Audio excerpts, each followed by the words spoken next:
I'd like to welcome everyone to the 2022 Fall Symposium for the University of St. Thomas Law Journal.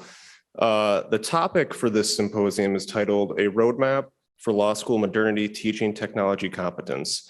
So we have a full slate of speakers today that we're going to hear from, and we're going to start things off by hearing from our Dean Nichols. Thank you. One of the privileges is getting to be clapped for doing absolutely nothing, just standing up. So that's overly gracious of you. Thank you for being here. Welcome to all of our distinguished guests and speakers and others joining us. Students, I'm glad you're here today, and I really appreciate the hard work that you've put into this already and that I know will come after. And we have a lot of people joining us online now and throughout the day, and so I'm really grateful that you are with us here at St. Thomas. One of the dangers of giving the podium to the dean about anything and saying introduction and welcome is I'm kind of a law professor at heart, and so I think I have knowledge on any topic you give to me. I'm going to try to be really limited so that I can hand off to Dean Roback and the rest of you who actually have more knowledge about this.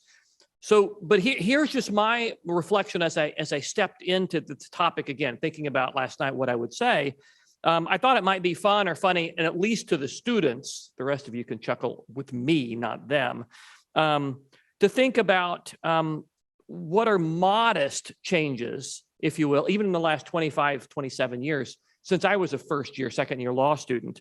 I'm not that old. I just turned 50 last month, well, that's now almost 2 months ago, but it's not that long ago, right? And when I started law school, that was my first email address. Right? It hadn't even, I hadn't had one before that. That was a new assigned thing. We didn't take exams with computers. And in fact, basically nobody had a computer and a laptop. A couple of people brought these big clunky things. I had a desktop, there's a computer lab. There was a typing room if you wanted to type your exam. And bar exams went like that for a long time, right? I was teaching in the early 2000s, and all those early exams were still handwritten. Right? It was only then shifting. The bar examiners were late to move to laptops. So the reason I named for students, trying to give a little context, right? And so when I started law school, we were still 12 years from having an iPhone, a long time. It is really new in the scheme of things, but it's hard to conceive of literally all of us, not just pulling a thing, iPhone, Android, whatever, out of our pocket now and functioning on it. It moves so quickly. And one way to think of the difference, if we look the other way, is that my son is a classmate, an undergrad of one of yours. We were chatting this morning. And I've told this to some of my colleagues here. But if I compare my experience to his, we share an awful lot in common. But this never happened to me. When he was in 8th grade, the school put a tablet in his hand, an iPad in his hand, and said, "This is your book." And by 8th, 9th grade, he was like, "I'd like to do my math homework on paper." And the school said no. Well, that's a really different way of functioning, right? I think it has some challenges since we've got research that says that our hands actually connect to our brains in different ways than typing, right? But we're all shifting and learning. But as we step into this technology space, I walked down today and the national jurist is right on point with us. Right? It's just, I think today, sitting in our bin, the legal technology law students need to be using now has just shown up.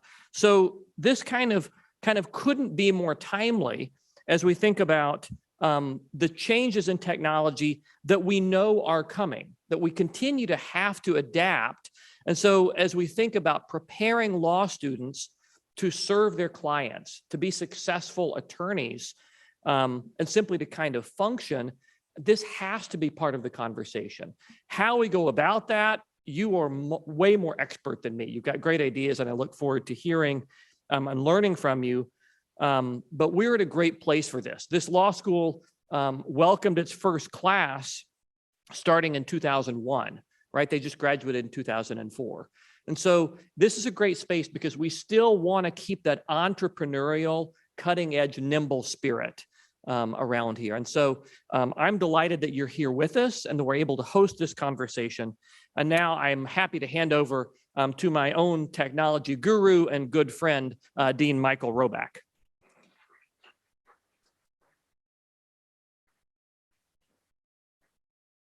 Good morning, everybody. It is hard to believe it's November 4th. I've been thinking about this day for quite some time, not surprisingly. A number of things kind of inspired me, and I think I'm fortunate to have a dean who likes to think about technology, maybe not like to play with it so much, but like to think about it. But part of the impetus for this was the notion that it's been 10 years since Comment 8 to Rule 1.1 was adopted by the ABA. And now there are 40 states that have also adopted that, including Minnesota. But the question, I think, still is open. What does it mean, really? I mean, what are we supposed to be doing with this technology competence? And so I think there are, a number of things to talk about. But I think now that we're 10 years in, we have a chance to start chapter 2 of how we want to talk about this. And that's what I'm hopeful that this symposium will be. And partly, I've entitled it Roadmap, in part because I'm deeply indebted to my colleague, Neil Hamilton, for his book called The Roadmap, which was really about how to succeed and get a job in the legal field, which was born out of the crisis of 2008 and 2012. He became interim dean and was struggling with figuring out what is it students need to be able to be successful. But I think the idea of a roadmap is incredibly important, in part because I'm of an age where Westlaw didn't exist when I was in law school. LexisNexis didn't exist. It was Mead Data Central. And it was this little tiny cube thing if you go to Silicon Valley, the computer museum has the original terminal, just to say how amazing technology was. So I'm fortunate in the sense that I have seen pretty much everything that's happened in the way of technology developing and transforming. I am at best an accidental technologist. I always sort of understood where I thought technology could fit in, could apply. I tell this story, I've told the story before. When I was a first-year law student, my second semester, I got my first outside job. I was a pretrial release officer in Indianapolis. I worked in the lockup usually from 7 at night till 3 in the morning. And I was quasi-magistrate, so I got to release people on their own recognizance and things like that. But we had a mainframe computer that had a dumb terminal in the office we had that had the jail system and how it worked. So then I got an internship in the prosecutor's office. And the first day we're being walked around by one of the deputies, deputy prosecutors, and she pointed to the dumb terminal and said, I think that's a computer. I don't know what it does, but I wish it could tell me if my defendant's in jail, still sitting in jail. I said, it can. And so I walked over and I did like the thing and pulled up and her person was in cell block, whatever 4B. And that was sort of my first, something about computers. I really didn't, but I understood enough to know when it was important. And that's kind of what I've done all the way through. So I think that some portion of what we want for our students is to make sure that they are at least open, to the idea of technology. Maybe they don't know exactly how to code, and maybe they shouldn't know how to code. I think that's an open and interesting question. But I think that at least understanding a little more than I touched this to get that to happen should be part of what we're striving for. The other thing that I'm kind of passionate about too is the fact that law librarians are, I think, positioned to help lead this charge. I say that for a couple of reasons. Well, the first is our vendors are in this space, right? So Thomson Reuters, Westlaw, Reed Elsevier, Lexis, Bloomberg Law. These are not just research platforms anymore. They have become legal research tools, technology tools. The way that analytics, I need to make sure I say fast case too. Sorry, Damien. Don't want to leave out fast case because actually for the students who are here, you don't know this, but that's actually probably the tool you're going to end up using more so than Westlaw and Lexis. But they are doing things behind the scenes with AI, with machine learning, that make these tools far more interesting than just something you can look up a case in, right? And then part of what's incumbent on us is to be able to show you that. But that's in the law librarian wheelhouse, right? And also law librarians are first and first and foremost, information professionals, right? And we're really talking about information systems, information tools. And so I guess my takeaway is that nobody really owns this space yet. I mean, there's lots of people trying to figure out what it is, who should have it. So that's why I'm pleased that we have so many law librarians. Our keynote speakers, Katie Brown and Jessica DePerio Whitman, both are deans at their respective law schools, Connecticut and Charleston, but have also been at the forefront of teaching technology for quite some time. And also, I was very inspired too by a pre-conference we had at the American Association of Law Libraries this past summer, where actually a lot of the stuff that I wanted to talk about here was being talked about there, but among law librarians, and how to take it to their schools and make it effectively work. And so the last thing I want to say too is that I got an email from Thomson Reuters in April, and I think this is actually what put the seed in my mind for this symposium. But it's titled Hireable Research Skills, right? And they were going to have a seminar, a live event expert panel, April 15th. And they said, raise your hand if you want your students to succeed right out of law school. Of course you do. That's a no-brainer. Law students need to show that they know how to, 1, conduct legal research, 2, leverage practice know-how skills, 3, write clearly and persuasively, 4, master legal tech. Right? Master legal tech is now part of what that portfolio is. And that's why I think we're in the right place at the right time to do it. I just want to say very quickly too, I'm incredibly excited about, I think, how we've got the day structured. I've kind of called it crafting the roadmap, part 1, part 2, part 3, but I'm most excited because we happen to have Damian Reel from Fastcase with us today, who is going to be synthesizing everything that's happened today to show us how to read the roadmap. And so his presentation at the end will be worth waiting for. All the good stuff you're going to have happen beforehand is going to be terrific. Damian is going to help also structure the day by introducing the panels. Having said that, I'll now turn it over to Damian to begin the symposium. Thank you all so very much for being here.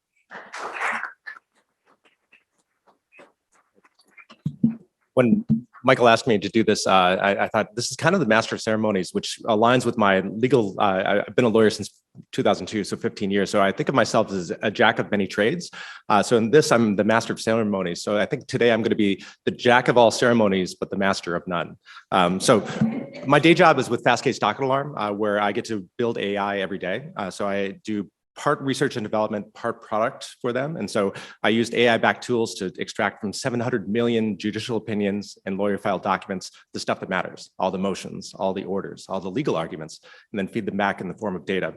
And so I also, early in my career, I clerked for a bunch of courts. And the courts, much like the legal profession, one of the lawyers on the court and one of the judges on the court said, you know, courts, they have a saying, they say, we have yesterday's technology tomorrow. And so I think that's a good, the legal profession is often using yesterday's technology, but we'll get to it tomorrow. So I think what we're doing in this room here today is being able to say, okay, we're going to do tomorrow's technology, or at least train for technology today. Because we're telling, there's old folks telling old folk stories. I'm an old person. When I first started practicing law, my secretary told me, Damian, you're not dictating enough. You're not being efficient enough, because if you dictate, you're more efficient. And I said, well, I can type at 125 words per minute. My secretary can type at 60 words per minute. So you're saying it's more efficient for me to dictate to my secretary, who then will type half as fast and then send me a draft, and then I'll have to correct the typos and then send it back to her and then do another round trip before it goes out the door. You're saying that's more efficient than me just typing it at twice the speed? Anyway, so the idea of what is efficient and what is using technology for its best purpose was different from the 1995 version of the secretary that was trying to say that to my then 2002 version of what happened, which is much different, of course, than the 2020 version. So I think the idea of what efficiency has happened throughout history is very different. So with that as prelude, I'm really excited to be able to talk about our two first keynote speakers, where they're going to be talking about essentially what does it mean to be ethical? What does it mean to bring ethics into into the curricula. So one of our speakers is Jessica DePirio Whitman, who you can read her bio, but interesting that she's taught cybersecurity, something near and dear to my heart. She also oversees the day-to-day operations of IT. So she is both a teacher and a doer as far as IT. And then also with us is Katie Brown. Really thrilled to be able to, she teaches, you may have seen her bio, acting skills for lawyers. That's pretty cool. And she also taught the art of advocacy, saying that art and science. So they're going to be talking to us today about ethics and curricula. So with that, please give them a warm welcome.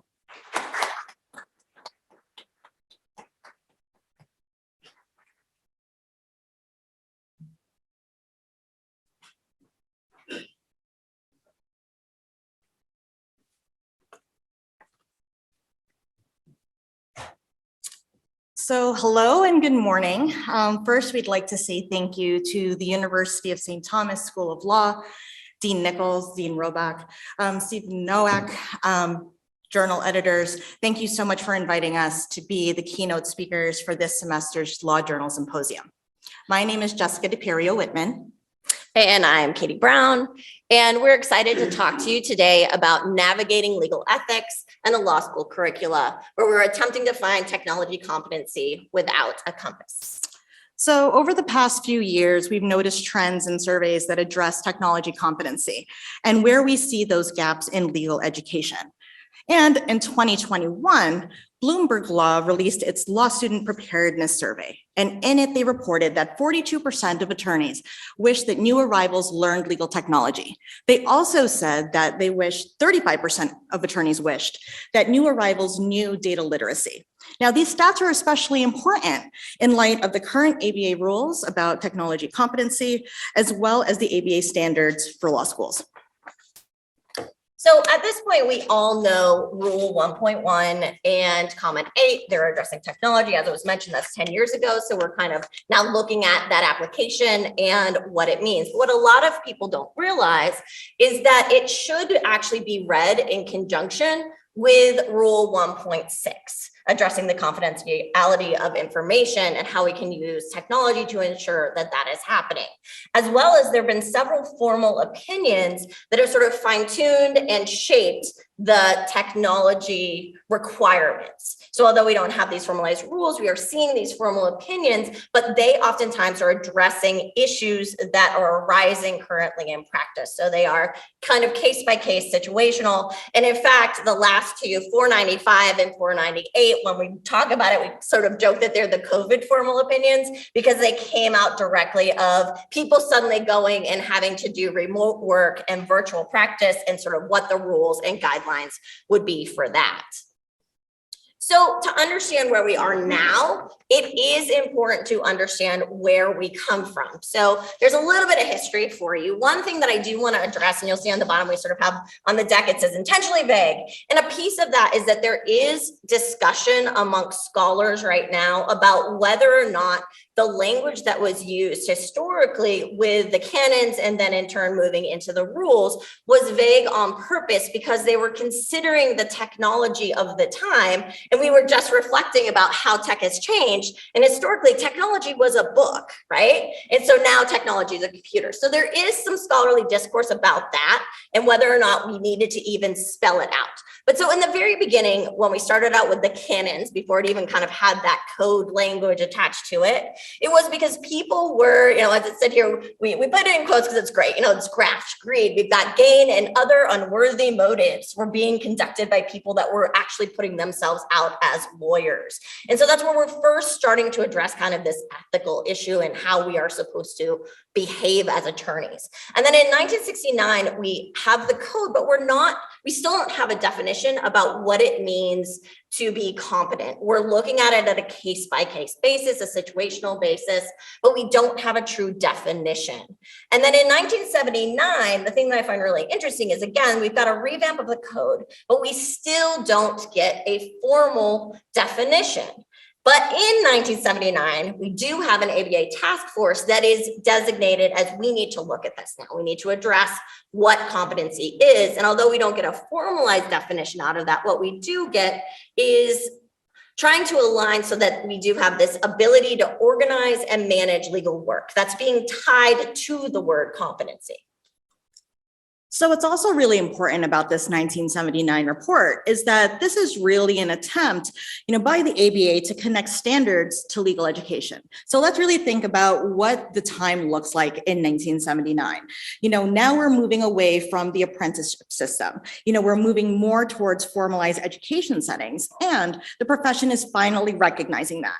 And so fast forward a couple of years to 1983, and this is where we now see the full adoption of Model Rule 1.1. This is where we see the highlighting of the term competency. We saw that, we are, also adopting Model Rule 1.6, which again is the duty of confidentiality. But when we do a deeper look into the comments of the 1983 code, we see that it addresses the need for attorneys to act competently to safeguard information relating to the client representation against unauthorized access. And almost 30 years later, the Commission on Ethics identifies new technologies that should be considered for competency. So as was pointed out before, 10 years ago, we finally roll out Comment 8 of Model Rule 1.1, which obligates attorneys to understand the benefits and risks of relevant technology that's associated in the practice of law. And to date, as Dean Roback had mentioned earlier, 40 states have adopted some form of Model Rule 1.1 and or Comment 8. Now, it's really important to note that states have the option of adopting the language as a whole, in part, or just accepting the rule and not Comment 8. So in addition to this, we also have to consider the ABA standards that are applied specifically to law schools. And so ABA Standard 301, says that we must maintain a rigorous program of legal education for effective, ethical, and responsible participation. We see in Standard 302 that we continue this expectation for competent and ethical participation in the practice of law, and the requirement that we have to acquire other professional skills.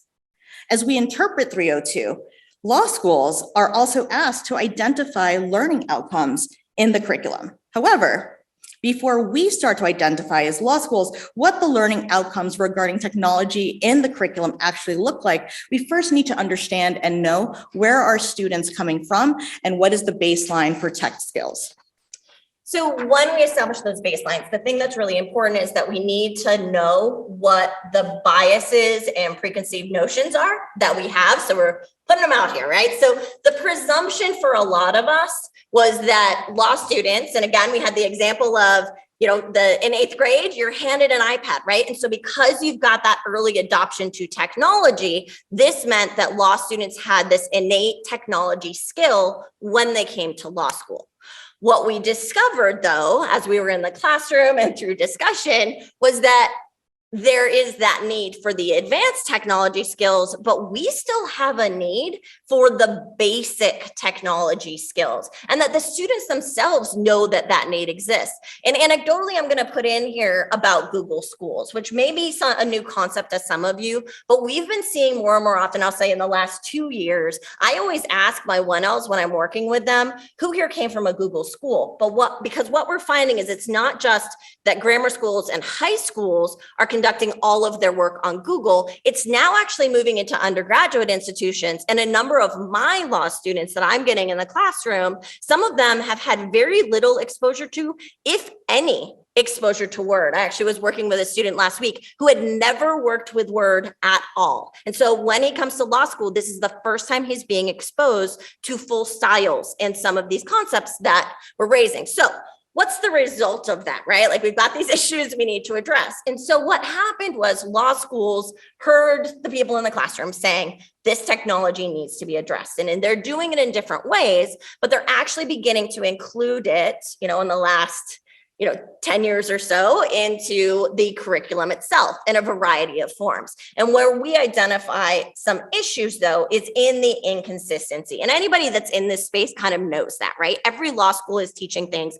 a little bit different. So we sort of did a little deep dive into some of the data. So in 2017, I was very interested in this topic. And so I sent a survey out to all of the ABA accredited schools, asked for people to fill it out. And there were a whole bunch of questions. And so this is one of the specific questions that we asked, which was, please select all applicable legal technology topics taught in just your 4 credit technology courses. And so you can't see the differentiation as much on the screen here, but that slightly darker color, that's from 2017.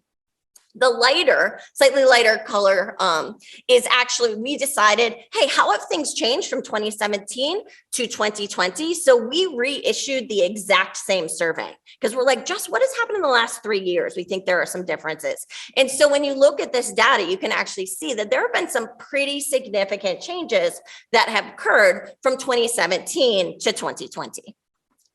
So in 2021, we then data mined all of the law school websites and all publicly available syllabi of the 200 ABA accredited law schools to gather course information in this space. And so what we found 600 plus courses. And keep in mind, 600 plus courses in 200 ABA accredited law schools is actually not a lot of courses, right? So while 97.9% of law schools offered courses in the technology or legal technology space, there is no uniformity in course offerings, even from school to school or professor to professor at the same institution. And so this lack of uniformity confirms that law schools as a whole are not meeting obligations or the standards for teaching technology or technology competency for effective and ethical practice. So we were surprised by these results and in turn did another deeper dive, right? So when we were looking at those specific technology courses, one of the other things that we wanted to see is, okay, there's this inconsistency about what's being taught, but when we start looking at what should be practice-centric related topics, things we know you need in the practice of law.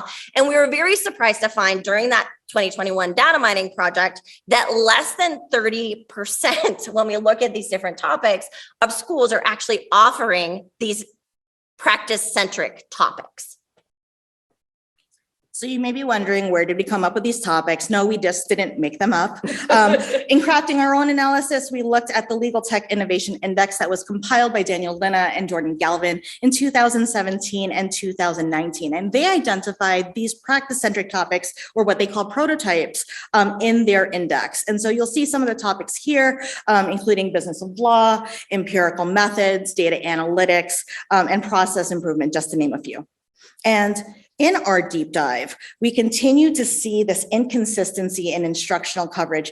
When we cross-reference and coded our law school course data from our mining project with the areas of prototypes that Daniel Linna and Jordan Galvin had identified in their studies. So for example, when we look at the prototype of business of law, we still see all of these topics that are being covered. And while they are being covered generally, we see that there are significant differences in coverage between standalone tech courses and doctrinal courses. So where we are seeing consistencies, though, is with e-discovery.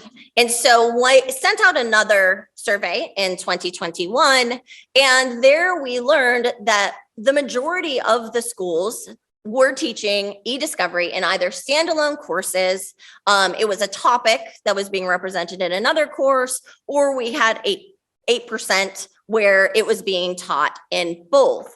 And so we think e-discovery is really interesting because what we find here is that also at this time, if you look back at the discourse that attorneys are having in the practice space, you're seeing a lot of CLEs that are discussing e-discovery. We're seeing articles that are talked about it. And then we're also seeing job descriptions that are specifically asking for these specific e-discovery skills.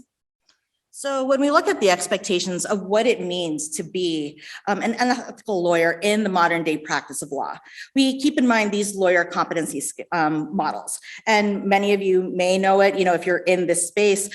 For those of you that don't, I'll go through them really quickly here. So we have, since the beginning of lawyering, we start off with the I-shaped model. The I-shaped model really focuses on the depth of legal knowledge that you need to know. We started off with having bespoke services, very client-centered. It was one-on-one, very, again, tailored to the client.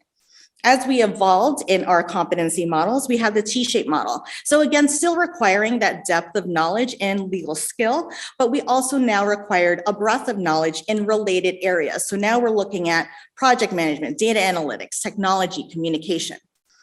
We then evolved to the Delta model, which focuses on the people, the process, and the practice.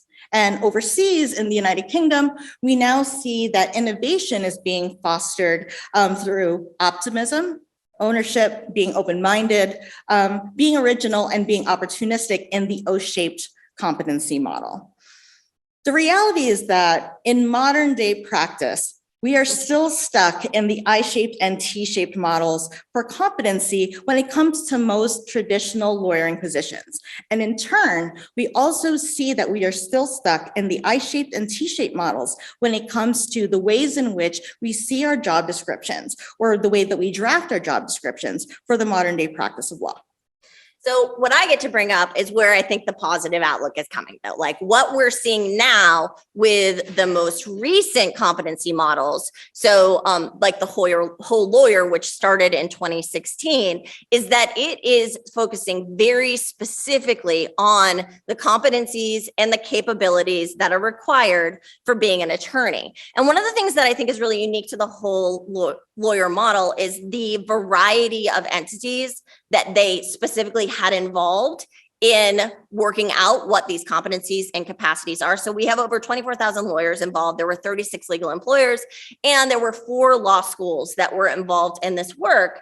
And because of that, we're getting a number of resources out that can provide guidance about what is necessary when it comes to these competencies and capabilities and technology today. So why are we recommending this? Why are we so hopeful for this model? So if you're not familiar with this model, I'll give you a couple of specs. As Katie had mentioned, the whole lawyer model comes out in 2016. It is coming out from the IAALS, which stands for the Institution of the Advancement of the American Legal System. The whole lawyer model focuses on 5 learning outcomes: being a communicator, practitioner, professional, problem solver, and a self-starter. And embedded within this model, you see 76 foundations. And so since 2016, the IAALS has really tried to attempt through the whole lawyer model to address the competencies surrounding technology and its use in legal practice. So for example, you'll see that this survey that they released in 2016 addresses technology skills on a sliding scale. And they gather data from the employers, from the law schools, from lawyers about what skills are necessary for the short term, what eventually must be required, what is advantageous but not necessary, but also what's not relevant. And so I'm going to cite out of this chart 2 very important or stark statistics in my mind. First, we see 58.1% of the respondents of this survey believe that what's necessary in the short term is that we need to learn and use relevant technologies effectively. But what's also really important to see is that 46.4% of the respondents say that leveraging technology in cases or projects to increase the value or sophistication of services and products must be acquired. So to bolster this, in 2021, the IAALS releases a hiring guide that reflects the role of technology in the whole lawyer model. So when we now look at this guide, we see that one of the foundations here is under the category of workplace. And we see that they have acknowledged the foundation of learning and using relevant technology effectively. And the way in which the whole lawyer model has defined this is that it's creating the expectations that attorneys should stay abreast of innovative technological tools relevant to the field. Now, this is common sense. They just covered this in 2016. But the reality is that in this hiring guide, they demonstrate that technology in practice is just not limited to just this foundation. Technology is actually embedded, as we know, in multiple areas, multiple foundations within the whole lawyer model. And even if the term technology isn't specifically mentioned in the foundation itself, it's still covered. So I'll just briefly go through some of the other foundations. So 2 foundations that I'd like to point out are adhering to proper timekeeping and or billing procedures.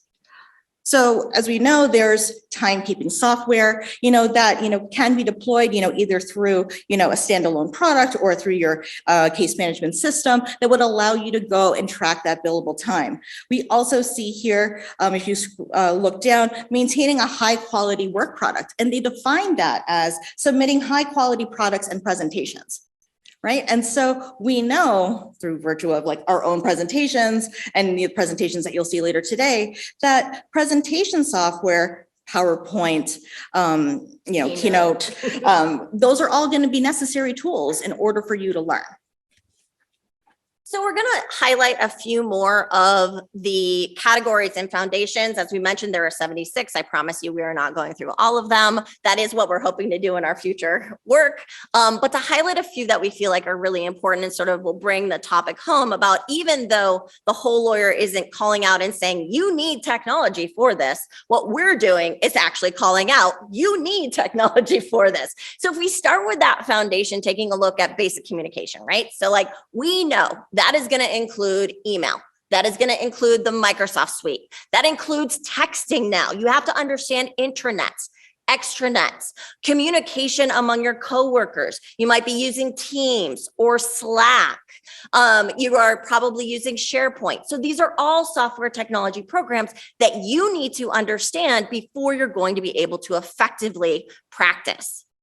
Looking at the next category, specifically calling out sort of the meat and potatoes, right, of legal practice. So when we're looking at things like drafting contracts and agreements, pleadings, motions, interviewing those clients and witnesses, right, all of these skills, again, are going to require that Microsoft suite, as well as looking at a lot of the new things that are in that legal tech space. So now we're working with contract management systems, hot docs, we're working with dockets, we're working with court websites, templates. All of those things require you to understand this basic concept of technology that, as I mentioned earlier, some of our students are coming into law school not ever seeing it, right? The legal thinking and application. So this is for the librarians who are in the room, right? So one of the number one foundations that they highlight under this section is that effective research of the law itself, which means you have to understand those legal databases, you have to understand search processes, and going through and manipulating those systems to get everything you need from, your big three to looking at Fastcase to Pacer and some of those governmental websites as well. You're also seeing under there that we start to get into some of these ethical issues that we addressed even in the beginning, right? And that those issues themselves are also going to include understanding technology, right? You have to understand how you're using Zoom. We all heard about I am not a cat, right? You have to understand technology so that you can do these simple processes. All right. So then when we start looking at capacity, the thing that I think is really interested with this, we've got this foundation of resourcefulness, right? And so what I love about this, because I personally love to also teach efficiency tools in my technology classes. And so with resourcefulness, this is where we're starting to get in those examples of where whole lawyering is thinking about the practice of law today and the expectation of innovation that is in practice, right? That design thinking, that aspect of practice. So here they highlight that innovation and efficiency is a part of the definition of what a good lawyer is, and also the soft skills. This is where we're really starting to get in that area where we've got this combination of technology, efficiency tools, and the soft skills that are important for law. Here under ethics, this is where we start again. We're expanding on those soft skills and the ways in which they are carried out into ethics. And I just think it's really interesting since we started with ethics to see technology and ethics really are being tied more and more to the soft skills practice of law and are just as important as those tangible things like the e-discovery. So let's revisit that survey that I mentioned at the very beginning of our session. So the law student preparedness survey specifically asked a question about soft skills. And so if you look at this chart illustrates how perceptions among practitioners and law faculty are very different. And so, unfortunately, law schools still perceive that they are aligning their course curricula with law firm expectations and hiring practices. And as we noted earlier, we see the influx of e-discovery courses based on trends. This shouldn't be a surprise to us. right? Because we know that many law schools, if not all law schools, have a bevy of IP courses. And we see that that number corresponds with the number of IP attorney positions that are offered in any given year. So we hypothesize that we're only seeing these pockets of alignment because if we go back to thinking about those models, the way that we have been thinking about, we always do it the same, right? So if we're focusing on the I and T shape model with our practice, we're focusing on the I and T shape when we're thinking about our job descriptions as well. So we're focusing on these very discrete specific things like grades and rank. And so I think what ends up happening is that we should start looking at the competency models of things like the whole lawyer, where we're getting more of the competencies and the capabilities that are more aligned with the actual practice of law. I also want to take a moment to say, I think this may be starting to be addressed beyond just, us discussing it here. Because I don't know if you've seen in the last few weeks, we're seeing more and more written in the by legal practitioners about issues that are happening with law firm HR offices that are using AI bots, because it's not considering those soft skills. It's not recognizing those other skill sets that someone may have on their CV and simply checking boxes, which in turn results in some biases and some people that get kicked out that really they do have those capabilities that you need for the practice of law. So we wanted to also highlight this is our current project that we're working through. We are going through and we are going and data mining. So these are two different job descriptions pulled on the exact same day from the same law firm. So the top job description is actually a full-time law position where technology is in the title. The second position is a contract attorney position for e-discovery. So when you look at the first very small job description, the language is incredibly vague. And even though, again, we've got technology in the title, we are not getting a lot of details about what the technology expectations are, except for this very vague language, right? But then when we get into the e-discovery contract position, it is a very specific about the technology, knowledge, softwares that you are going to have to know and understand to be able to be in this position. So one thing I do want to highlight, because I think it is important to know, is actually at the very bottom, we have relativity is mentioned here. And I want to highlight that because most of the schools that are teaching the topic of e-discovery, either as a standalone or as a component of the class, are actually working directly with relativity, and they are offering up for students to get exposure to it. And so I think that that is, again, directly related to what we're seeing here with it being offered in the job description.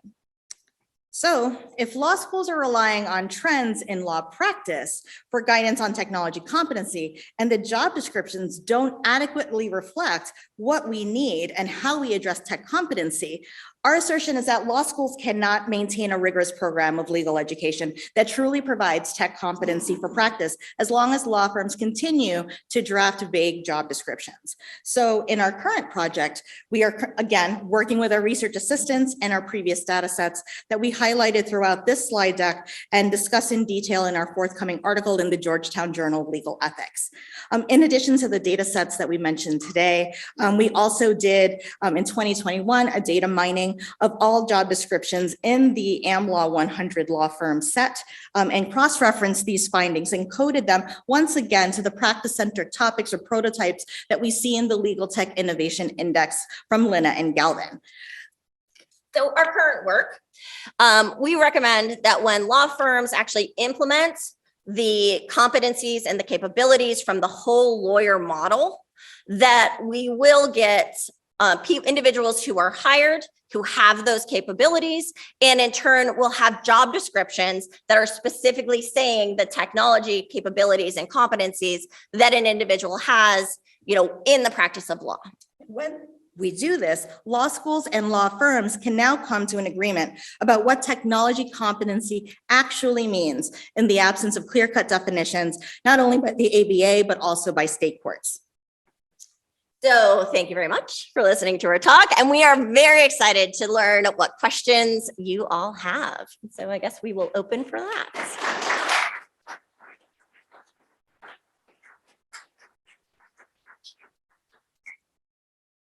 So what questions do we have from folks? Yes. Can you talk a little bit about technology competency in the intersection with like cybersecurity? So I'm thinking, for example, of like lawyers texting and that being discoverable and how law schools can kind of integrate cybersecurity and technology competency. Yeah, so that's really interesting.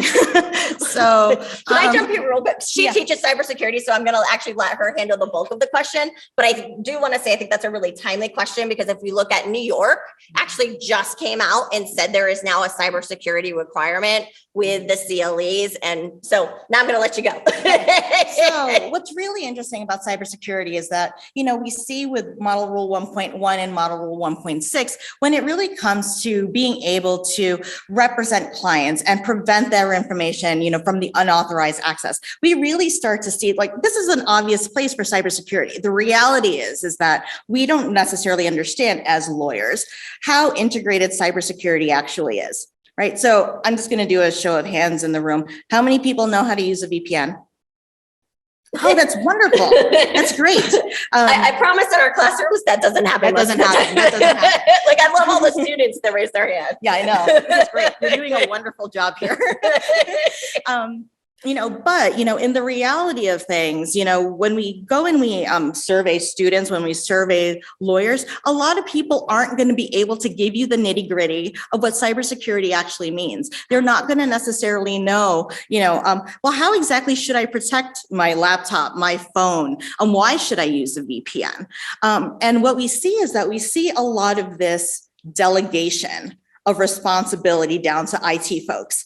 And, fine, fair, like they do know what they know and they're experts in that field, but it doesn't take away our obligation of having to know how do we keep this information secure. And so what I normally tell students whenever I teach either cybersecurity or even when I teach special education law or advanced legal research is that our job as attorneys is that we are storytellers. Now, like I'm a librarian, storytellers, it fits. But we are storytellers. We get clients that ask us to advocate their story. We get the protagonist. They tell us our problems. They give us the plot. We introduce, hey, there's this other party, there's this other entity that is infringing on their rights, infringing on this plot, taking away something that they believe. And then we find out, after we've ensued all of this drama, that, at the end, we need to go and advocate for them. And then hopefully at the end, we have this happily ever after, for our client. And we tell the story on their behalf.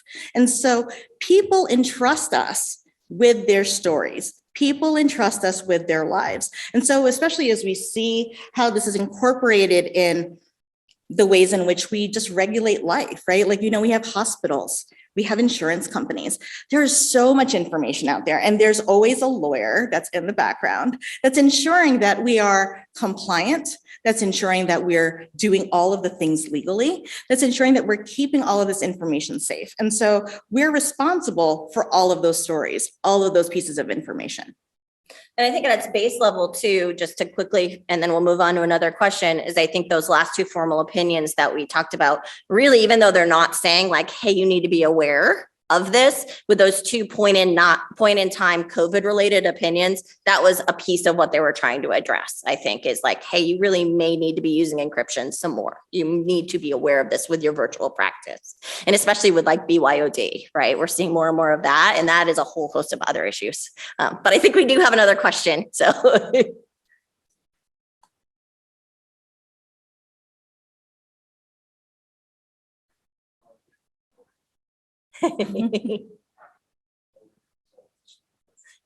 Technology competence, right? it never fails. Like that's the one day you have to be like, no, I promise. I know what I'm doing.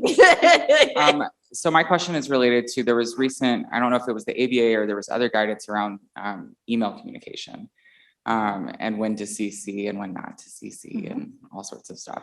And as a current law student, a lot of the guidance, whenever I was reading, I was like, this seems intuitive. And as I'm sitting here listening to your presentation, I'm hearing a lot about how to prepare students for this. But the reality is that whenever we go into these law firm spaces, a lot of people they don't view themselves as students anymore. They're the partners, they're senior associates, mid-level associates. So I think the gap that I'm seeing is that a lot of onus is put on this next crop of lawyers to teach technology competence or manage up. So what are your thoughts around that? Like, what does a new attorney do in that space? Or how do we create buy-in as first, second year associates around that in order to make sure that we're not the ones that become the new kid on the block that can teach them how to use their Zoom phone? Yeah, that's a great question. And I think there are lots of different pieces. And the first piece that I want to say, which really, it's in response to the topic and not directly to the question, but we'll get to the question in a minute, is I say to you all as law students, as the people who might be going in for the first year, summer associates, leverage it. Right? Don't see it as a disadvantage. Take every opportunity to go and educate. I can tell you there was a student in my legal tech class, and this is just an anecdotal story, but this is across the board. We're hearing more and more of this. She was a summer associate. I taught them about legal analytics for the first time. They were a Westlaw firm. It's a litigation firm. She literally brought in that day, because it was a summer course, to her attorney and said, hey, here's the cool thing I just learned about you. When you go in front of this judge, this particular motion is never granted. She got the job offer. So she started the next year as a 3L there. So that's sort of a side note, but I would say if you are being seen as the tech expert, leverage the knowledge that you have, because depending on the community, it may just simply be educating about reply all, right? Or it may be analytics. So that's that piece of the conversation. I think the other piece of the conversation is that's when you have the opportunity, if you're already in that space, like if you are a first year attorney, look at what options are available as far as technology guidance. Do you have one IT guy? Is it solo or small? Is it something where tech is there? And so they really need someone for that role. And if you're feeling the pressure of that and you're not in a position where you can leverage that because you can't bill it, right? Like you teaching somebody else how to use tech. That's the place where you do go up to the individual that's the most supportive within that rank. And you're like, hey, we need to get a vendor to come in and do technology training, or we need to do that. So I think that there is that line between I'm being taken advantage of in theory, or I'm not able to meet my billables, right? Because that's the whole thing. You were hired to be an attorney just because you understand technology really shouldn't be the thing that it's like, that's what you end up focused on. So you got to find that balance. I'm not sure what you want to add to that. Yeah, so I was actually thinking about a conversation that I had with a former student. She had just graduated 2 years ago, and she started off, she's in a nonprofit right now. And so she was very open about the fact that she knew technology. She doesn't know technology, in all of the ways, right? But she had taken technology and law practice with me. She had, been my RA. She knows about, the ways in which she needs to be competent and, and has that tech skill. And I will say they know. And they will find you if you know technology. They will hunt you out. And in some ways, it's kind of like the reward for good work is more work, but they have identified her as the tech guru of that nonprofit legal organization that serves the state. And so she now is not only running her whole entire section of this nonprofit legal organization, but she's also the go-to person for all things tech. It has afforded her networking opportunities in ways not only within the organization statewide, but also outside of the organization through the Bar Association. So then that way she can go and continue fostering, hey, it's really important to know technology competency. And it doesn't matter if you're in a big firm, a small firm, or nonprofit, you still need to know this technology. And there are also a lot of other outside companies where you can do, I teach with one particular company a lot of legal technology, and it is attorneys, and I am teaching the basics of things like styles and templates. And so if you are coming across that, that's where you can tactfully perhaps leave a hint to folks, because it's also not something where they would need to leave the office. They can do it in their office, they can get CLE credit, and they can actually work through a Word document if that's kind of where they're at. Oh, we got another question, I think.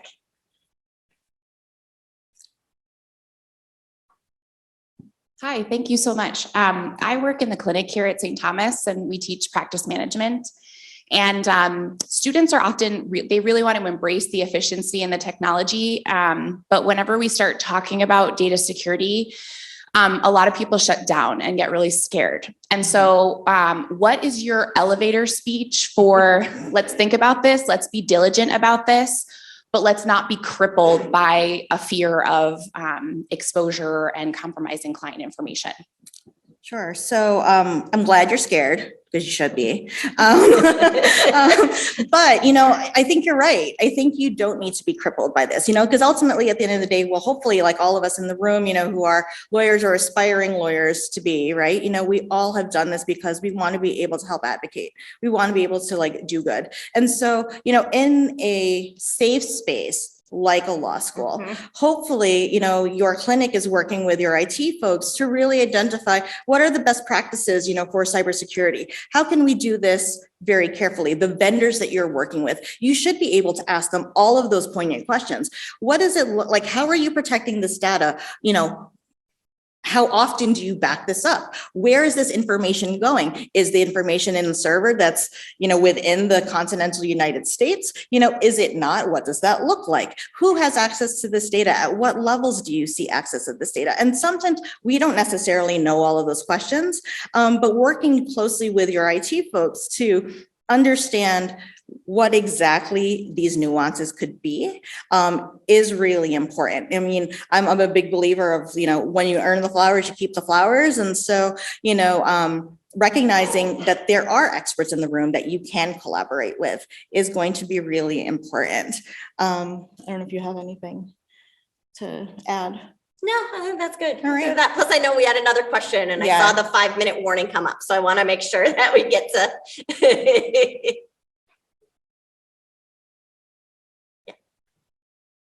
Hi. Hi. Is it on now? Okay, great. Hi, sorry.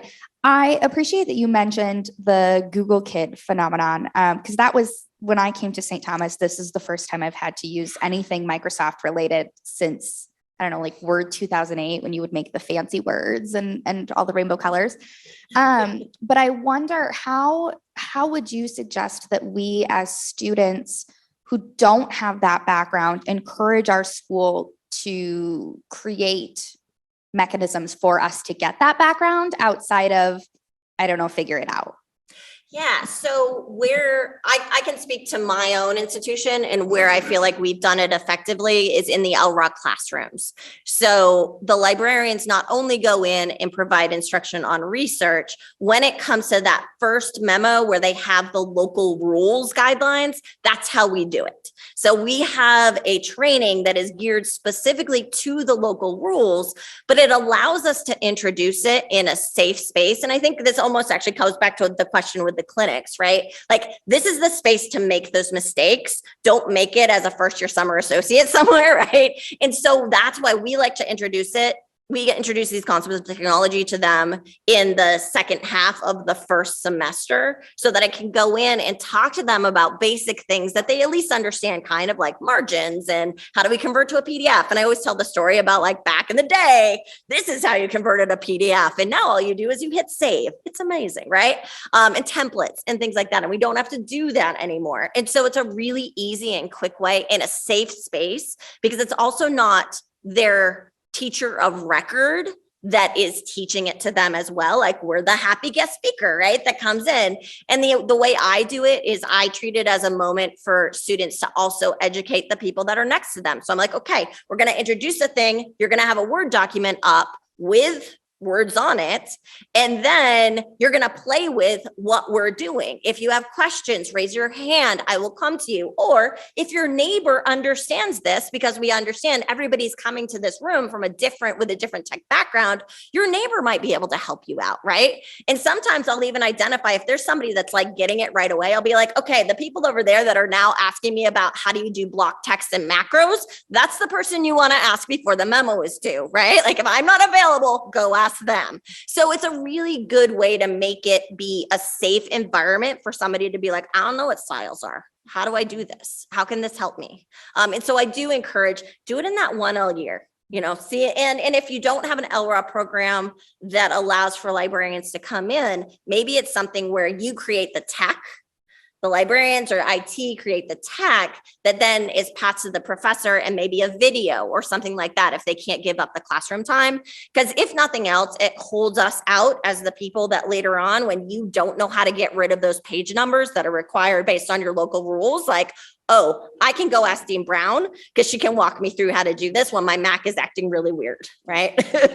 And over at UConn, we have the same phenomenon where, the librarians and IT, and I have the privilege of, supervising both departments, so we are regularly seen as the experts for all of these things. The other thing is that, and I know that many law schools subscribe to this, but we have taken student technology fees and we've purchased proficiency software, most specifically Procertus, in order to ensure that students can, at their own time, in their pajamas if they want, they can go ahead and they can go and learn how to use these Microsoft Office products that they haven't been exposed to because they've been going to Google school, and not only learning about it, but also testing their proficiency. So then that way they can take those scores and then link them to your social media profiles, link them to your CVs, and then you can become a more competitive candidate for any of these jobs that are coming across. And I think that, even though we, have these skills, it's still really important for us to still find those supportive faculty members. So I know that, in our, at UConn, I have a colleague who incorporates using spreadsheets, Excel spreadsheets, in order to go and calculate damages, right? And I think that, integration of even that small way of incorporating technology is still important because you're still tying the doctrine to practice. And so it's a really effective way to incorporate some of these technology competencies in doctrinal classes. And I know we're at our time, so we do encourage you guys over the course of the day, if you have questions during any of the breaks, please come and reach out to us. And our contact information is here as well. So you can always email us a question later on and we will share our information. So thank you, everyone.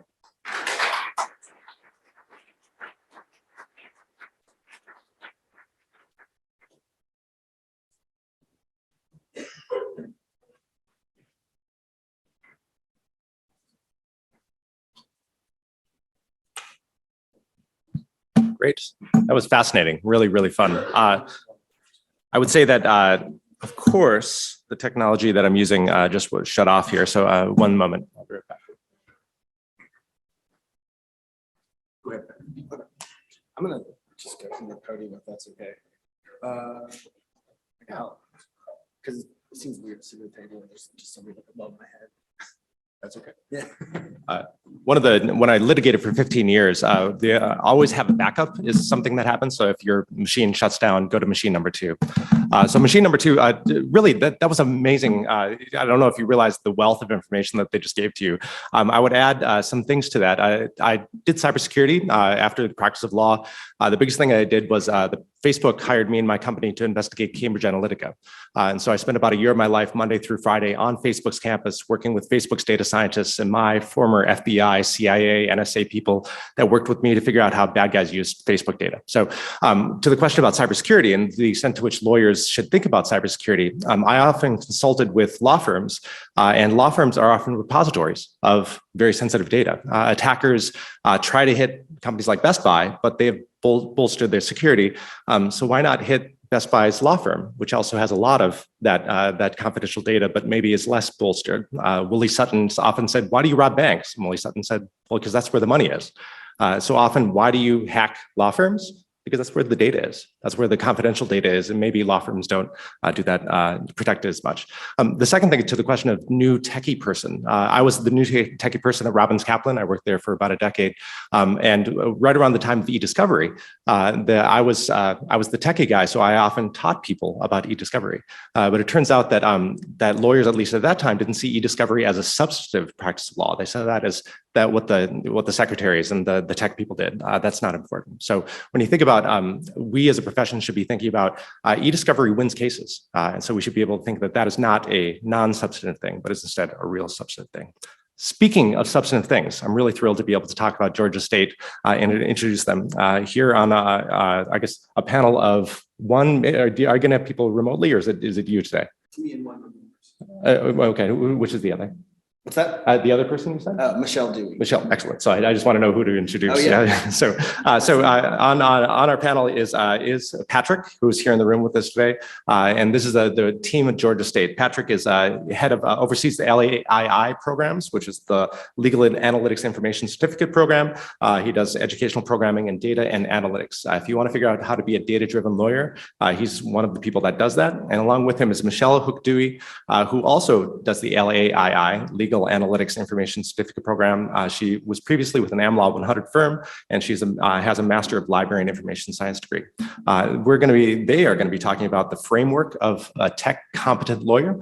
So please join me in welcoming them.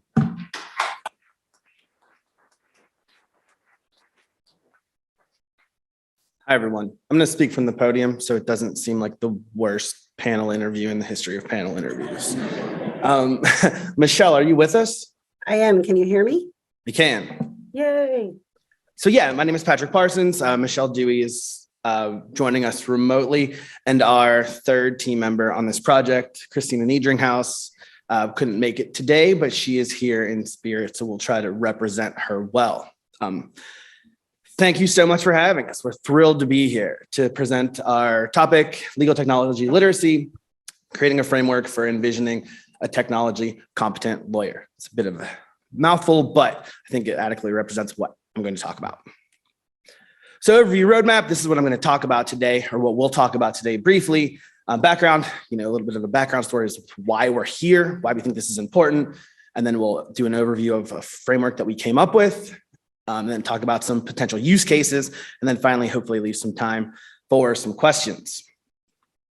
So why are we here? This story begins about a year ago when we convinced the administration of Georgia State College of Law to shift administration of our Legal Analytics and Innovation Initiative under the umbrella of the library and sort of change up the administration of that program.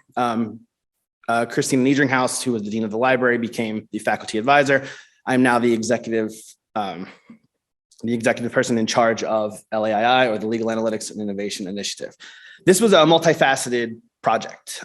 This in its past was a faculty endeavor. We have a number of faculty who use legal analytics in their scholarship, so it was part scholarship driven. But the other part, and a significant part, was the student-facing part, which included the certificate in legal analytics and innovation. And as it sounds, it was very much analytics based. The curriculum that had been developed, which was honestly excellent, was based in quantitative methods. So students came in and they took a course in statistical methods. It was called Legal Analytics 1, and they learned how to code in R. They had to do extra workshops in Python and Tableau. And then the curriculum extended from there into things, the other classes, which were a text-based analytics class. And then finally, the legal analytics lab, which would eventually give them or let them participate in a larger scale legal analytics project, which was, an excellent experience for all the students. However, when we came in and we sort of took over and sort of reoriented a bit, we had already been teaching in the LAI curriculum, teaching electives for a while. And we recognized that there was a need for different sorts of courses, more tech and innovation focused. So one of the first things we did was we decided to add this tech and innovation focus along with the legal analytics as a way to complete the certificate. And we wanted to add things. And some of the things that we were getting feedback on were sort of general legal tech, innovation classes, and then also like sort of legal process-based classes. And we realized that when we're going to do this, we're not starting over, but we're sort of reorganizing. We're going to have to do some mapping. It was really important to us when we started thinking about this that we created programming and a curriculum that had identifiable skills. So when students created the certificate, or when completed the certificate program, they graduated with a certain set of skills that were identifiable within the job market. Students coming out of Georgia State College of Law's LAII program are going to be able to do these things. So then the real thing that we had to do was do some curriculum mapping and figure out what these skills should be. And really, we sat down and talked about it. We've talked about it a lot. It's a continuous conversation. But what we really came up with was we wanted students who were technologically competent and had tech literacy but at different sorts of levels. We decided that, as we talked about it, we realized that like tech competency and tech literacy mean different things to different people and need to mean different things in different people depending on your job or your role in your organization or institution. So we went out seeking something that sort of did that. We wanted, a multi-level, multi-area framework that we could sort of work off of. Like this has to exist. And we didn't find a lot. I mean, there's lots of legal tech competency lists and frameworks, but everybody seems to talk about them in different ways. Tech competency means different things to everyone, as it sort of should. It's sort of in its nature different depending on your job. So we weren't finding, what we wanted. And then on top of that, rule 1.1, comment 8, this will probably be the second of 30 more times that you're going to hear comment 8 today. But it's purposefully vague, as the previous speaker said. It doesn't really lay out what tech competency is. It just says lawyers need to have it. So as people with a brand new initiative and a whole bunch of stuff to do, a new administrative task, we decided, well, why not? Let's just make our own. So we did. And we came up with this. This is our framework for legal technology competency and technology literacy. And we wanted this thing to do 2 to 3 things. First, we really wanted to break apart what legal tech competency is into areas to make it more digestible. When you review curriculum at different schools, you can see that lots of different technology classes are being taught, but usually without any sort of framework surrounding them and strategy towards what are the eventual skills. We sort of teach these classes without direction sometimes. So we wanted to try to make and divide the world of legal technology up into smaller digestible parts. So we created these quadrants: operational technology, data, automation, and practitioner tech tools, which I will talk through in a little while. And then on top of these quadrants, so the cone is divided into 4 pieces. We decided that we really wanted a graduated system of knowledge. If you've had any experience, if you've ever dealt with Bloom's taxonomy, which is a way to create learning outcomes, things higher up in the taxonomy are more intellectually challenging. We sort of wanted something that did something like that. So we settled on sort of a 3 tiers on top of a base. So the 3 tiers being know, integrate, and create. And all of these are set on top of a base of knowledge. So things, and Michelle will talk about the base in 1 second, but the base being the standardized skill set that really all lawyers need to have before we start talking about graduated skills. We used a couple other models as inspirations. We looked through all of these and tried to integrate parts that we liked about them, specifically the Delta Lawyer Framework, also the ARCL Information Literacy Framework.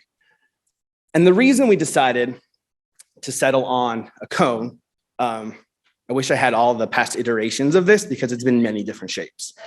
There was a multi-peak mountain. There was a donut. The donut looked really good, but we couldn't get it to do what we wanted.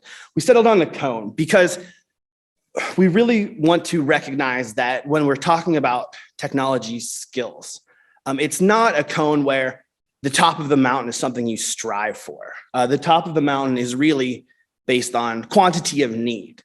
As you progress upwards in the graduated skill set in legal technology, you really have to do sort of less training the more specialized it gets. You need less people who can do top of the mountain skills. It's not a better or worse thing. It's just a sort of resources-based thing. So on that note, I will hand it over to Michelle, who will talk about the base.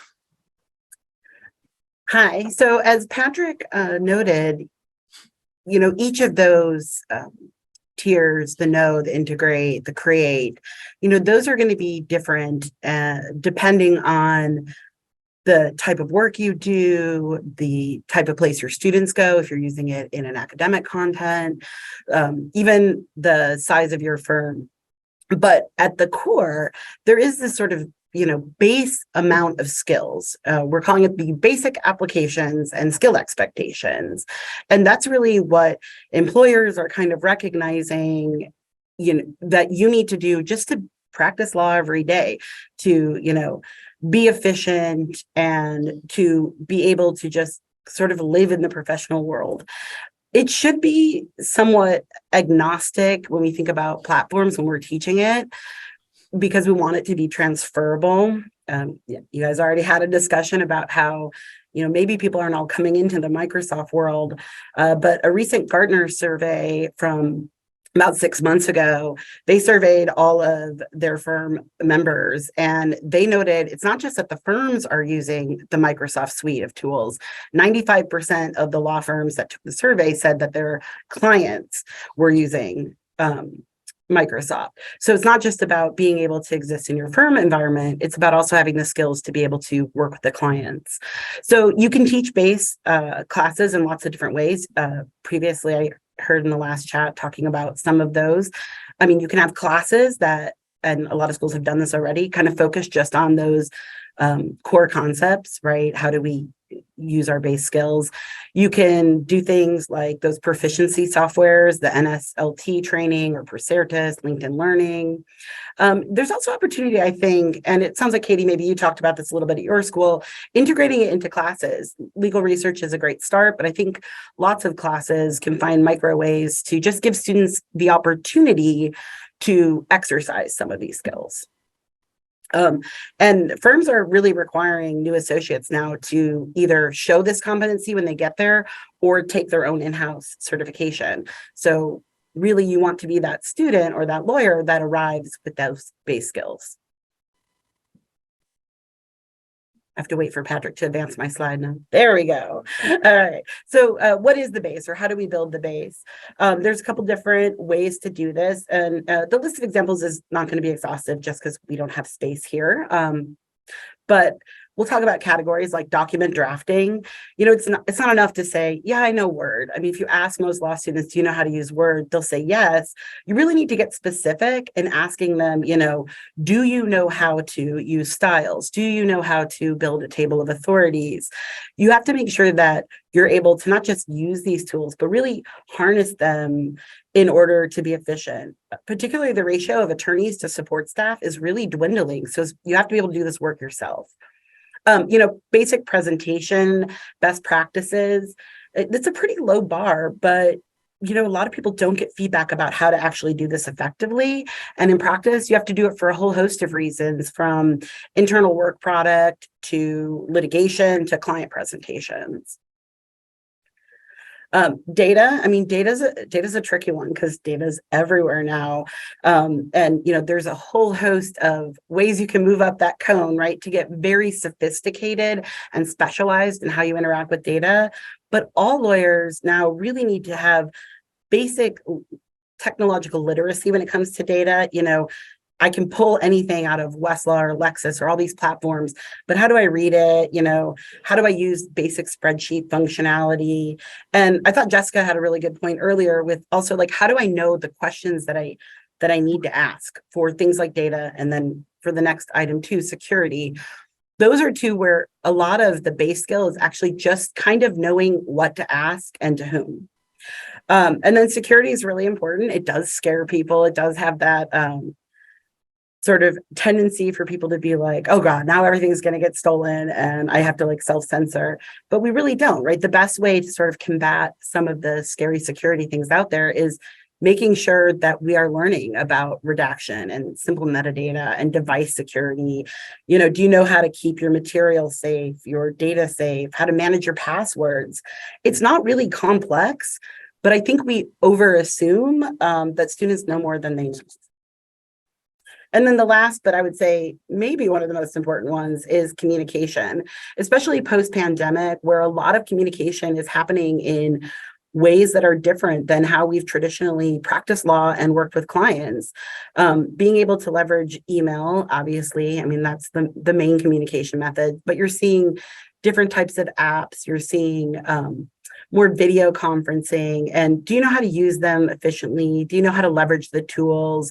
Do you also know how to collapse some of those tools with your rules of professional responsibility? How to advise clients about communication or how to think about your client communication can also just require a small amount of technical knowledge. And that's the kind of literacy that we really need to make sure that young lawyers are getting. This is really as prescriptive as we wanted to get in terms of list making and creating this framework.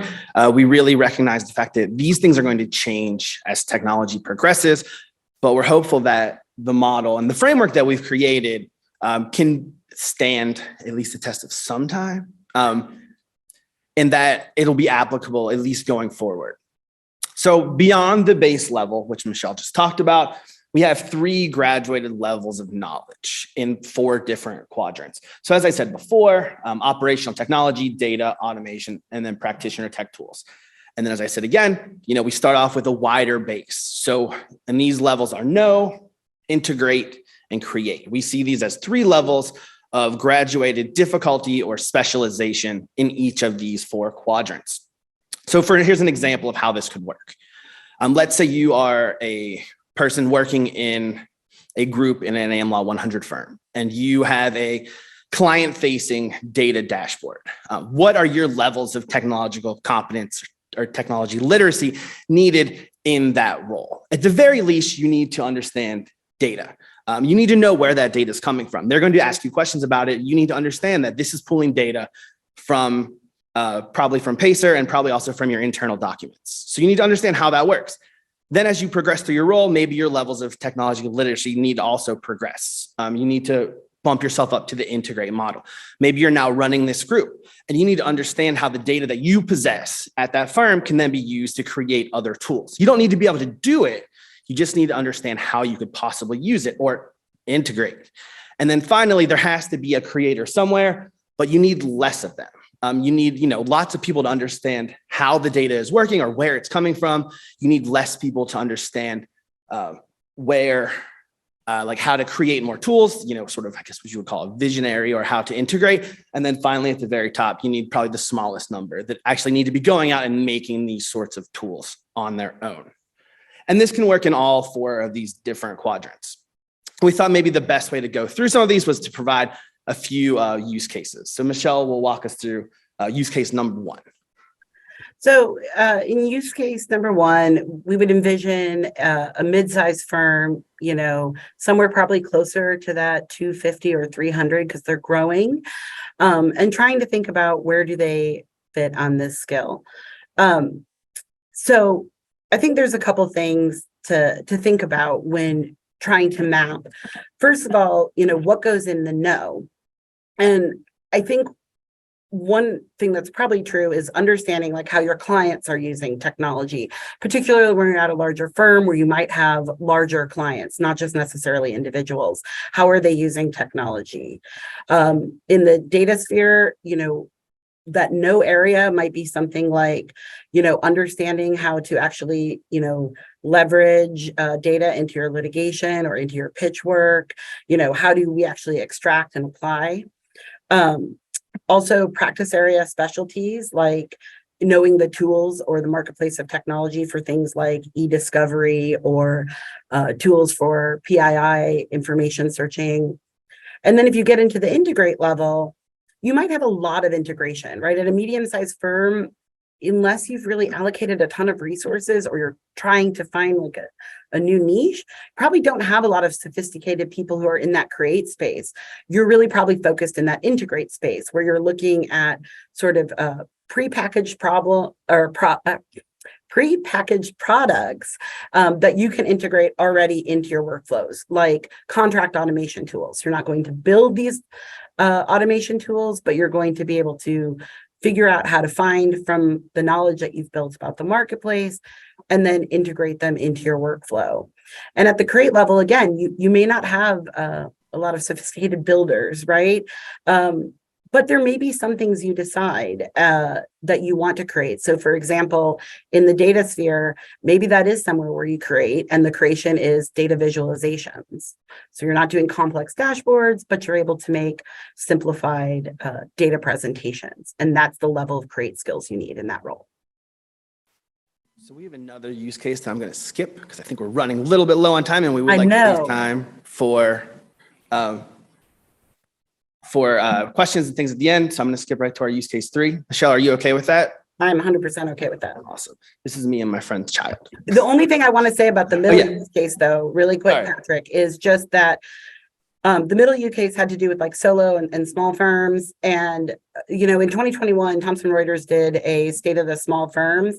And one thing that was pretty evident from that report was that the survey respondents said that they spent 25% of their time on administrative work. And that was the number one place that they wanted to look for technology. So in that sphere, I think you really have to focus on operational technology. Yes. Sorry, that would have been a terrible point to miss making. So thank you for stopping me. And then finally, crazy hypothetical. You are a law school analytics and tech initiative focused with recreating or reorganizing things. What should you be teaching these students? And this is something that I found really useful for this. How do you allocate resources? You're, in charge of trying to develop new courses and plan how students are learning. And I feel like this model is particularly useful in a sort of curricular development space. So you can look at data. For instance, we have a data class. We have a sort of all over, like a very inclusive, very difficult, not difficult, but demanding data class. So we're teaching it at sort of all three levels. But then there are other things like practitioner tech tools. How much do we want our students to know about, say, operation systems?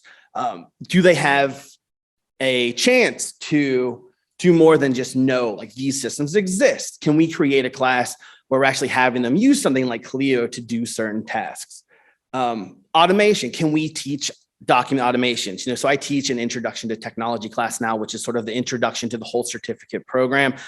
And within that, they sort of understand, we talk about document automation, but we don't do a lot of it. So we really don't jump up to the integrate level, or even especially the create level, and then as curricular planners, it really gives you something to think about. Like, do we need to figure out a way to move that up to the very top space? And we actually were lucky enough, Michelle just had a course approved in the last couple of weeks. She will be teaching a legal process engineering class that will actually teach students how to do some of these higher level skills in things like project management and document automation and process improvement. So we've actually sort of utilized the model already to sort of look at, how we're teaching and kind of where we're moving towards. And I think it really helped too, Patrick, with when you look at the cone and you look at the data, we had so much all the way up to that create, right, with data. And it helped us really figure out that the gap in the other area of legal technology wasn't in base, it wasn't in know, maybe a little bit integrate, but it was really in the create, which was a skill these students needed. Yep. So on that note, we would love to have any questions or discussion that you might have. Yeah.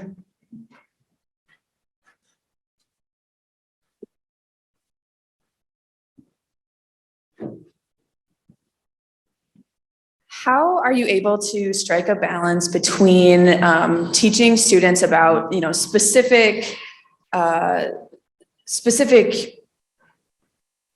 apps, specific software, and then also able to teach them kind of the general competencies that could be applied across different platforms? Yeah, I think that's a great question. And that really has to do with the difference between the base level. That's the real difference between the base level and the know level in the sort of different quadrants. Base, if it's something that students absolutely need to know, I think we're all sort of in agreement that certain document creation skills are absolutely necessary. That metadata exists and you need to be able to remove it are things that absolutely you need to know. And then beyond that, in terms of certain apps, I think we view it in terms of the know level, in terms of transferable skills. There's a lot of different apps that all do different things. So in my mind, I think the more important skill isn't so much dealing with each one of those apps, is that sort of knowing that they exist, kind of understanding how they work, and being able to actually evaluate solutions that do similar things. Like that's a big thing that we do in my intro classes. We spend a lot of time doing evaluations because there's so many different solutions that sort of all do the same thing and all look really great. And you as a law student or future practitioner really need to be able to differentiate between them. I also think as librarians, we have a little bit of an advantage, right? We've been doing this for a long time where, yes, we teach tools like Westlaw or Lexis or Bloomberg, but really that's not our goal, right? Because those tools change. And so I think that there's just a way to be able to step back and say, yes, I need to teach you a functional skill about how to use a specific thing, but it's more important for me to think about what are sort of the representational literacies, right, that go into being able to not just use this, but to being adaptable. And I think that's something as law librarians we've done for a long time in research instruction.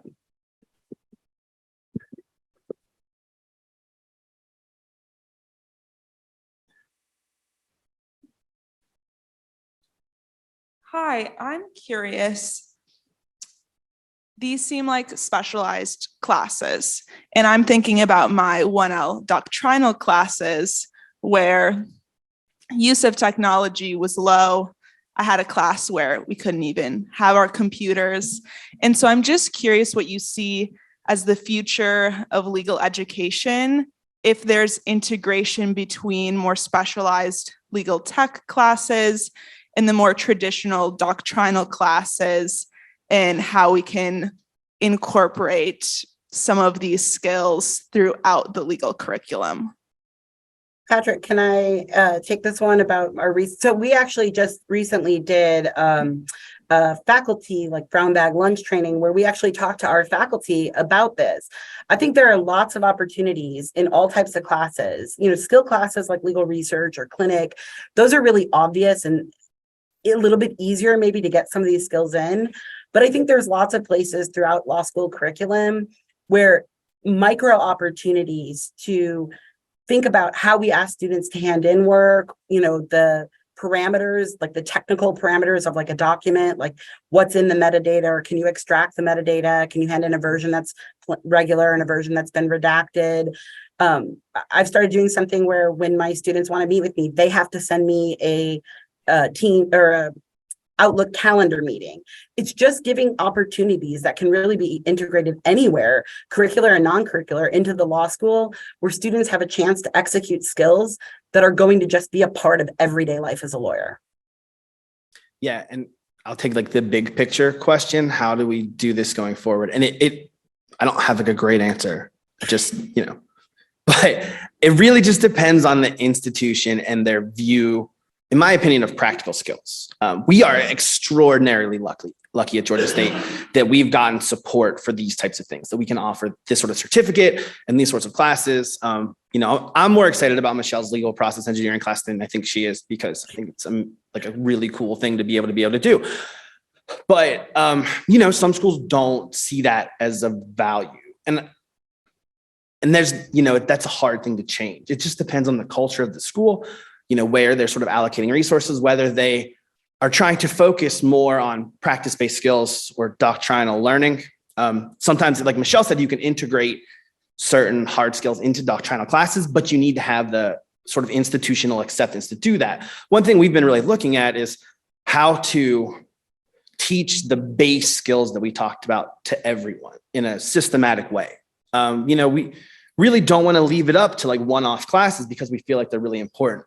And then the challenge of that is, where do you integrate them and who's going to be okay with doing it? You know, are your, you know, legal writing classes like up for that? You know, do they want to add another requirement? Sometimes they don't. Some people are just not in doing that. So that's really the challenge for us as sort of curriculum planners, is like where to slot that in. So it's a really excellent question. And I don't really know.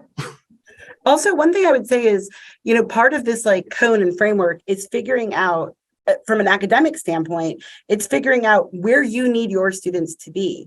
And obviously, when Patrick and I are talking about people who are getting the LAII certificate, they need to be all the way up that cone in most quadrants. There's nothing wrong with an academic institution saying, you know, that tech is not our thing, but we're going to commit to base, because that's how we make practicing attorneys for 2022 and beyond. Yeah. Got 2 minutes. Anyone have fast last question? Yes. Save the Katie Brown hard-hitting question for last. So this is actually a part 2 off of that question, because it's more of, I'm just going to pose it and we'll see what happens. Do you think with the changes to the new bar that is now going to emphasize skills, that although technology is not being called out, that we are going to see more adoption of technology because of the emphasis on skills with the new bar? I hope so. Honestly, probably, I mean, if we think down the line, we'll stop eventually calling this technology. Like this won't be technology anymore. This is just like how things work. Like these things are integrated into our lives now. We won't think of taking track changes out of a Word document as something. We just know it exists, or potentially there's some tool that everyone uses. I think law firms are already using specific tools to strip metadata out of everything they send out already. Maybe we continue down, it could go both ways. Maybe we just stop talking about this and we have to find some new fun thing to talk about at symposiums. But probably, I hope so. Any last comments, Michelle? No, I mean, obviously there's, I think, a lot more that goes into this. So hopefully you guys will get a better sense once we have a paper to present. But I hope it gets people thinking about how there isn't just one model. And I hope all the other conversations today kind of help us all figure out, where we're really headed. On that note, thank you so much for having us.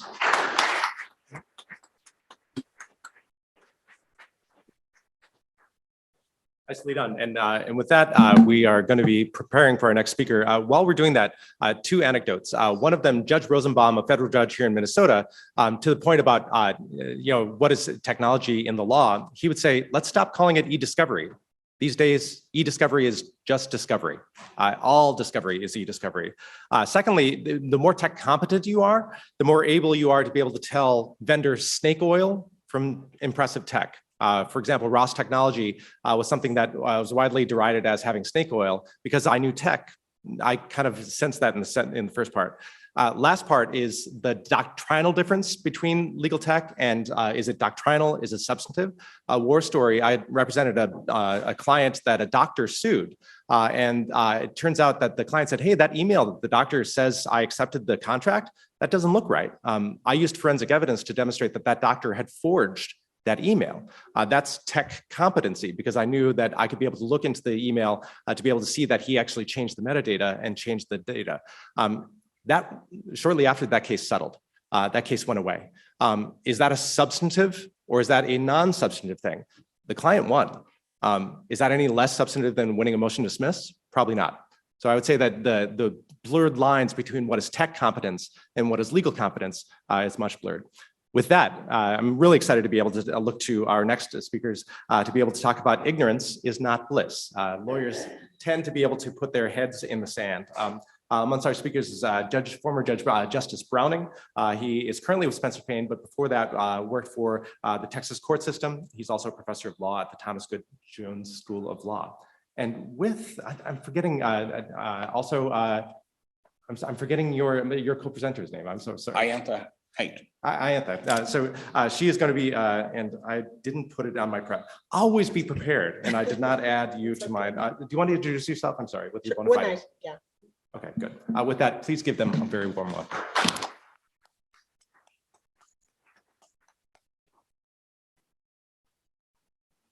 I'm going to speak from up here because it reminds me of being in federal court and reminds me that I have a federal court filing deadline today. Yay!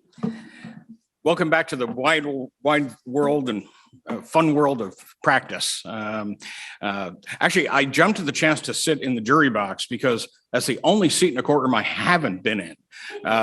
So in 33 years, been up there, been there, hadn't had a chance to be up there. As was mentioned previously, the duty of tech competence has now been recognized as it's evolved in the past 10 years in 40 states.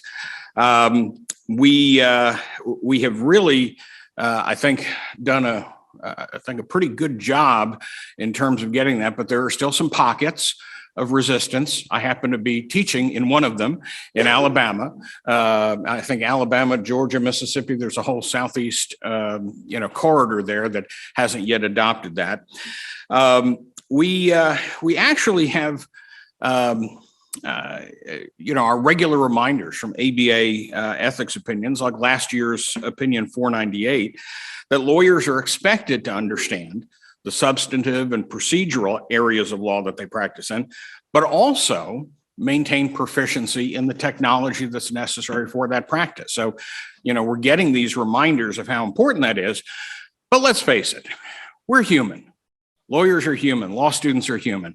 Even judges are human. I've written about the need for a judicial duty of tech competency. And nothing gets the point across, nothing hammers it into our thick skulls quite so well as cautionary tales, right? There, but for the grace of God go I, lawyer mistakes. So a recent one before some of my friends in the Fifth Circuit, Rollins versus Home Depot. This was a case of a lawyer who had what he thought was a pretty good personal injury case. The defense attorneys at Home Depot didn't think so. They filed a summary judgment motion. The plaintiff's attorney didn't respond to it. Why? His email filter was not very well set, and he missed the actual motion for summary judgment. He also missed the judge's order granting it weeks later. He never responded. He never reacted. By the time he did wake up, he was completely beyond any sort of deadlines. You know it's a bad sign. You know an opinion's going to not go your way when the first line of the Fifth Circuit's opinion is, this is a cautionary tale for every attorney who litigates in the era of e-filing. You don't need to read beyond that to know I just lost, okay? So, this is just, one recent example, but, there are, well, I get regular reminders of them. It's on a daily basis. Yesterday, I received saw the ABA journal.com story following up on a Politico story. And I don't care what your political affiliations are, but nobody wants to be on the receiving end of this. The lawyers for John Eastman, law professor John Eastman, who was subpoenaed to testify before the January 6th House committee, found out that the emails, which had been the subject of a protective order, arguably attorney-client privilege, were now exposed, and Politico wrote about them. Why? Because the lawyers for Eastman did not deactivate the active link in the documents to the privileged emails. And so when the counsel for the House committee sent this on as part of an attachment in a filing with the Ninth Circuit, they didn't know they were still active. In fact, they sent a letter going, hey, this isn't on us. We didn't know this. But the lawyers for Eastman apparently never deactivated those active links. So, ruh-roh. Now, lawyers who fail to adapt as new technologies develop and then become integrated with the practice of law face grave consequences. Not my words. These were the words of a California ethics opinion from 2014. A couple quick examples of how that plays out in real world practice. Kennedy versus Adams, Ninth Circuit case. This was a case in which a criminal defendant told his lawyer something no lawyer has ever heard, but I'm innocent. I didn't do it. But then he added the all-important phrase, and I can prove it. And he said, hey, this is a stepfather accused of molestation of stepdaughter. He said she's recanted on her social media pages. She really just wanted to go back and live with her biological father. And all this is laid out in what she's posted. The lawyer, kind of a tech dinosaur, is like, posted where? Would this be in the town square where the crier comes to ring his bell? Okay, maybe he wasn't that big of a dinosaur, but he failed to make use of that evidence. Client is convicted, client appeals, seeks to set aside his conviction on the grounds of ineffective assistance of counsel. Those of you who are my criminal constitutional law scholars in the room know that under Strickland, that's a very high bar to get over, right? Well, he got over it. Why? Because the Ninth Circuit said, you had this in your hands and all you had to do, literally your fingertips, if you're using a smartphone, was look this up. Of course, that's ineffective assistance of counsel. The Oklahoma bar case versus Oliver. This was a case in which a bankruptcy attorney, a very seasoned veteran bankruptcy attorney, has been disbarred from practicing in bankruptcy court. What got him disbarred? He just wouldn't do e-filing, right? And the court gave him lots of opportunities, gave him remedial courses, problems, like turn in some homework that tells me, the judge, that you know what you're doing when you practice in my court from an e-filing standpoint. He didn't even do that. Well, guess who doesn't have a license to practice law anymore, right?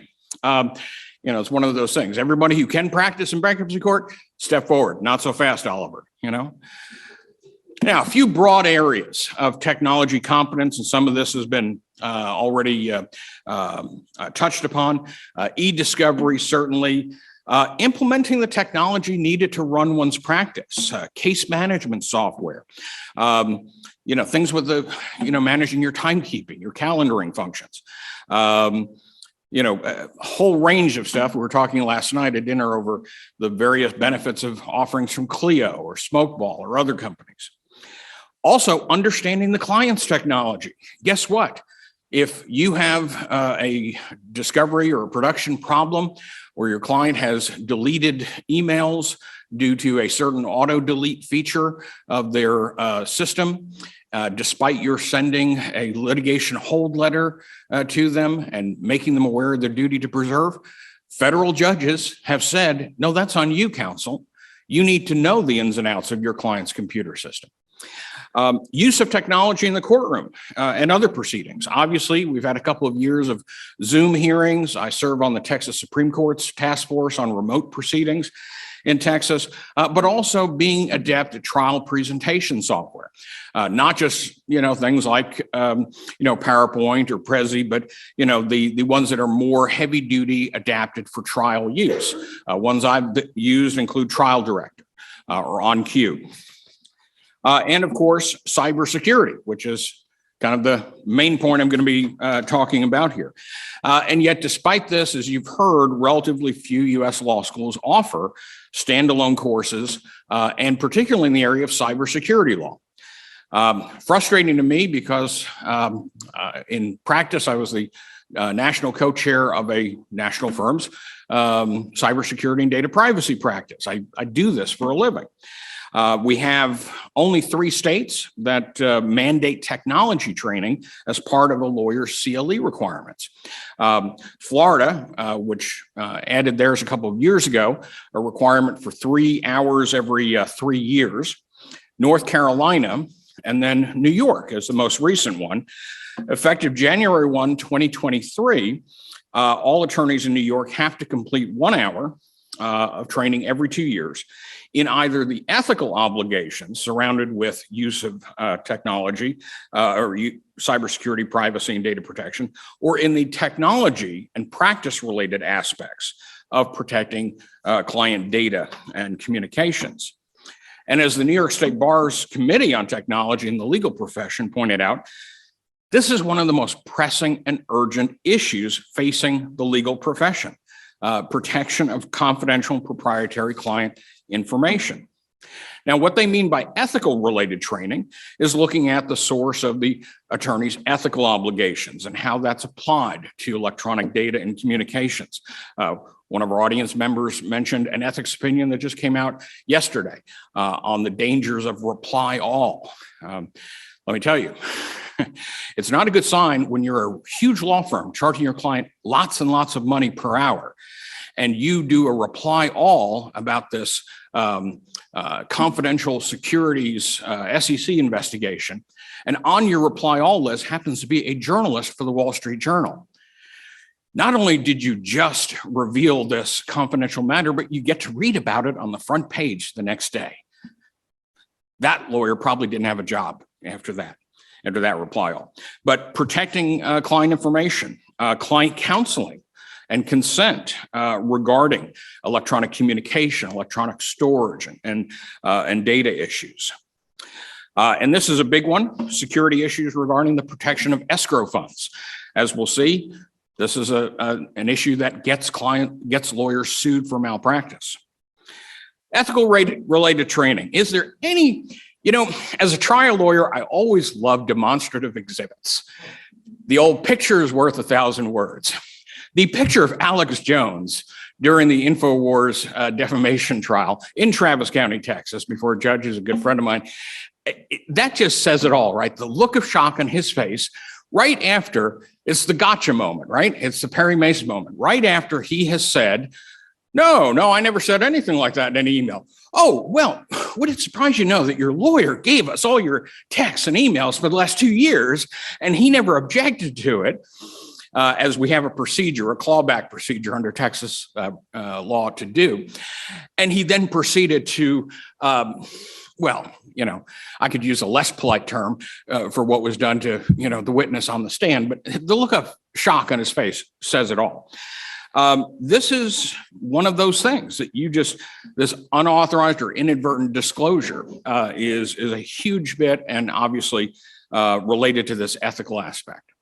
The practice-related training, the technological aspects of protecting client communications and information, encryption, obviously being, one of the most talked about means, but also cybersecurity features of the technology that's used, preventing, mitigating, and responding to cyber attacks and data breaches.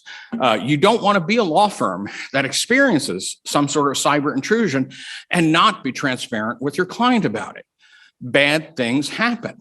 It's kind of like, when I asked my 4-year-old grandson, did you spill that on the floor? Nope. Do you know who did? What spill? I don't see a spill. Now, he may have a future testifying before a Senate subcommittee. I'll grant you that. However, this is not the attitude you want to have as an attorney practicing with your firm. So what obligations do lawyers have to notify their clients in the event that their confidential data has been or may have been compromised? What do lawyers have to do when their firm is the victim of a data breach or a ransomware attack? We do have some guidance. The 1995 ABA ethics opinion that I allude to there is one that really laid out how it's incumbent upon attorneys to take steps when a third-party document storage vendor has suffered some sort of intrusion that may have exposed client information. The more recent 2018 one, number one, defines a data breach and then gives lawyers guidance on when client notification is required. And it's required if material client information was actually or reasonably suspected to have been accessed, disclosed, or lost in a breach. Now, breaches happen more frequently than law firms would like clients to know. There are two types of law firms, the ones who have already experienced a breach and the ones who are going to. All right, that's just the way it is. An ABA survey 7 years ago found that at that point in time, a quarter of the law firms responding admitted that they'd had a data breach. Yet about half of the firms didn't even know, it didn't have a breach response plan, and the rest of them didn't know, it was like, what's a breach response plan? So that's a bad sign. Law firms really are the soft underbelly when it comes to exposure. Now, this is something that gets lawyers sued. This is why I talk about this as part of my doctrinal responsibilities in teaching professional responsibility. I also talk about this in a writing seminar that I teach on law and emerging technologies. And by the way, I mentioned or listed 4.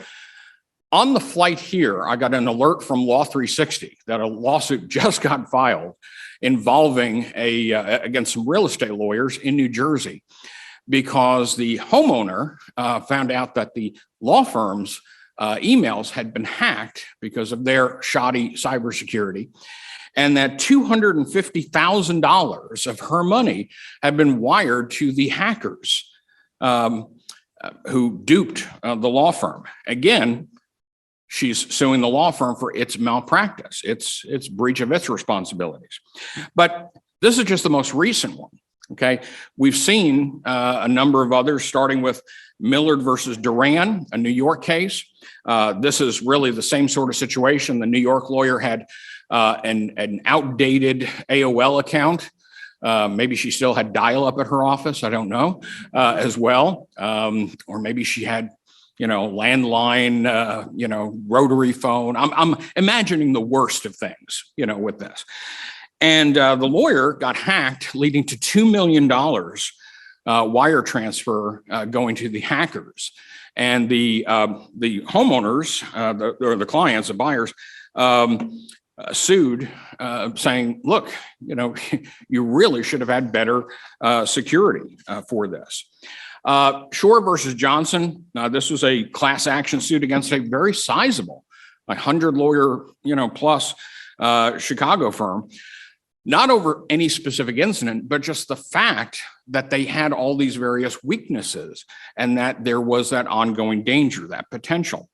The Wengui versus Clark Hill case out of DC, this had to do with a very prominent Chinese businessman and dissident who hired this very large firm and said, look, the Chinese government is trying to shut me down. They're trying to harass me and those close to me. They will come after you who are helping me in an asylum petition. They will try to attack, in terms of cyber attacks. And the partner who said, oh, yeah, sure. No, don't worry. We've got tons of cybersecurity. We're all good. By the way, where's that retainer check? That was what they were focused on. Guess who was the object of cyber attacks? And the client was not happy and he sued. And this actual decision was one denying a 12B6 motion by the law firm saying, oh, that's not malpractice. That doesn't rise to the level of a cognizable claim. And the federal judge said, no, I think we're going to let this one go forward. And then the Hiscox case, this was a lesson plan in what not to do. Number one, you're hit with a ransomware attack in 2016, data belonging to your client, a large insurance conglomerate, and that company's clients itself is stolen. Don't wait 2 years to inform them.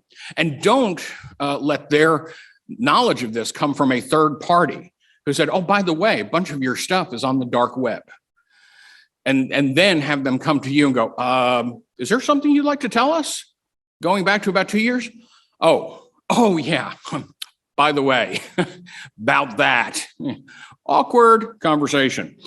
So they sued for breach of contract, a breach of fiduciary duty. The law firm, again, tried a motion to dismiss, and that was unsuccessful. So finally, let me just wrap up so you can get to Ianta's probably far more important and informative and entertaining portion of this. Cybersecurity risks and the consequences are things that we should be teaching in law school. We should be working this into doctrinal courses, as I do with professional responsibility. It should be in the law school curriculum. I'd like to see all variations, standalone courses, hybrid, and some dedicated component of an existing course. And of course, we have to do this, and there are states that are starting to view this as a requirement for CLE. We have to view these skills not just as minimum requirements of competence, but as critical tools for professional survival. And by the way, for marketing and success with clients. Believe me, the more comfortable the client feels with you and how competent you are in representing them, the greater chances you're going to have of getting their business in the future. So with that, let me let Iantha take over, and then we'll take our questions.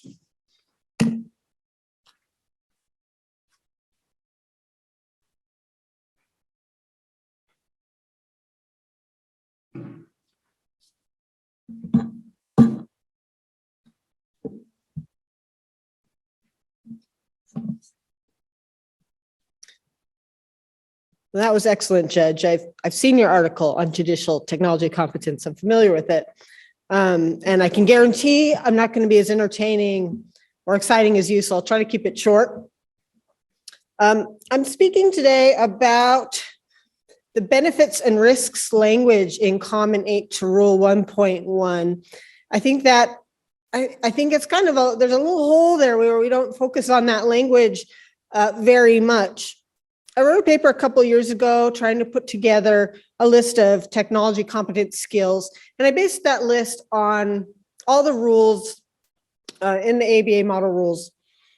And so some of the rules implicated would be Rule 1.1 for competence, coming? Oh. Sorry, I gave a presentation a couple weeks ago where they advanced slides and sorry, I'm a little slow today. So I pulled all these different technology competence skills, and I think as others have done as well from the rules, like 1.1 on competence, 1.4 on communications, 1.5 on fees, even the rule 3.2 on expediting litigation. All these implicate technology skills, and they've been spoke about in detail by others as well, and not just myself. But what's interesting, when I finished this paper, I got to the end and was like, well, the only actual language in the rules is the implicating technology directly is comment 8 itself. And that has, of course, the famous language, a lawyer should keep abreast of changes in law and its practice, including the benefits and risks associated with relevant technology.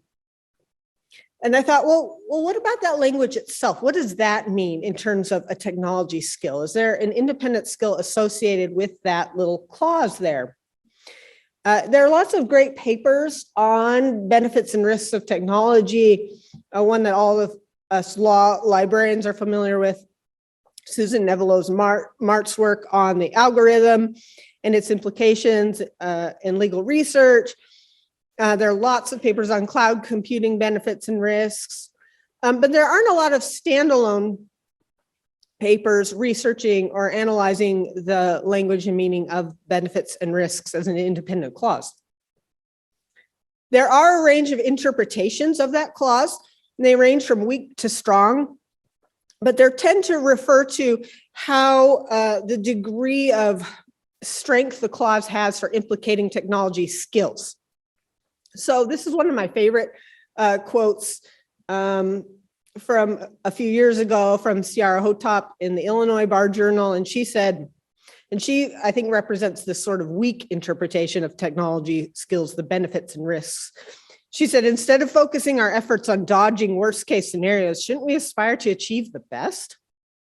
Keeping abreast of changes sounds like we're barely staying afloat, as if churning out buckets of water from a sinking dinghy instead of charting our own course and expertly navigating our way through the sea. So she had this has this view that adding that little bit into the new comment 10 years ago really didn't change much. It doesn't mean much, and it's not aggressive enough.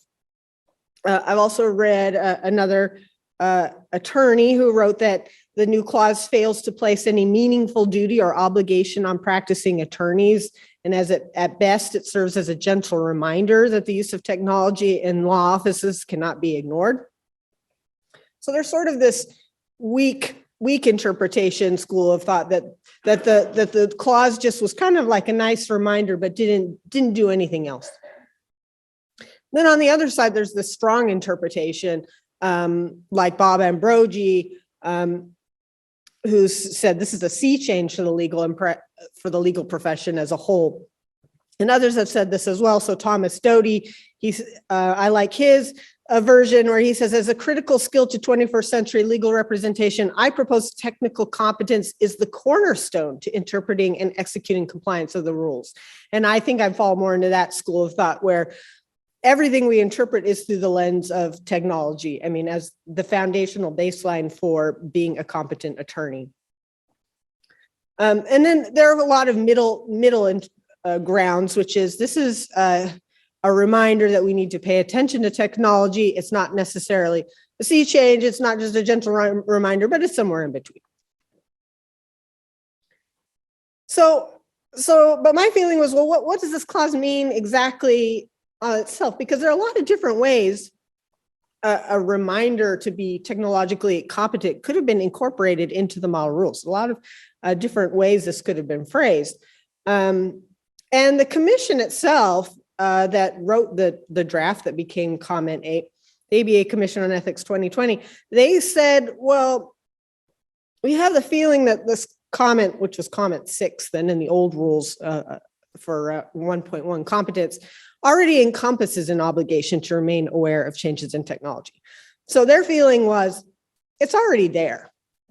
And when I wrote that earlier paper, that's kind of what I what I relied on was this sense that technology is already encompassed in the rules as they are. You don't need to spell out certain lists of things or say things for that to be required. It's already there implicitly. But they said that rather the amendment is intended to serve as a reminder to lawyers that they should remain aware of technology, including the benefits and risks. So there it is, that reminder again of benefits and risks being an independent, important clause. And Andrew Perlman, who's now the dean at Suffolk's Law School, he was the reporter for the Commission on Ethics. And he said that it emphasizes that in the course of the lawyer's career, it's not enough to just keep abreast of changes, but when you keep abreast of the changes in law practice, that necessarily includes keeping up to date on the benefits and risks associated with relevant technology. So they don't really explain any further what that means, but you keep hearing that over and over. We want you to think about the benefits and risks, So, and I ran through some different ways you could have incorporated technology into the model rules, and they could have put in a skills requirement, but they didn't think that's necessary. So they could have just said something plain. So in order, something like, to maintain the requisite knowledge and skill, lawyers should keep abreast of changes in law and its practice, including relevant technology. So they could have omitted that benefits and risk language. They could have put in a skills requirement explicitly. So a lawyer should or must be proficient in the use of technology commonly used to provide legal services. They could have put one in that was a little more dependent on individual variations in individual practice requirements. So lawyers must be proficient in the use of technology that's relevant to their individual practice, something like that. Or they could have been very explicit, but they enlisted specific technologies, et cetera, and skills, but they didn't do any of that. They just put in this benefits and risks language. So what does that mean, this benefits and risk language? Well, I think it means something for attorneys and for law schools teaching technology competence. There's something there that needs to be taught specifically. And when I finished the paper, I sort of wrapped it up calling it technology resilience. And I think that's right, but I think it means a little bit more. And so I turned to, good old handy Black's Law dictionary. Benefits and risks is sort of a clear phrase. It's not like a very vague phrase, but I still thought it was interesting to go to the dictionary definition. And in Black's, it's a benefit is an advantage or a privilege and the helpful or useful effect of something. And then on the other side is risk. And a risk is the uncertainty of a result happening or loss, and the chance of injury, damage, or loss, especially the existence and extent of the possibility of harm. So, okay, so fair enough. So what about that? What do we do with that? Well, I think benefits and risks really exist in this narrow, small universe. There's a small universe of benefits and risks, and I believe they should be taught and discussed in law schools. And these are the groupings I came up with. And if you look at articles talking about benefits and risks of individual technologies, these are sort of the few things I came up with. There really aren't a lot of general categories of benefits and risks out there. And so it makes them easy to learn and easy to remember, although they think they can be harder to apply later. So, and they come in these pairs. So the big two, I think, are number one and number two, efficiency and inefficiency. Does the technology improve your efficiency or diminish your efficiency? Does it improve your security? Or does it contribute to a lack of security or security weaknesses? Does it improve? And then these other two, I think I'm a little bit more wishy-washy on. But, does it improve your insight into the law and your understanding of the law? And then the flip side of that one is the introduction or amplification of bias. And then finally, does it improve communication with clients or does it hinder communication with clients? So those are the pairs that I can come up with, the first two being the largest. And so thank you to Hans, what's his name? Herzl Betz, I think his name is. He suggested that I was talking about these as pairs a while ago, and he's like, well, they're really a continuum, aren't they? And he's very much correct. I think that was a really great insight. That these fall on a continuum where a technology, so if you're looking at adopting a new technology, they can fall somewhere on this continuum of efficiency, non-efficiency. Now, making an actual efficiency analysis is really hard. Efficiency is a hard one to analyze. So if you're at a firm or even at a law school and we're implementing a new technology and analyzing whether or not something is going to make us more efficient or less efficient, that's hard to measure if you've tried to do that. And I've looked for good tools and resources on analyzing efficiency, and maybe you all have come across some that are good. I'd love for you to send it to me. I haven't found anything I particularly love because it's very difficult. Although there are some things you can be aware of, like part of efficiency is implementation time, and will people adopt the new technology? How hard is it to learn? What does it actually do? Do people have old habits that are going to be really difficult to break and adopt this new thing? What does this new thing really do? And can we guesstimate how much time it will save us?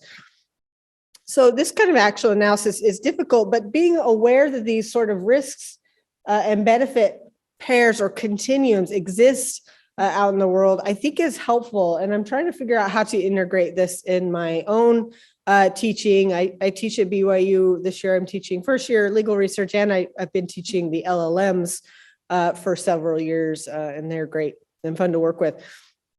So this is just something new I've been working on. But apart from the individual skills, how do we teach students to go out and be able to look at technology and think about the benefits and risks and what that would look like? So thank you very much. And I guess we have a couple minutes for questions before we take a break.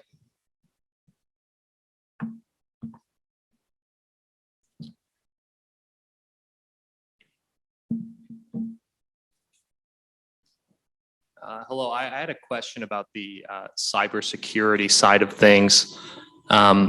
You spoke about how there are steps that attorneys need to take in the profession. Obviously, not clicking reply all would be on the attorney, but there's been discussion earlier about how a lot of this ends up falling on the IT guy or someone else who works for the firm. Maybe they get an application that would automatically take the metadata out of whatever information they're sending out.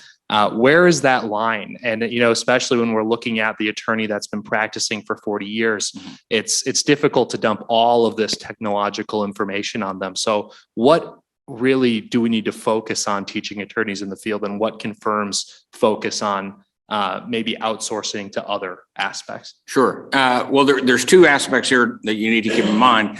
One is that even if it's the point the finger at the IT guy solution, that's no solution, right? As attorneys, we have an ethical duty to supervise the work not only of lawyers under our supervision, but of non-lawyers as well. And we also have a responsibility when it comes to third-party vendors. So that's on us. That's still part of our ethical obligation.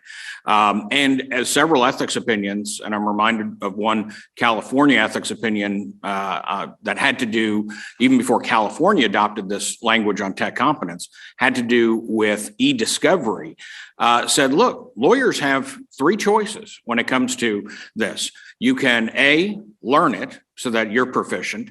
B, hire someone who is, whether that's in-house or, a vendor, or don't take the engagement. Those are your choices, and that's it. Otherwise, you're under an ethical duty, whether it's you doing this, whether you are supervising someone to make sure it's done. And trust me, there are a couple of cases that are going to be referred to in my forthcoming article. When you blame the IT guy and he's a key witness, he can say some bad things like, they told me to do this. The other solution was cost too much. That's not a good solution. Neither is throwing a legal secretary or paralegal under the bus. bad things happen, trust me. So that's really, lawyers have those choices. No one's saying, and I agree that the language has been a little squishy, about just what do we mean by competence? Do we mean lawyers have to learn to go out and code? Well, I know a federal judge, Bill Alsop in California, who is a coder. He also presided over the Google Oracle case. So it's probably a good thing for us that he was. But that's not expected of everybody. But you do have to have people who know what they're doing. That's bare minimum. Sorry, right next door. My question is also on the cybersecurity side of things. And it is, do you feel that the 2018 ABA guidance and definition of cybersecurity breach goes far enough? And I say that because part of my work this past summer was researching data privacy regulations in the United States and abroad. And they address notifications of breach as well. And it seems like companies will go pretty much to any length to avoid making those notifications of breach, including twisting that reasonable belief language. Yeah. First of all, thank you for bringing that up. That's a great question. And that is a classic example of law firm attitudes. Oh, nothing to see here, folks. Ignore the gaping head wound, and nothing to see here. Everything's fine, perfectly normal. I don't think it goes far enough is the short answer. I do think, we built in a little too much wiggle room for lawyers and law firms in terms of how that's defined. Potato, you call that a data breach, but the problem is that we also have a patchwork quilt of data privacy and data breach regulations in this country. We don't have the guidance of a federal law. We have 50 different sets. I had to advise a client on, why they needed to take into consideration a GDPR statement on their website. I was like, you are doing business in the EU, aren't you? Oh yeah, but that doesn't mean we have to do anything different. Yes, it does. I'm afraid so. That's just the thing. We have to know enough to give this kind of advice, and that's on us. So great question.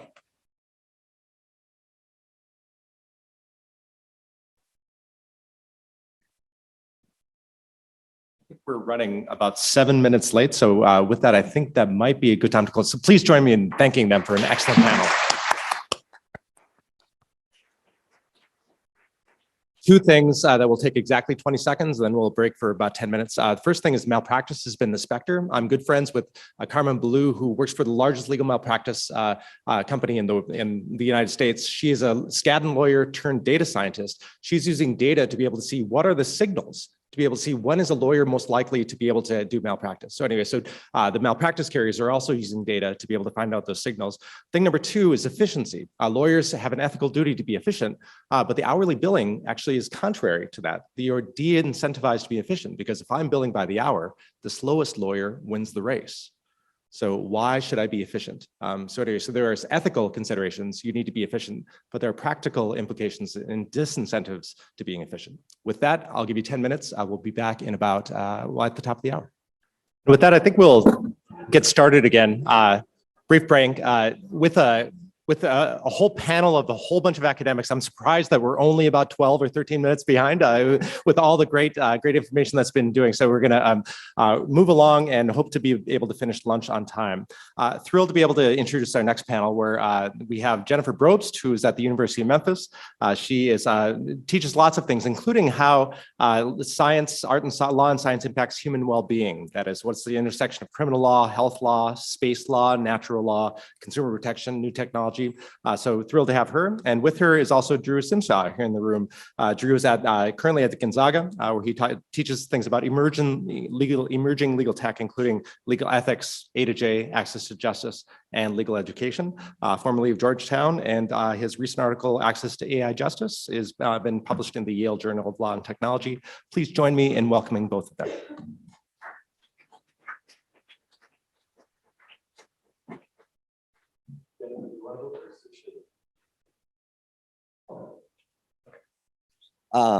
Well, thanks. It's really great to be here. And I want to just start off by recognizing this theme, I think, that's emerged over the course of this conference, and that's just the need for a compass in this area. And so I want to approach my limited time here, asking, okay, where should that compass be pointing us, and who should guide us there? So from a policy perspective, I want to suggest that the compass should be pointing us not just in the direction of helping individual clients, but in the interest of increasing access to justice more broadly. And from an educational perspective, I want to suggest that it's the next generation of lawyers who should be playing an incredibly active role in guiding us there. So we hear a lot about technology, legal technology being able to increase efficiencies and do other things to hopefully increase access to justice. But access to legal services is not currently on the rise, to say the least. So I want to link this duty of technological competence to lawyers' ethical and moral obligations to help close the justice gap. Technology has been heralded for that potential to increase efficiencies, democratize access to information, legal information, help consumers solve their own legal problems, or as we're seeing increasingly, also help connect them with licensed legal professionals who can. But some of my past work has focused on this idea that if legal technology isn't properly calibrated, isn't properly designed to competently account for the specific consumers involved with each piece of technology, the underlying legal issues, and the underlying processes that are involved in each unique case, technology could actually exacerbate and create new inequities in the legal services landscape. And that could actually widen the access to justice gap if the result is a two-tiered system of legal services. So I think many legal regulators and legal educators, especially those who are here, have appropriately recognized that this is an important and critical juncture that we're at. And many stakeholders across the legal services landscape lack, though, that meaningful guidance on responsibly using legal technology. So the emerging duty of technological competence, then, it provides us an opportunity, I think, to steer the design, adoption, and use of these technologies down a path that will ultimately benefit not only individual clients, but access to justice efforts more broadly. So I want to offer a few, I think, modest regulatory and educational priorities for ensuring that the current and perhaps even more importantly, future legal service providers responsibly navigate this terrain. First, I think it's worth acknowledging that law students today are blessed with the luxury of thinking about these issues in an academic setting before going into practice, before there's those client pressures, before you're looking at it through a lens that's different from being in the academic setting. So I think it's an opportunity for students today to think deeply and think big about these issues. Today's students are also going to enter a profession at a rare time because there's still a mix of perspectives of the stakeholders in the landscape right now. Some who, as we've heard, right, still resist technology. Some who have adjusted to technology during their careers.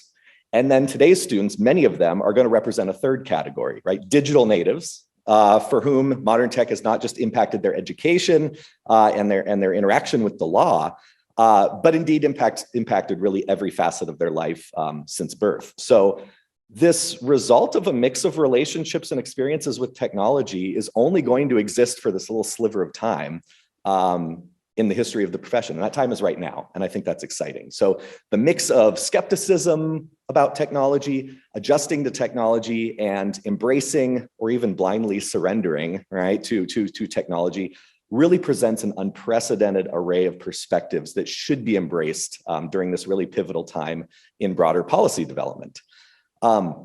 So I think we need to approach legal education today also from a professional identity standpoint, right? One of the things we're trying to help students do is develop their professional identity while they're in law school.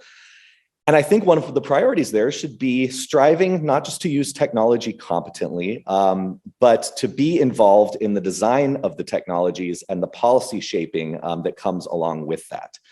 In this sense, I think it's also worth stressing that this is a service to the profession issue.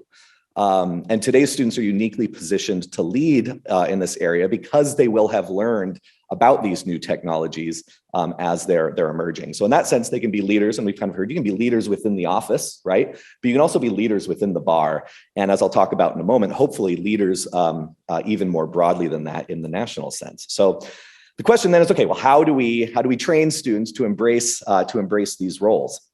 I think one, and I have to give a hat tip to Ed Welters from Fastcase, who I think has said this before too. We need to shed the "I went to law school to avoid math" mentality. And I crack the joke sometimes too, but we really are selling ourselves short when we say that, right? Lawyers are analytical by nature, right? Data-driven law isn't new. What is data if not looking at past precedent and deciding how that's going to impact what happens in the future, right? We're kind of wired to work this way. So we should view it as empowering and not intimidating. In that sense, we're really reframing, I think, at its foundation then what it means to think like a lawyer. I think inherently that's going to become think like a lawyer with some of these technologies. I think we can also ask, there's risks that technology, particularly we're seeing tools start to emerge that are drafting briefs for lawyers, right? Pumping out that first draft of a memo. There's a risk that could decrease the creativity that's inherent, right, within the lawyering process that really only humans are capable of. But could technology increase creativity, right? Could technology take over some of those tasks that free up the lawyer's mind to think more deeply about things in ways that we haven't been able to before? I also encourage everyone to look up Christina Lee's, Ohio State, Christina Lee's work on linking legal tech to mindfulness. Can legal technology not just make us better lawyers? Could it make us better people? To the extent that efficiencies are increased, what are we doing with that extra time? Will we take on more clients to increase access to justice? Will we take a vacation every now and then, right? Could it actually make us better people? So yes, we need to teach, especially within the professional responsibility course, we need to teach Rule 1.1 and others with technology in mind. But we also need to train students to distinguish between what's common and what's good, because technology and data is really good at telling us what's common and what's been, what's happened in the past. It's not necessarily yet good at teaching us about what should happen in the future. We still need human lawyers for that, and we always will. So in this sense, technology is what I like to call a legal ethics catalyst. It's forcing us to think about some of these issues in ways that we might not have before. One of the things that's also uncomfortable for students, but I think, and lawyers in general, right, is appreciating how to respond to being wrong, because we're going to get things wrong along the way here. And that's a vulnerable position to be in, but it's important and one that we have to confront. So in doing that, I think we also need to look beyond, and we're going to have to look beyond the textbooks to teach and learn this. And I've been taking so many pictures of slides because there's so many great articles that have been put up, right? That I'm really excited about how that's those ideas are going to be integrated into the curriculum. So, and then just a couple more, recognizing the interdisciplinary nature of this topic as well, and the role of, for lack of a better term, right, the term that the rules use, non-lawyers. But also other licensed legal professionals, like limited licensed legal technicians that we're starting to see in some jurisdictions. So, and finally, I think we need to encourage the next generation of students to engage in policymaking and regulatory reform processes now, I think while still in school, but also in the future. And one of the policy ideas that I'll throw out there is, and that I hope the next generation is involved in, is addressing these issues on the national level. We're seeing a state-by-state approach right now. Some jurisdictions are creating legal regulatory sandboxes or laboratories where an emerging service that might verge on the unauthorized practice of law, we don't know how what this means for competence, we don't know some of the confidentiality implications, right? Legal regulatory sandboxes and laboratories are a regulatory mechanism where some of these services can get a safe harbor with regard to some of the RPCs, and we can monitor them, and we can create data about them, and we can actually have data-driven policy reform when we talk about some of these issues. Right now, it's happening on the state level. I'd love to see it happen on the national level. I think this is an area where this generation of law students can really embrace these opportunities and be real forces in directing that compass toward a route that will ultimately increase access to justice. I don't want to put us any further behind, so I will wrap up there. I'm looking forward to the next presentation, and we'll welcome your questions and comments momentarily. Thank you.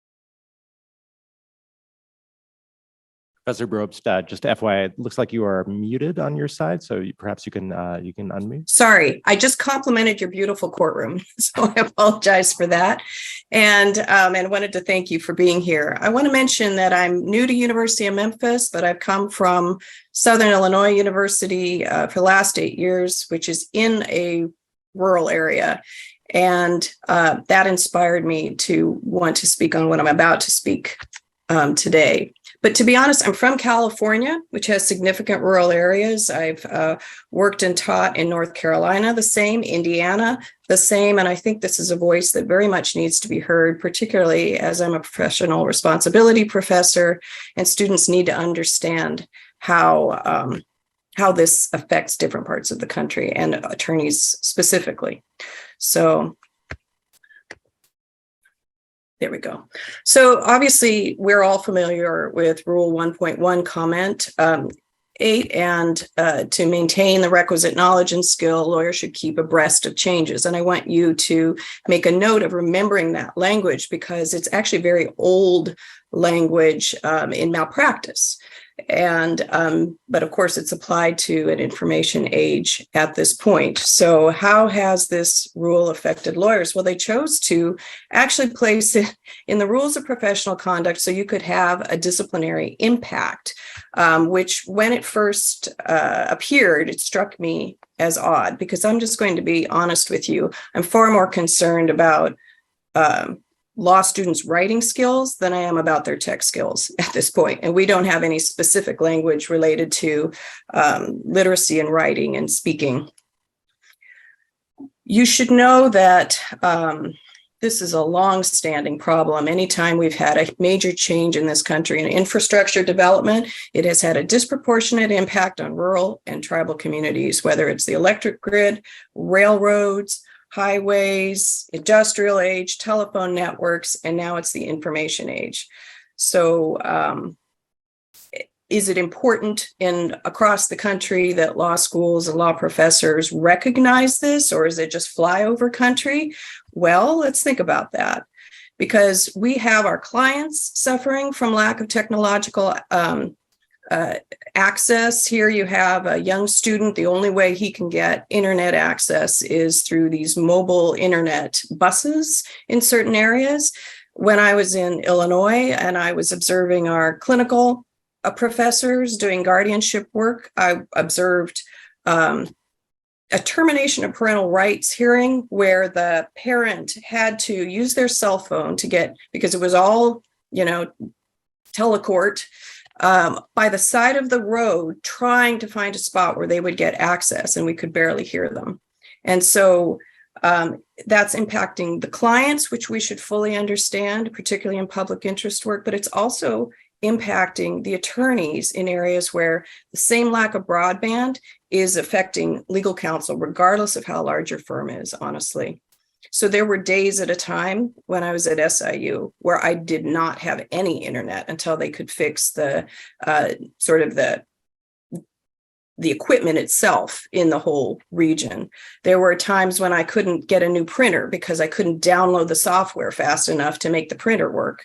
And so this is the reality across the country. 20 million Americans lack broadband access. 2/3 are in rural areas, including lawyers, judges, law libraries, and government officials. So we can be dismissive, assuming when attorneys don't use this tech right, that it's because it's their fault, but it isn't always. And that's a factor that we have to understand. And I'm not saying that if you have access to this, you shouldn't be proficient at it. I'm just saying not everybody has access. The most rural states in the United States of America, they span the country.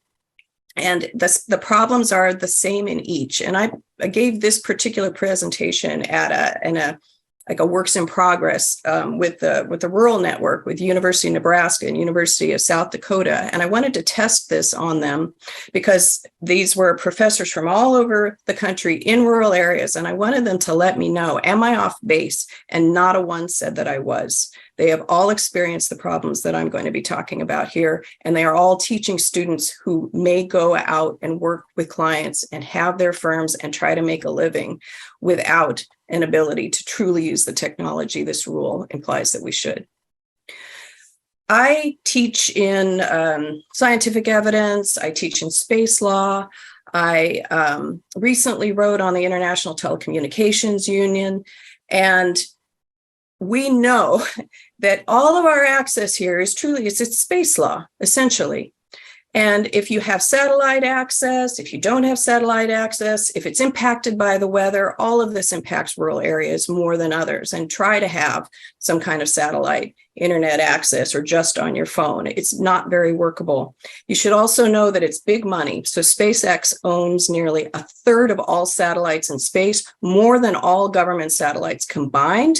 This is highly monetized, and every international organization is deeply concerned about how access to technology and internet in particular is going to be increasingly divisive and unequal. So we are looking at a future that is maybe very, very different from what we have now. The World Bank itself this year reported that 35% of the population in developing nations lack access to any internet in any form. And then we have our net neutrality issues. So we had some net neutrality regulations under President Obama. In 2018, the government repealed them, which would have required internet service providers to offer equal access to all content, which of course impacts how much it costs to do all these things that the ABA and rules of professional conduct are all suggesting that we do. And it was already the case that we were seeing living in rural areas that internet cost more, products cost more, repairs cost more. And if you really want to talk about hiring the right consultants to help you with your cybersecurity, they don't exist. They're not available, or they're deeply expensive if you have to go remote. So the result of this repeal has been that we have a patchwork of regulations across the country. At least 36 states, over 100 cities have proposed laws through executive orders, resolutions, bills, trying to hang on to net neutrality to prevent this disparate impact. And to give you an example, the California Senate resolution stated in part, it's actually a very interesting read, but one provision stated, whereas repealing net neutrality gives internet service providers the power to sabotage their competition, throttling internet speeds and the power to charge for priority bandwidth. So in rural areas, they call it that last mile effect, where the more remote that you get, the less profitable it will be for any of these companies to try to provide access to these areas. And I know that they put a lot of money into it, but the market didn't fix it. So the federal government tried to infuse funds, but we are not even close. And if you read the federal reports on this, it's still a serious, serious problem. So where does this fit with the rules of professional conduct and how you would have to teach students to apply it? I think students need to be aware This is not an issue of embarrassing older attorneys not learning how to use email. This is a much bigger issue. And so when California, in its ethics opinion, stated, if an attorney cannot ensure best practices in tech, then they should decline representation. Are you serious? I mean, California, I grew up in California. There are so many rural areas. There's so many areas where there's one attorney in town. It's so naive to suggest that. And let me show you a different example. State of Illinois, where I just came from, recently had its ethics opinion, which was addressing web bugs and spy mail, which is terrible stuff, where you can attach this and it can literally observe without informed consent another attorney, a client's use of the documents that you just sent. But the opinion stated it would be unworkable to, in effect, force every Illinois lawyer to become competent, if whatever we call that, to have all the various tracking programs. And it stated it was just so much more honest and pragmatic than the California opinion. Given the typical rapid changes in technology, few, if any, solo or small firm lawyers, and I would add public interest lawyers, and I would add small local governments could reasonably do so. And then they specifically said, we actually don't want a technological arms race within the legal profession. And it isn't of any advantage to our clients to impose this on attorneys who are doing the best that they can with the tech that they have accessible. The Florida Bar Ethics Opinion is the last one I'll show you. Very recently, it was saying, sure, law firms, you can use Venmo and PayPal, no problem. But then at the very end, they made sure to say, the tech is constantly changing. We cannot specifically sanction you because we just need reasonable efforts to become familiar, to stay abreast, which I think, as a previous panelist mentioned, doesn't say you actually have to purchase it, acquire it, train it, supervise your paralegals and everybody else to use it. It's a very loosely worded rule to which, in my mind, was ill-advised and should never have been in there. It's very similar to how we don't have in there that my law students need to know where to put an apostrophe and how to write well. It's a tool of the trade that we have this tech. It can do wonderful things, but to attach sanctions to it seems deeply unfair to me. So I would just also add that there is a little bit of a solution here, at least in the malpractice realm. When we've had local standards for malpractice. They are increasingly disappearing for both medical malpractice and legal malpractice. We've got the UBE, we have national educational and licensure standards, but that wasn't always the case. And if you look at, say, a local standard of malpractice for medicine, the purpose was about rural communities. And it said the locality rule protects a doctor in a small community or village without the resources.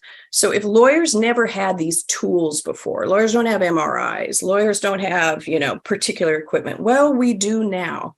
So it seems to me that there is a need to revive a local standard, perhaps with respect to that technological competency rule, if it stays put and could be applied in terms of the malpractice realm.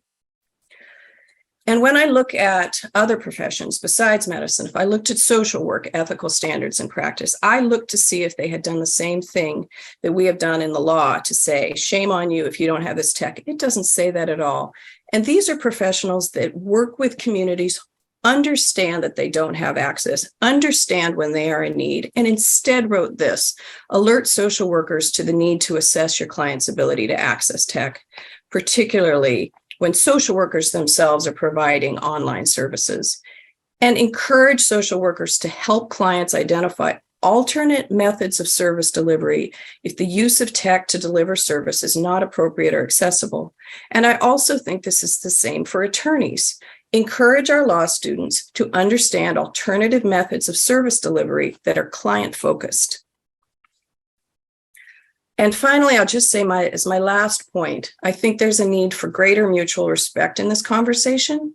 The preamble to the Model Rules of Professional Conduct states that a lawyer should demonstrate respect for the legal system and for those who serve it, including judges, lawyers, and public officials. And I would like us to not, in our teaching to students, teach them to be dismissive of other attorneys, particularly older attorneys who provided a lifetime of service to our profession, I would like us to stop using terms like Luddite, like I've seen in a 2020 scholarship article, or living fossils hoping to eke out their trade, like I saw in 2017.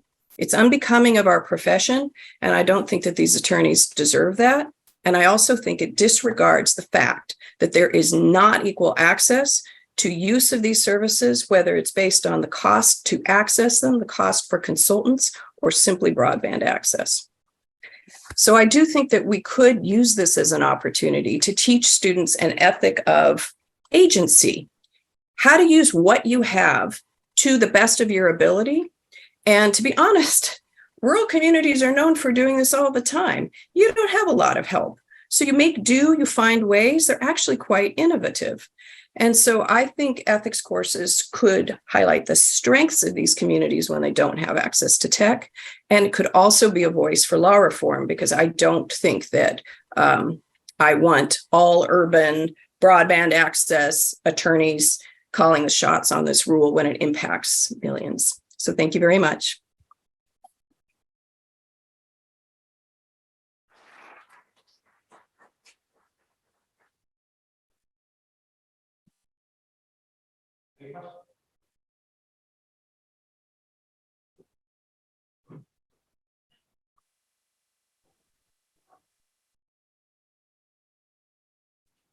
I think this goes to Professor Sim Shah more, but you mentioned how technology has the potential to increase lawyer well-being, but I also wonder your thoughts on it decreasing lawyer well-being with like people expecting immediate communications or constantly staying on top of all their work all the time.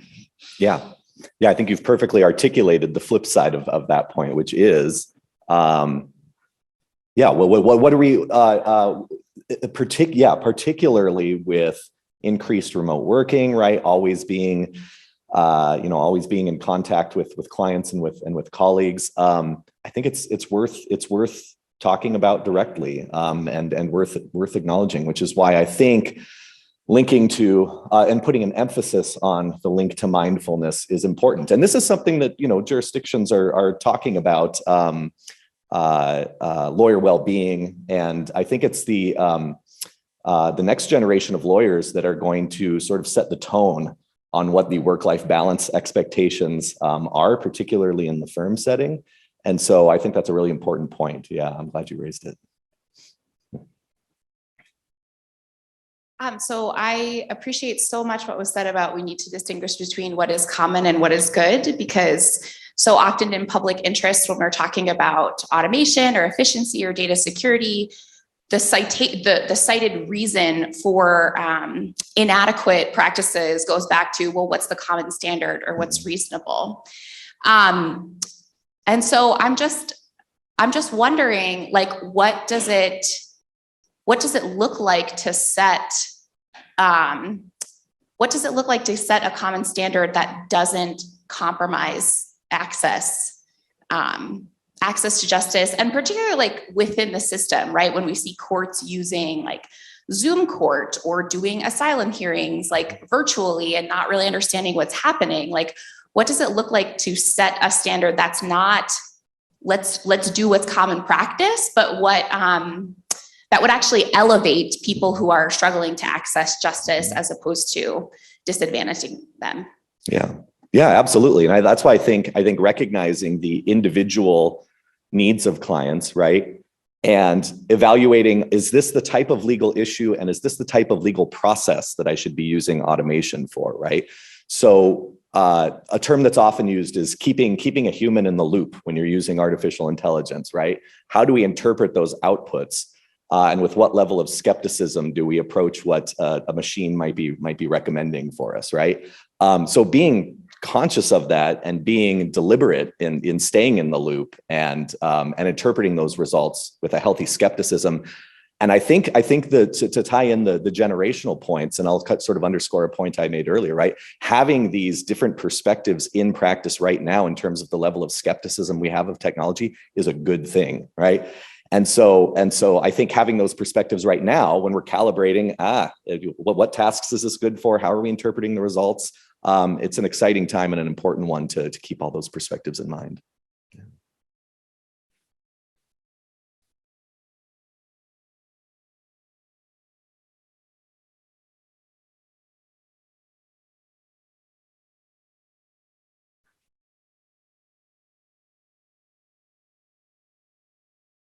Hi, this is geared more towards the second presenter.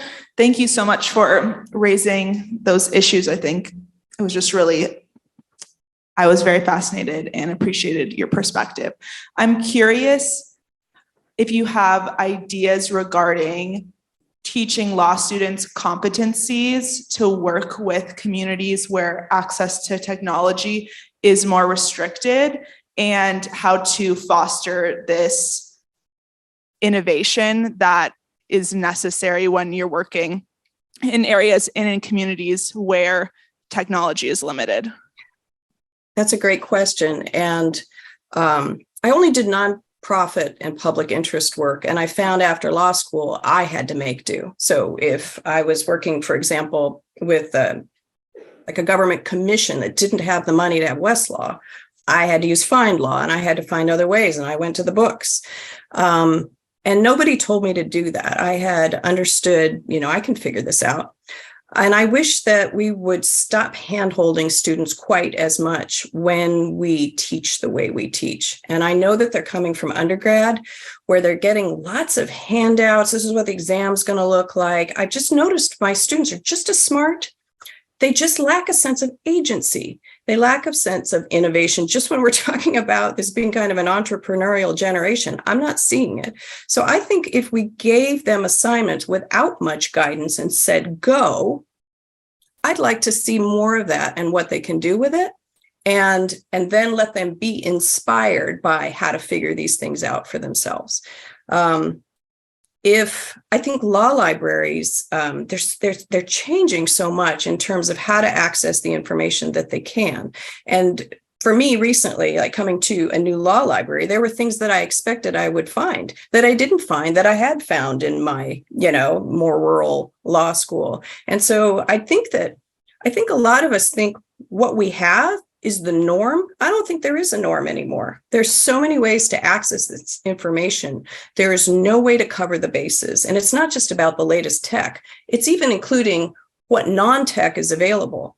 And so we have to get that self-efficacy piece in there with our students, which is, I'm kind of excited about it. I think it's possible. I think we're looking at Gen Z, which is kind of my kids' age now, and they have not had it easy.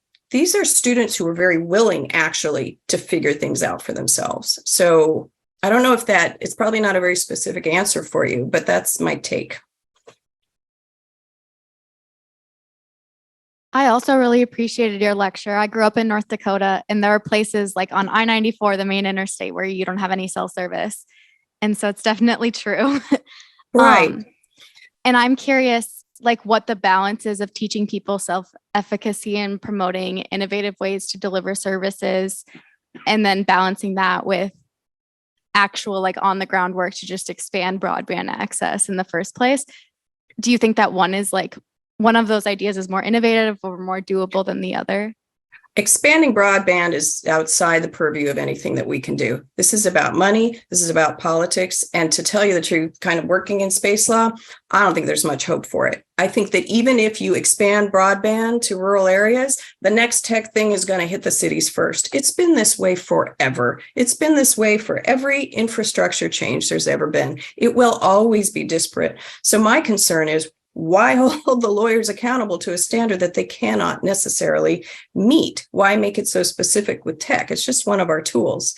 But I do think that clinical programs can do a lot in terms of showing students how to be innovative. And I would encourage even more urban law schools to force the students to approach a question in a variety of different research ways. And you're probably already doing it, but I would not let that go, assuming that everything's going to be okay. And I don't mean to sound pessimistic, but what if this country gets hit by some true cyber warfare at some point and you don't have internet and or like you get a Hurricane Katrina and you can't use the tech that you used to have? We still need to serve our clients well and understand the purpose of what we do, and that we'll get there somehow.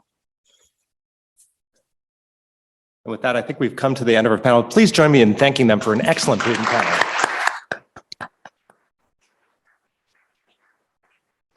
Two minor anecdotes. As a North Dakota native as well, I will attest to the lack of broadband. So I'm very grateful for the rural access discussion. And to the point of my boss, Ed Walters, and the being able to say that we shouldn't be scared of math. Right here, former Chief Judge of the Minnesota Federal District Court, James Rosenbaum, tells a story about he was in court. And one of the elderly lawyers, probably 70 years old, was having trouble with the Elmo. Elmo is with the way that you present documents. And so in the earshot of the jury said, well, if my 17-year-old were here, my 17-year-old would know how to work this, ha, ha, ha, ha. And the Judge Rosenbaum tells the story. He said, what surgeon would say, you know, if my 17-year-old were here, they'd know these blinky lights behind me, ha, ha, ha, ha. Judge Rosenbaum said, these are the tools of your trade. Just because you are elderly doesn't mean that you are not able to use the tools of your trade. So anyway, so that's the idea of tech competence really should be at the fore that way. So I think it's my pleasure to be able to thank the previous panel, and to be able to introduce our next panel, which is three very fun titles. One is Choosing Your Own Adventure. As a child of the 80s, I love those Choose Your Adventure books. Purposefully Vague. As a lawyer, I love purposefully vague things. And then Tech Competence in the Real World. Our presenters are going to be Jennifer Wondrusek, who is Capital University Law School professor. She has both the JD and a librarian. Of course, JD plus librarian is near and dear to my legal tech heart. She's been an honoree of the ABA LTRC Women of Legal Tech, and she is also a member of the honorary Fast Case 50, which is an elite group of people that Fast Case names every year. Along with Professor Wondrusek is Ashley Arrington, who is an associate of law at Texas Tech.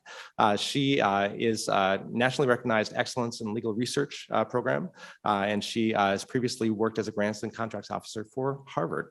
Along with them is Beth Parker. Is Beth going to be joining us remotely? Great. Remotely is going to be Beth Parker, who is at Dwayne Andreas School of Law. And Beth really focuses her technology research on impact of tech on legal ed, algos and machine learning, again, near and dear to my data science heart, and then advanced legal research. So please join me in welcoming our great panel.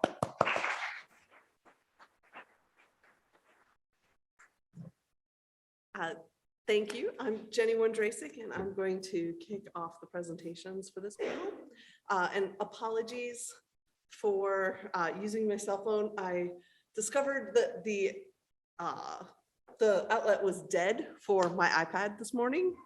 So we're switching gears, but technology is great because you have all these great cloud computing tools. So a lot of what I needed was already there. So my paper is really taking a look at technology competency and really trying to define it. And I've heard a lot of great presentations this morning that I think are really complimentary of the way I'm thinking, because I started out, like many people, thinking that we could have a one-size-fits-all technology competency. Not true, but I tried. I actually used to be the director of legal educational technology at UNT Dallas College of Law, and I drafted their language for their JD required technology competency requirement. I put in a program that allowed them two different options, but it really focused on a lot of the same skills. And looking back, I would evolve that program, because I really think at this point in time, we need to be focusing on this language, particularly relevant, as you see in the language, because each attorney is different. Each attorney is in a different practice area. They have different clientele. They're really working in a different way, and they need to focus on what's relevant to them. Great respect to Justice Browning's comments earlier. I was an attorney who worked for North Carolina Prisoner Legal Services. In today's world, I would still be doing the same types of transactions I did there, where it was post-conviction law. After all of the trials were done, after all of the regular appeals were exhausted, we didn't step foot in a courtroom. So I wasn't as involved in discovery as the attorneys who had run the trial. I didn't need to have the knowledge of how some of the e-discovery software works or the jury selection tools that are out there. So I was focused more on a different set of technology. Now, it was a nonprofit, so darn it, I had to know how that copy machine worked because no one else was there to fix it. And I really had to take those steps to make sure I was giving my clients the best representation that we could. So things are different for different attorneys. If I was a prosecutor, yes, I have to know everything there is about the trial technology. Someone who's writing wills has a very different set of technology they have to work with. So I decided, let's take a deep dive into this word relevant. I tried Black's Law. I have to tell you, it's really focused on evidence law when it comes to the word relevant. It really doesn't want to give you a generalized definition. So the librarians in here will appreciate this. I decided, let's go to words and phrases and see how the courts have defined this. It's all antitrust law. So I reverted to a good old-fashioned layman's dictionary. And that dictionary defined relevant as bearing upon or connected with the matter in hand, AKA pertinent. So really, we're looking at technology that's pertinent to you in your practice and pertinent to your clients. That's one piece that I try to make sure all of my students remember is you may not be using a technology in your practice, but your clients are using it and they're going to come ask. Bitcoin, cryptocurrency, you may not be accepting it. You may be in one of those states that won't allow attorneys to accept it, but your clients may be looking at it and they may be trying to figure it out. And part of it is you need to know the legal ramifications so you can advise them. That's part of your duty as being an attorney. So we're really trying to dig in and see what skills are based to all attorneys. So for those of you who are Google Docs lovers, I'm sorry, but Microsoft Office is used in, I think 97% of law firms across the country. So one way or another, you need to know how to learn Word. So it's different things like this. And I will back up the statement that technology is going to help you get in the door. I actually train my students how to use Word and styles, all of that. And one of my students who graduated 2 years ago contacted me this spring and said, hey, I'm an in-house counsel attorney now, and my company just realized I know how to use Microsoft Word. So they have decided that I am training everyone in the company. Can you send me some training resources? So it mattered for her. It has secured her job. But more importantly, her company recognized how important this was to make sure that they are working through security issues, metadata, things like that, making sure they are making their documents ADA compliant. That's not something we've really talked about yet, but part of our job is to make sure all of our materials are accessible to our clients. And so ADA compliance is also important. And they really understood that it makes them more efficient and effective. There's a good article that I make my students read that talks about the difference between correcting a document that was not created using the proper Word functions and correcting a document that was created with the correct Word functions. And it took the associate attorney an hour to correct the document that was not created appropriately and 3 minutes to correct the one that was. How much time has that attorney misbilled if they go for an hour instead of the 3 minutes? Just remember, we can't bill for things that we have to take the time out to teach ourselves how to do. So I'm a big believer that the different that more than just 1.1 is at issue here. I added a few to my list after Ms. Haight's presentation, but I've always said that we need to worry about competence, confidentiality of information, fees, being an advisor to our clients, responsibilities of a partner for supervising attorneys that are beneath them, and responsibilities regarding non-lawyer assistants. So supervising your paralegals and your secretaries. As Justice Browning said earlier, you can't blame them. It doesn't go well. But more than that, the courts don't care whose fault it is. It's your fault. You signed the document. So when the Paul Manafort redaction errors came out, it was the 3 attorneys who signed the document and submitted it, not their paralegal or their assistant or their associate. So a lot of different thoughts there. I will say that I also think that we have a long history of this, longer than people realize. I've started looking into ethics opinions, and Ohio has 16 technology ethics opinions. The first one came out in 1999, well before the ABA put this language in. So it started looking at technologies that were relevant to attorneys back then, and it helps define some that are relevant to all of us. So the very first one was actually email security. Part of that is each one of us needs to take a look at email and see where are our clients accessing their email from. Are we encrypting our emails? Is the email account a shared account? All of these factor into what we can use email for. So these are things that we may not list as technology these days, but you still have to factor it in. You still have to think about those everyday technologies. Are you calling your client on their cell phone while they're at work and they're talking in front of coworkers? Are you talking in front of the barista at Starbucks about client confidential information?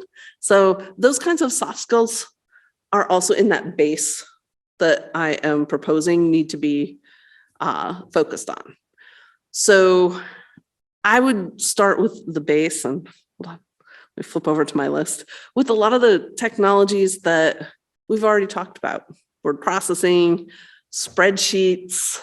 For some reason, everybody seems to be intimidated by Excel when they walk in the law school door.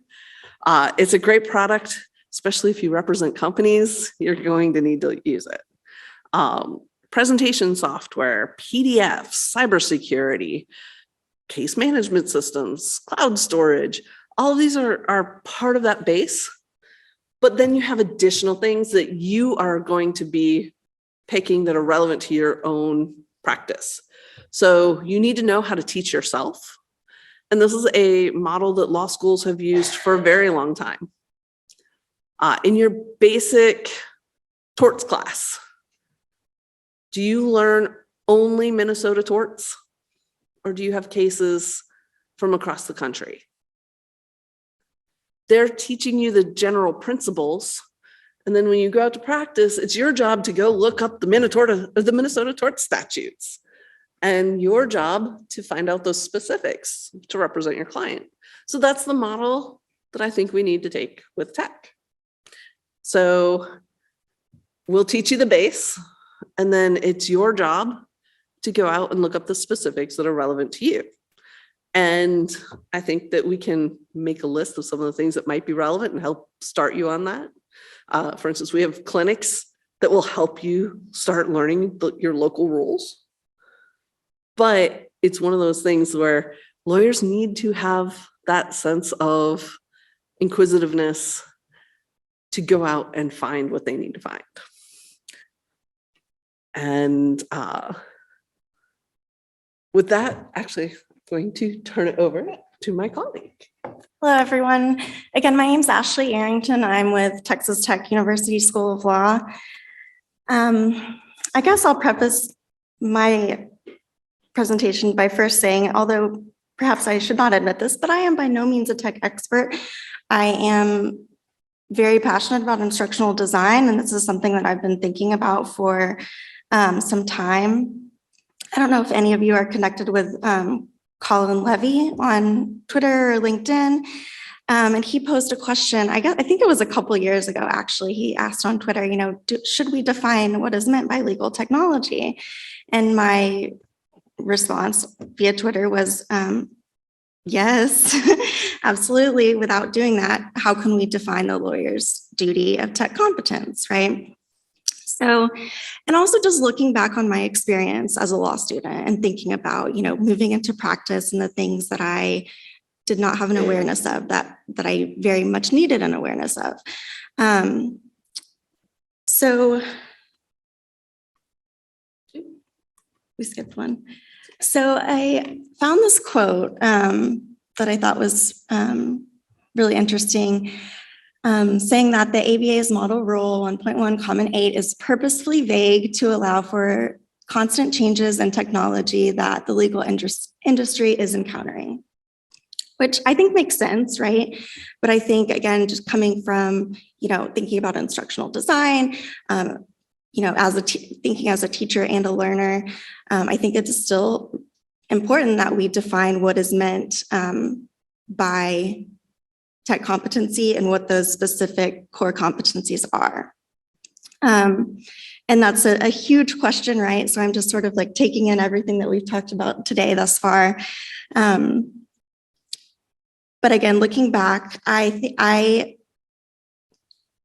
again, granted, technology is ever evolving. I still think that we need to kind of lay out some of the basic platforms, databases. You were touching on some of those, Jenny, and the skill sets, right? Basic knowledge areas, and also just thinking about skill sets like the ability to train oneself, right? Not just keeping up with those CLE requirements, but having an understanding of how you will continue to pursue education in the area of technology and, keeping a current awareness of those issues. So some of the things that I'm thinking of, have been looking at are first thinking in the legal education arena about the law schools that are leading the way. So a few of the top law schools are Suffolk, Georgetown, Berkeley, and just looking to those law schools, seeing what they're doing with respect to legal tech, what sort of specific topics they are covering in their certificate programs, courses, et cetera. And then also, what are firms saying, right? I actually have written about the Foundations for Practice model, but I had not thought about that until today during the keynote speech about, the connection between that and tech competency. So there are so many different models. Even Dean Nichols had mentioned this morning, the National Jurist article, they had categorized 4 different areas that I thought were helpful. One was cybersecurity and time management tools. Another was document production and presentation tools. The librarians will appreciate that legal research platforms was specified as a particular area. And then finally, they listed document and team collaboration tools. Again, just so much to think about. Looking at some of the educational programs that are out there, like Procertas, LTC4, their core competency learning plans. The National Society for Legal Technology has a certificate program. But then of course, then we're thinking about paywalls, right? And all of this is hidden behind paywalls, which is hugely problematic. So again, I don't have the answers. I am thinking there are so many different things to look to. There's a legal tech report that just came out. There's a recent Changing Lawyer report that references tech and data as a key area. Of course, this morning you mentioned the Foundations for Practice Guide. They've got their hiring guide and instructional design guide. They also have a forthcoming learning guide. So I'll be curious to see what they say about tech competency in that particular guide. So really, all of this is just to say, I think it is important to define this in some way. Again, as Jenny said, I think it can also be specific to your practice area, and there will be certain platforms that you need to have an awareness of based on that particular area. But I do think it is hugely important to define this in some capacity in order to be able to develop relevant teaching and learning objectives. And then just thinking today about the things that we've talked about thus far, and again, thinking about the fact that there are so many different models to work from, I think that it's important to think about, using a model that encompasses, an appropriate consideration of legal ethics and access to justice. The last thing I wanted to note was we had also touched on the next gen bar exam briefly this morning. And that's another thing that I'm writing about. And I find it interesting that, we're seeking to completely restructure the bar exam and have this, 50 to 60% of the forthcoming bar exam beginning in 2026, focused on practical learning skills. What a radical notion. But they don't reference tech competency there at all. So I don't know, is that problematic? Is it problematic that we're talking about, that we're still seeking to define this and then we're seeking to completely restructure, the bar exam without even touching on that? I don't know. These are just questions to ponder that I've been pondering.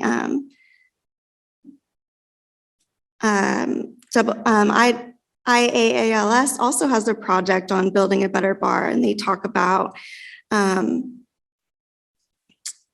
they make reference to acting in accordance with the rules of professional conduct, but also the ability to pursue self-directed learning, as I said. So,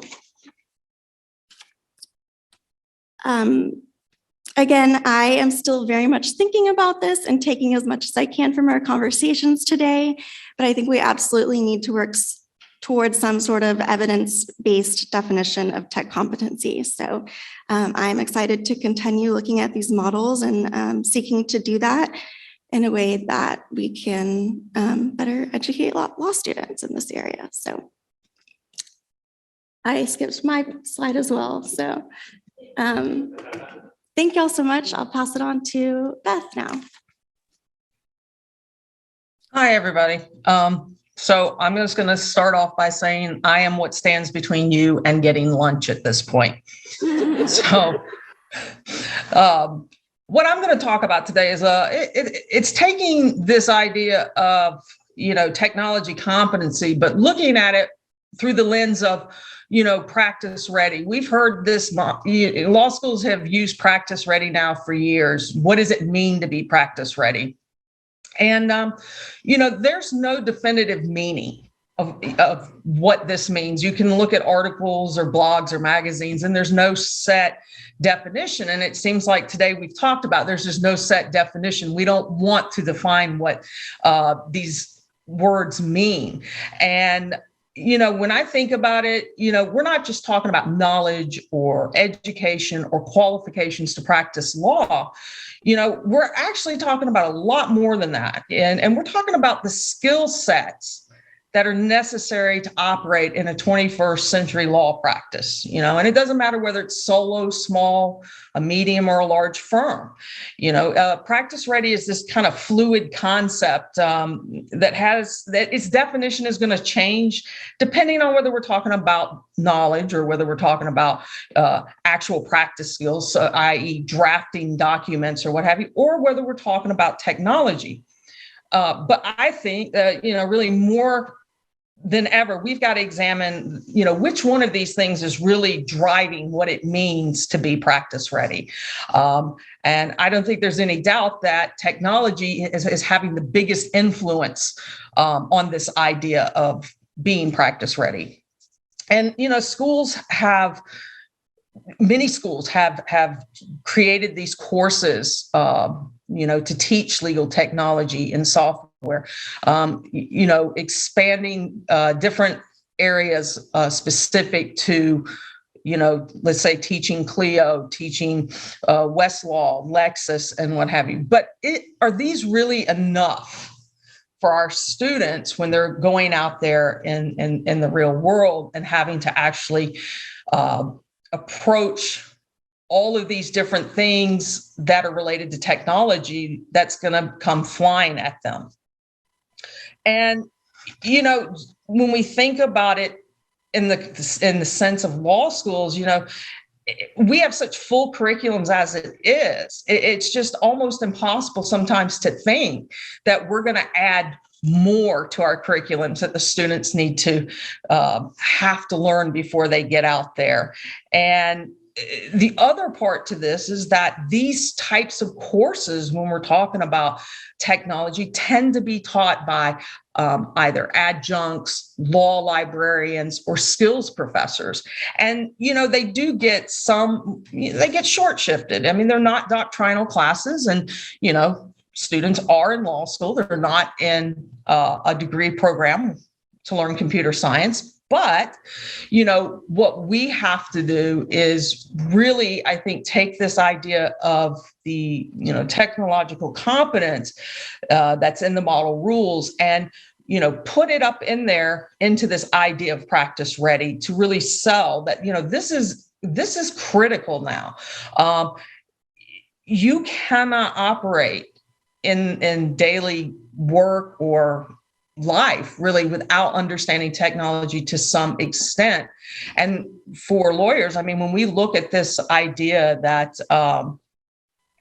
that now they have to understand the benefits and the risks that are associated with this relevant technology, this implicates that they have to be not only competent in the use, but in managing this technology. And, I'm in Florida, and Florida was the first state to mandate and say, hey, you've got to do CLEs as technology CLEs as part of your annual continuing learning. I can tell you they're taking it seriously. And I'll give you an example. There was an attorney who, and this is just a misuse of technology, but this attorney representing a client who, this was during the COVID period, and they were doing a deposition. So, they're not in the same area. So we have two attorneys in different areas and the client off in another area, and they're doing it by video. And the issue, what it came right down to, is that the attorney was using the phone to text the client what to say, how to answer the questions. And this came out. Well, Florida bar is like, no, this isn't going to happen. And the attorney got suspended. I mean, so they should have. I mean, and there's some other examples here in Florida specifically where they are taking this technology competency very seriously. There's another case where an attorney was suspended for failing to supervise staff. The staff members exchanged emails with an adjuster at an insurance company, unbeknownst to the attorney, but the attorney is the one who should have been supervising those exchanges of emails. So, I think we have to really put ourselves in the shoes of being that person that's going to, get across to the students how serious it is, and that it's not just a matter of picking up the phone and just texting someone or picking up the phone and calling a client wherever you happen to be. You've got a lot of other things to think about. There's a bigger picture, not just zoning in on that client. You've got to be thinking about, where am I standing? Now, as Jenny pointed out, am I standing outside that coffee bistro making this phone call to a client? So, when I'm thinking about this and how do we approach this, especially with the speed at which technology is changing. I mean, I hate to say it, but we're already behind the 8 ball. So how do we catch up to the 8 ball and at least try to stay with it some? And I think one of the things that I see would be most beneficial to our students is to have this fundamental understanding of how these devices, how the internet, how networking actually works. In the sense that, they should be exposed to the very basic framework of networking and cybersecurity. This is going to, really open up a much bigger world for understanding how to use a lot of these software programs. And it's going to allow them to, to communicate intelligibly with vendors and clients and be able to answer these questions whenever the law starts intersecting with technology, and I'm not saying that not to teach our e-discovery, not to teach our law practice management classes. I think those are very important, and I think they're beneficial. But I also wonder if we don't need to be adding a bit more of this fundamental framework of understanding computer and information science to build a more robust curriculum for our law students. Because ultimately, it seems to be that legal education is in this world of creating practice-ready attorneys. And if we are going to,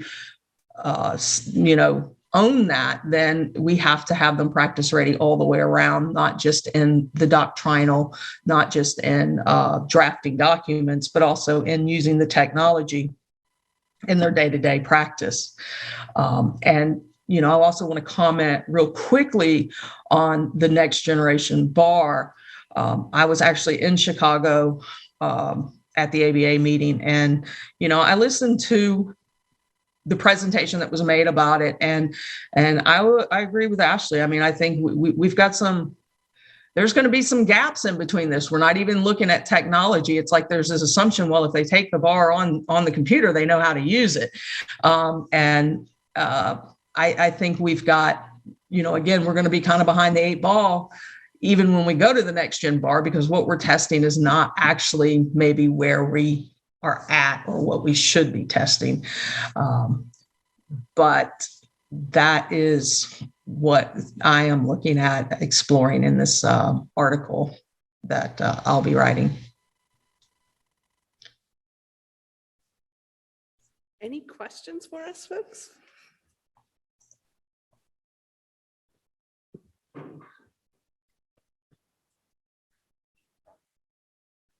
So just a question about choosing your own roadmap and specifically the analogy to torts.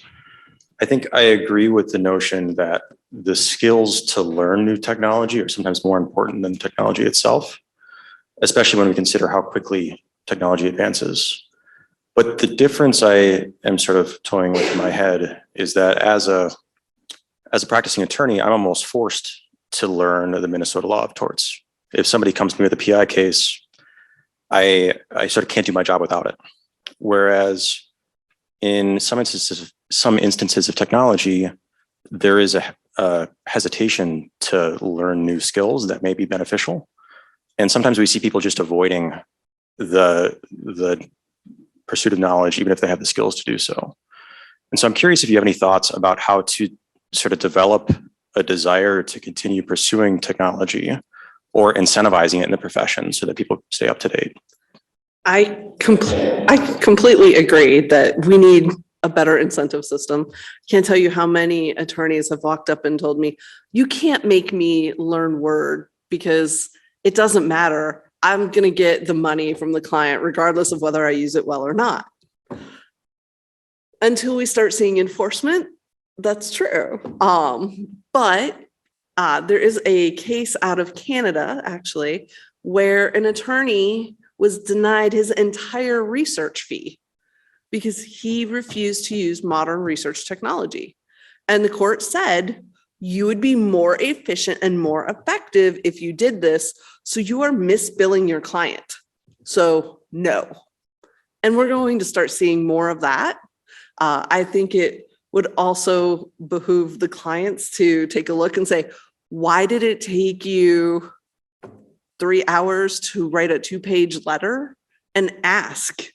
And it may be your tech skills, it may be that you were justified in using the 2 hours or 3 hours for your letter.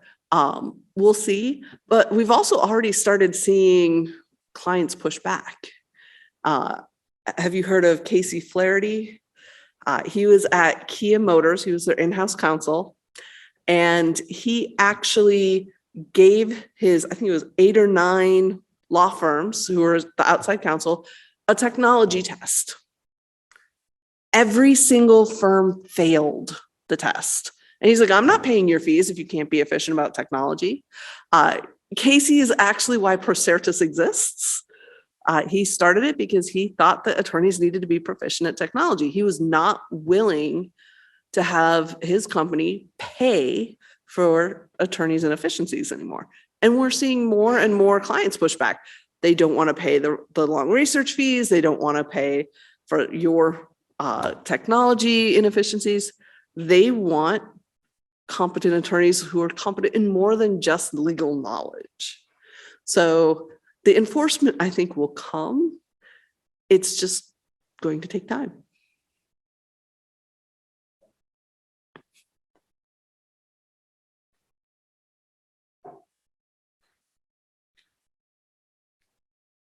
So I think my question could be answered probably by every speaker we've had today in some capacity, because it's been kind of a recurring theme about to what level we as incoming attorneys and actual attorneys already can trust our staff and our secretaries, our paralegal, even our other attorneys. So I guess my question is, how do you balance trusting that they know how to do their jobs with this kind of micromanagey thing that could come from this if we're having to constantly stay on them to make sure that we are not the ones bearing the consequences of something going wrong?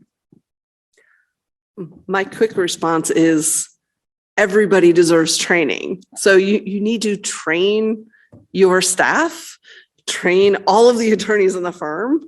I would actually say when it comes to cybersecurity, train the janitor, because these are things that they need to know to protect you, to protect the firm, to protect the clients. If you want to trust that they have the knowledge, then you should be willing to help them get the knowledge.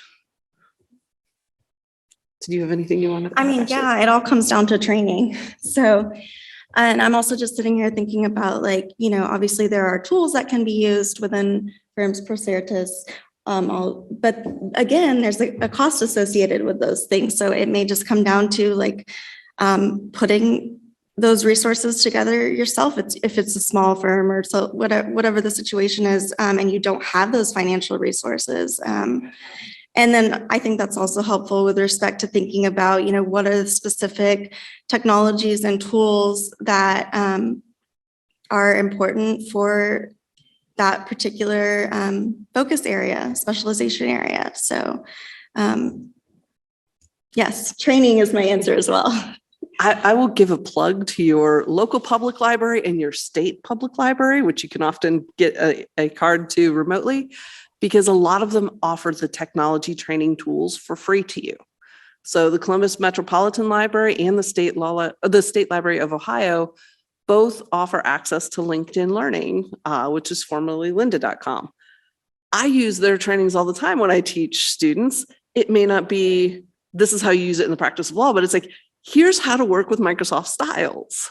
So there are tons of resources out there if you look for them. And you can always ask your local librarian.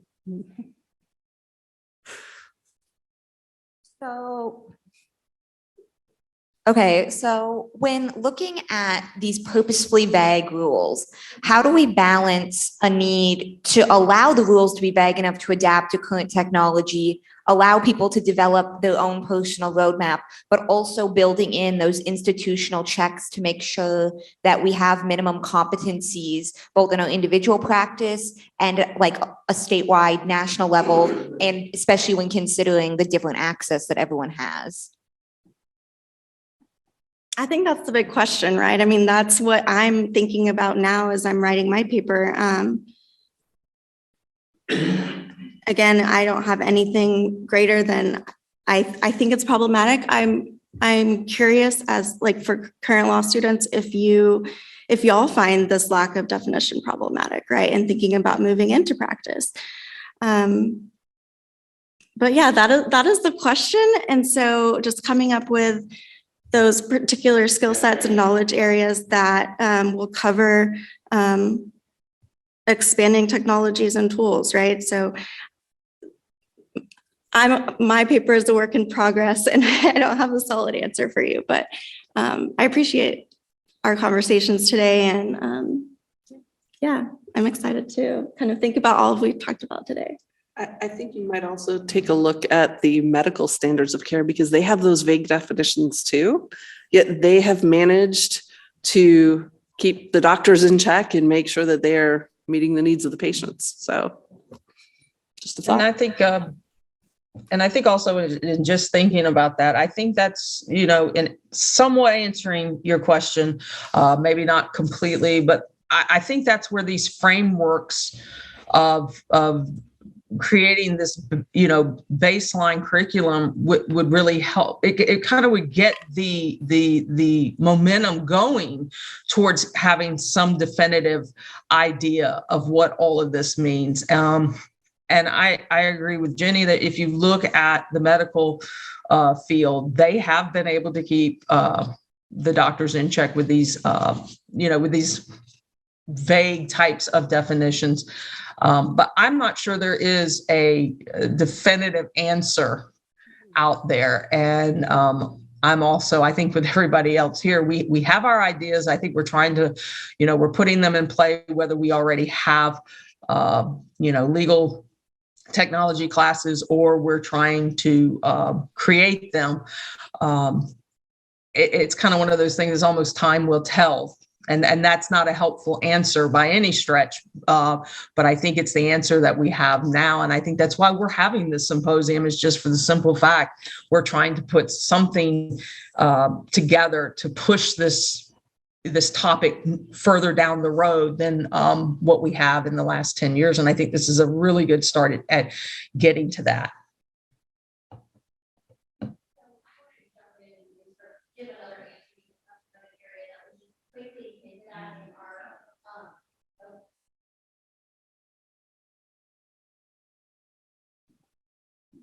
All right, awesome.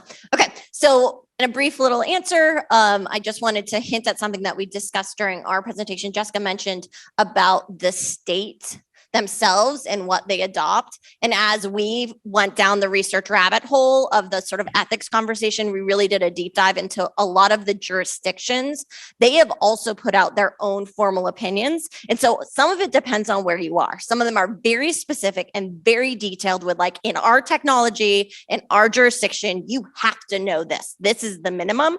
But then you also have places like Iowa, who I freaking love because they straight up were just like, we cannot stay abreast of this. We do not have the time. We do not have the resources. So kind of figure it out. Like we're adopting it, but y'all figure it out on your own. And so you get those full extremes with the jurisdictions. But that's another place that I think a lot of people are not looking, where that information is out there. It's just not discussed as much.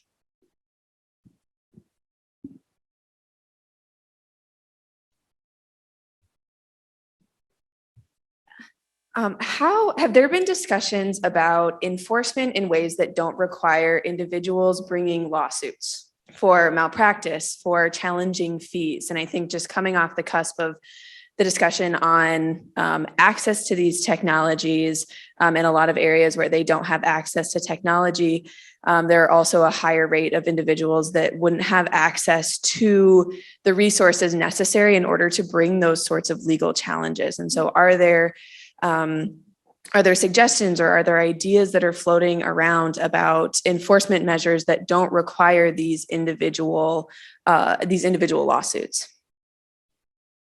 So Beth, I believe you actually mentioned one for the sanctions recently, didn't you? Yeah, actually, yes. Actually, and it has to do in Florida, they are actually sanctioning attorneys with either suspension or public reprimand or what have you.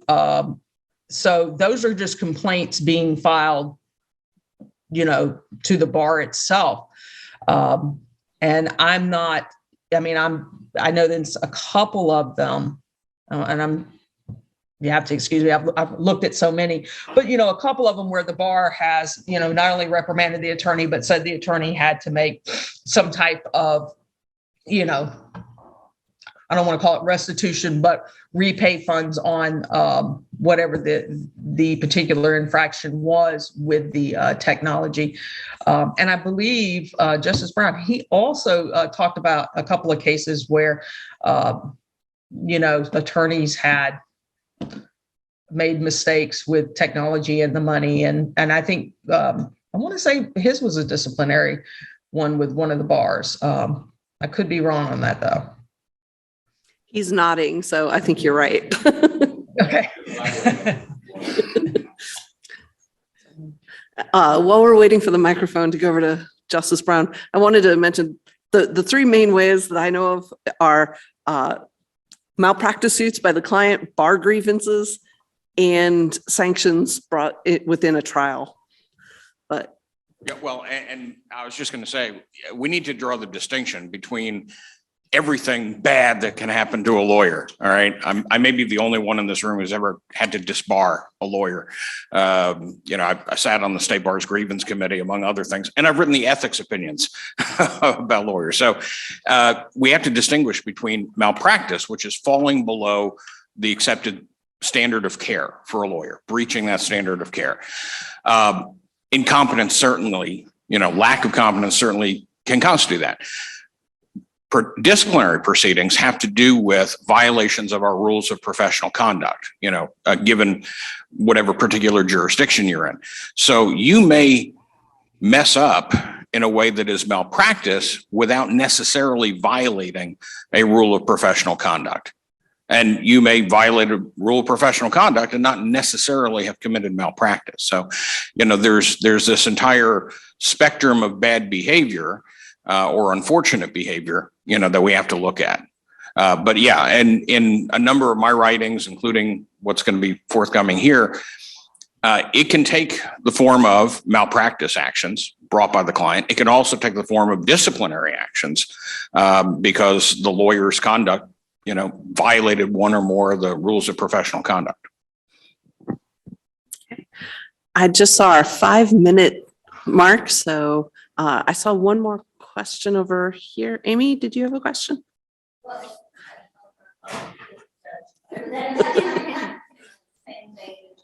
Malpractice is in the line of negligence, meaning you need damages. And that's why that's going to come from a client versus being disciplined or censured by the bar, which can be a little bit different. And they sometimes overlap and sometimes don't. So. Thank you. Any other questions? Y'all are ready for lunch, I can tell.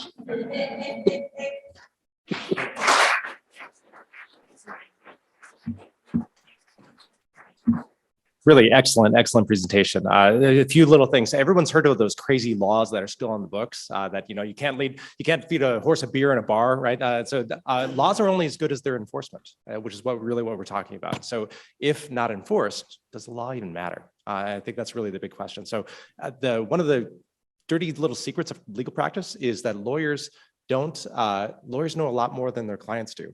So lawyers, if they fail to make an affirmative defense, which loses the case, clients often don't know that. So are they even going to bring a malpractice claim if they don't know that you made a big muck up? But lawyers do know, clients do know that it doesn't take an hour to add table of contents to Word. So really the question is, can you bilking your client for that hour? Maybe that's not something you should do. Second thing, to what extent do we, if the standard, as the good judge mentions, is the collective, what is the status of the bar? That is, who are your peers and what are they? Can we just put our heads in the sand as an industry, as a profession, and say, well, I don't need to outrun the bear, I just need to outrun my friend. And by the way, my friend really sucks at tech. So maybe if we all just put our heads in the sand and don't worry about tech, maybe can we all just get by with until our retirement without dealing with this? That's a second thing. So really the last thing is Casey Flaherty really has gotten it right with his Procertas. He really has been fighting the fight for a decade now, and I'm actually going to be meeting with him in Austin next week and next Thursday. But I would say that his idea of hitting him in the pocketbook is an enforcement that will really hit lawyers. That is, if he cuts bills by 30%, lawyers will change. Maybe that's the enforcement, more so than bringing malpractice lawsuits, more so than bringing disciplinary proceedings, more so than overturning convictions. Hitting them in the pocketbook might be the way it is. And with that, I think we can break for lunch. We have until, according to, I think we've made up our good time. So nice work, everybody. We will be able to reconvene at 1:30. Thanks, everyone. Thank you, everyone, for coming back. The fact that we have almost a full house again after lunch means that we were pretty good in the morning. I think we would agree that this morning's panels were great. I imagine that this coming panel is going to be great as well. We're going to be talking about experiential instruction. We're going to talk about micro training. We're going to talk about metadata. Who doesn't love a good discussion about metadata?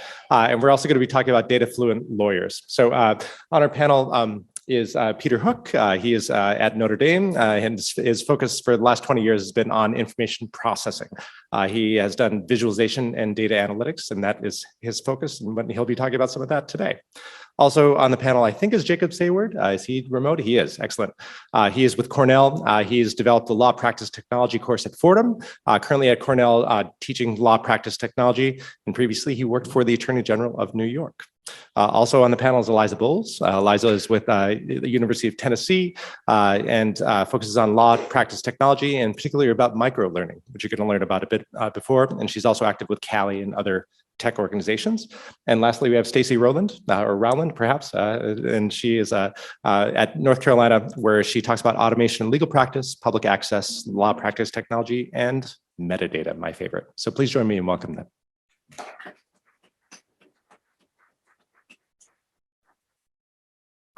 So can everybody see my slides? I hope everything's going okay. Hello, everyone. My name is Jacob Sayward. I'm really grateful and happy to be speaking with all of you today.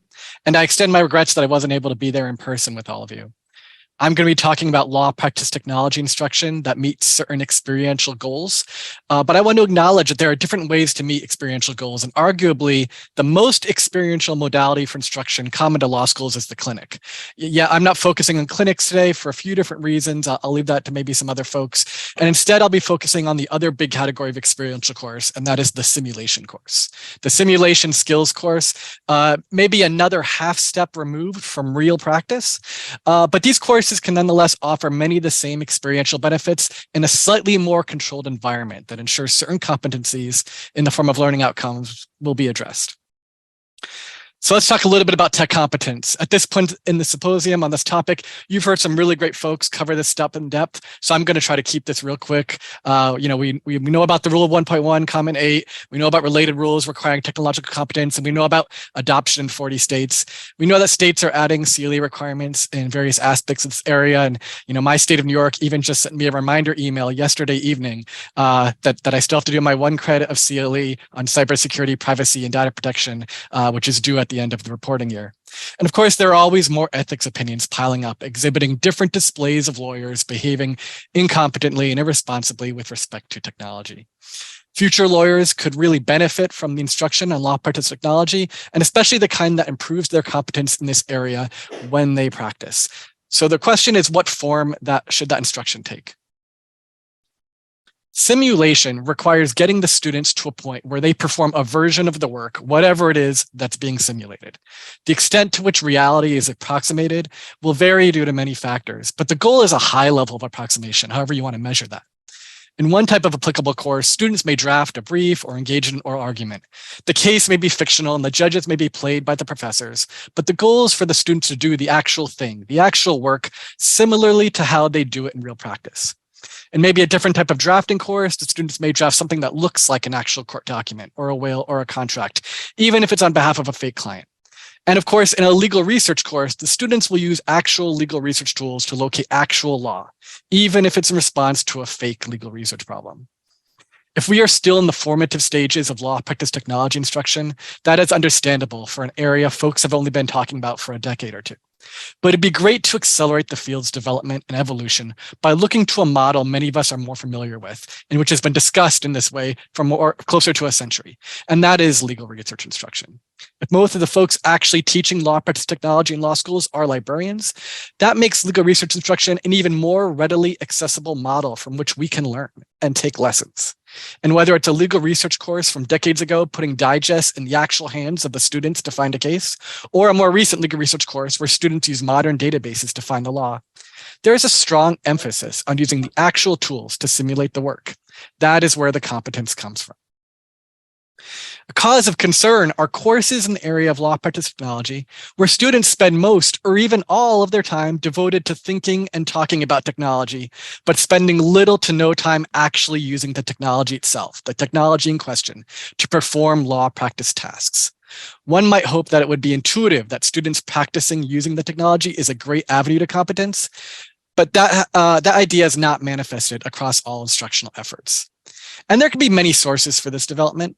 Maybe some instructors just have completely different goals in mind for their courses, unrelated to technology competence standards.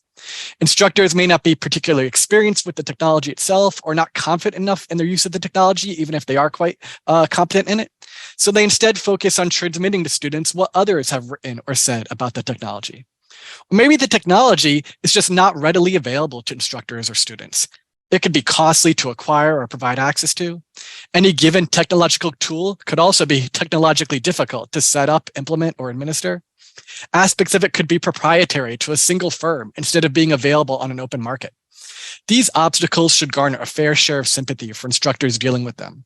But there are examples of successful implementations of simulation exercises using actual practice technology in plenty of instruction efforts. Surmounting the obstacles is doable for many technology competencies, and it can provide a great benefit to students.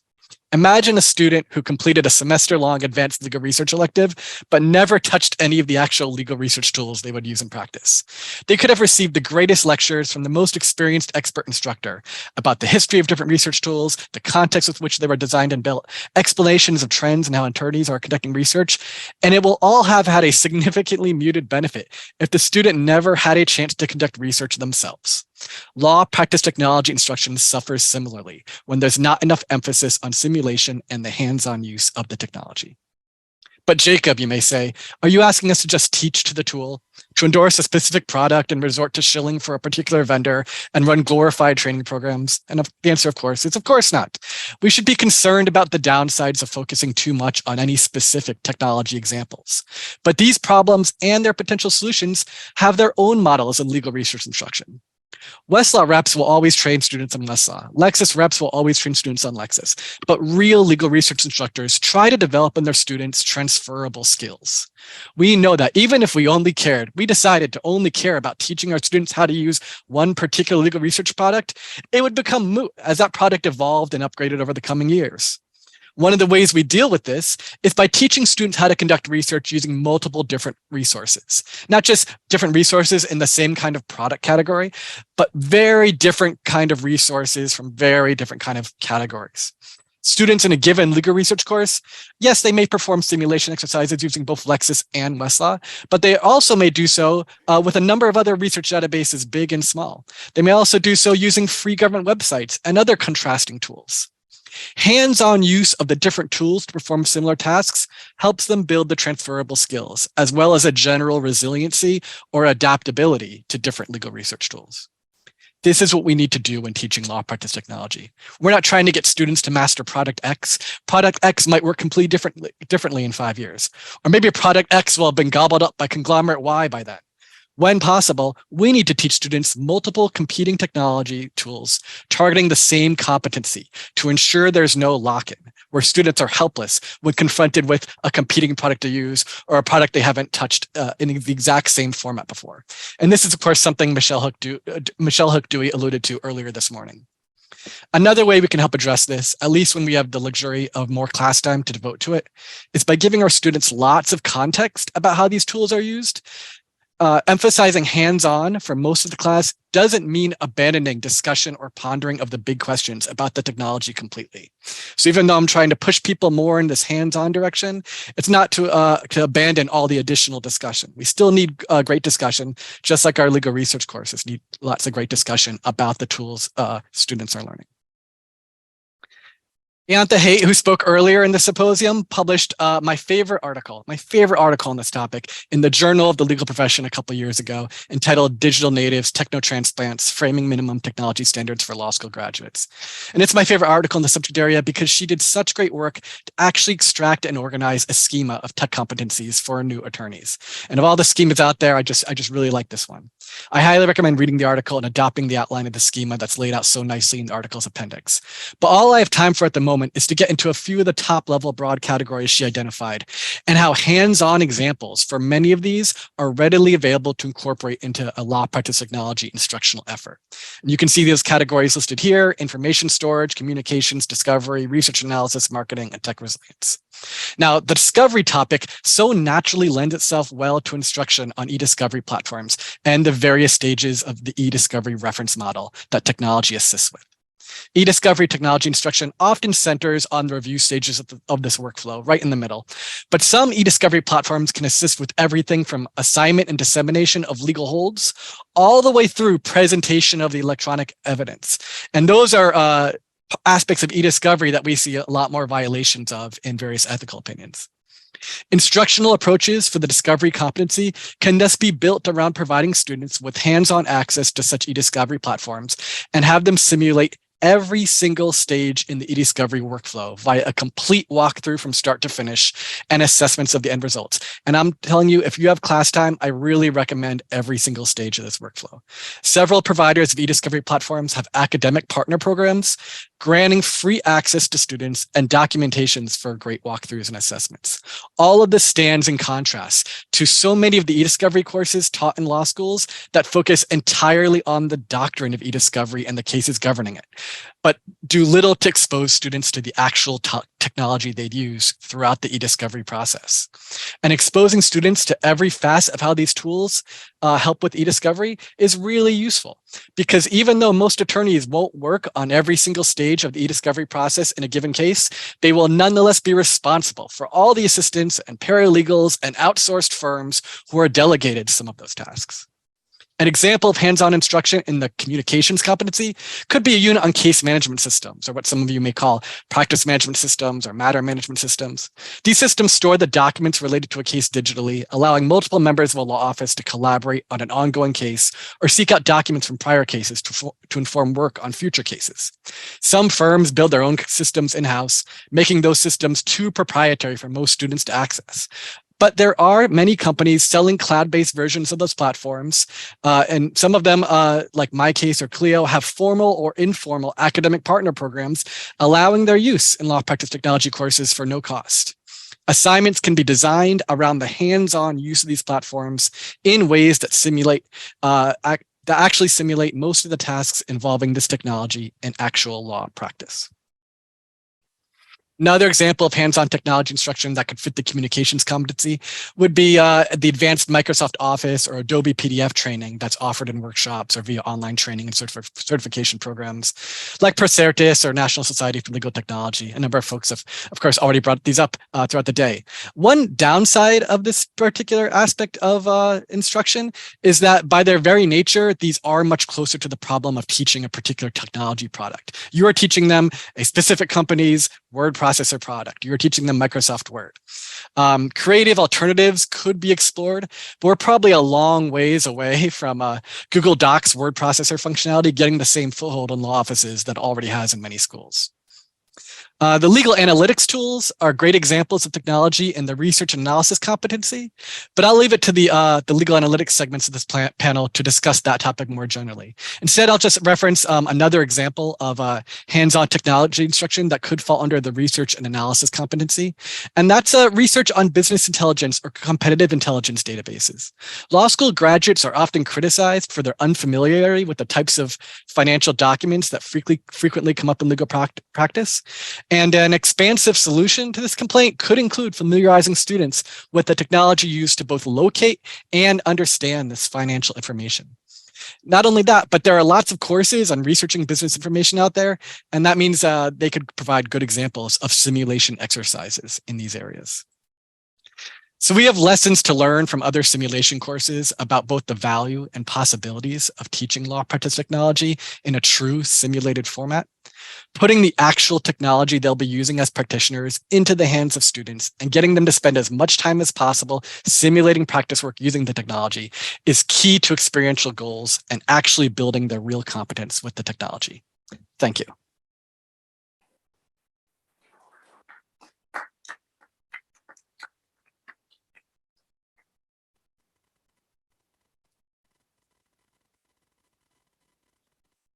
Okay. I'm next. You guys are looking a little post-lunch sleepy, so I'm very Southern, as you may have picked up, so I talk a little faster than normal, so you might have to pay attention. Okay, so I'm going to talk about micro-training technology, specifically forming interdepartmental partnerships to disseminate micro-training. Before I get into kind of what micro-training is, I wanted to talk a little bit about andragogy. We've all heard the term pedagogy before. Andragogy is basically the same thing, but it's specific to adult learners. So Malcolm Knowles, who was an educational psychologist prominent in the 70s and 80s, came up with 5 assumptions for adult learners. And I'll go through them very quickly. They're self-conceptualization, meaning that adult learners are autonomous or they want autonomy in their learning.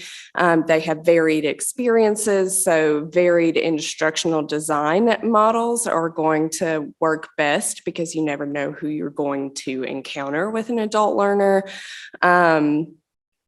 Adult learners respond better to things that have immediate application. They're very internally motivated and they have a readiness to learn.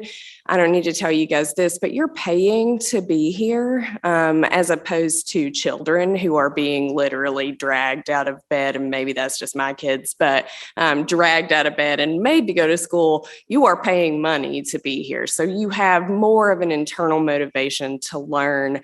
And then from those assumptions, we can derive 4 principles of adult learning, which is that adult learners want to have control over their learning.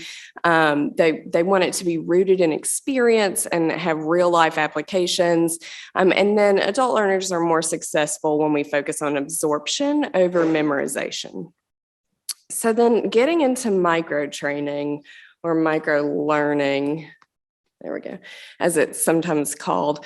We look at the definition for this is it's kind of one of those things like tech competency and relevancy. It's things that don't have like a really, really solid definition, but microtraining over and over again has these 4 components. It's learning in small steps. It's focused on a single objective.